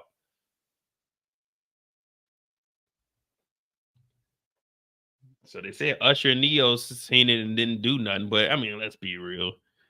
Y'all niggas ain't doing nothing either, man. Everyone always talks about, oh, y'all seen it and let it happen. You seen it too, and you didn't do nothing. I told you I don't get in domestic disputes.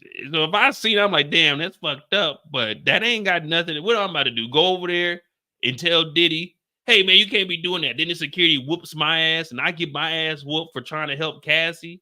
Like, come on, man. I'm not putting myself in that situation. Now, I guess for them, they saying like Usher and Neo should have did something. But did y'all not hear in this lawsuit that Diddy kidnapped niggas, made them break in other people's house and blew up cars? Do you think a nigga is really about to risk his life for that? No, I'm sure the hell not. If they saying Diddy really like blowing up cars, breaking in houses, kidnapping people, do you think I want to go over there and, hey, halt, Diddy, stop? Like, man, do you know what's going to happen to me? I mean, I don't know, man. It's messed up, dude. Well, justice will be served. We're about to hear all kinds of truths about him. It's up to him to defend himself. I mean, we seen the footage, though, so it's not like we can say it's far-fetched of what Diddy would do, because let's be real, he chased her down the hallway with no drawers on, just a towel. So if he's willing to do all of that and then pay for the footage, plus they got free call footage, we don't even know what the hell is going on in those free calls.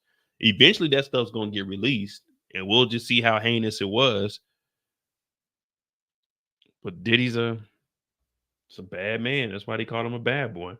Well, they say bad boy. So that's where we are, man. But we got 4 hours. Make sure you hit that like button, hit that subscribe button. I'm going to go ahead and get off of here. Subscribe to the Mo You Know. It's pinned in the chat. Support the channel. Cash App. It's pinned in the chat also. We reached 50,000 subscribers. So I guess the next stop, we're going to try to get to 60. Try to do 60. Then we do 75. Then we do 100. And then we'll see where we go from there. Tomorrow, I'm gonna try to do a power live. If not, we'll probably just cover Diddy again, see if he gets this bail denied again. But hit that like button, hit that subscribe button, and remember, you can run, but you can't hide. Diddy, you're going down.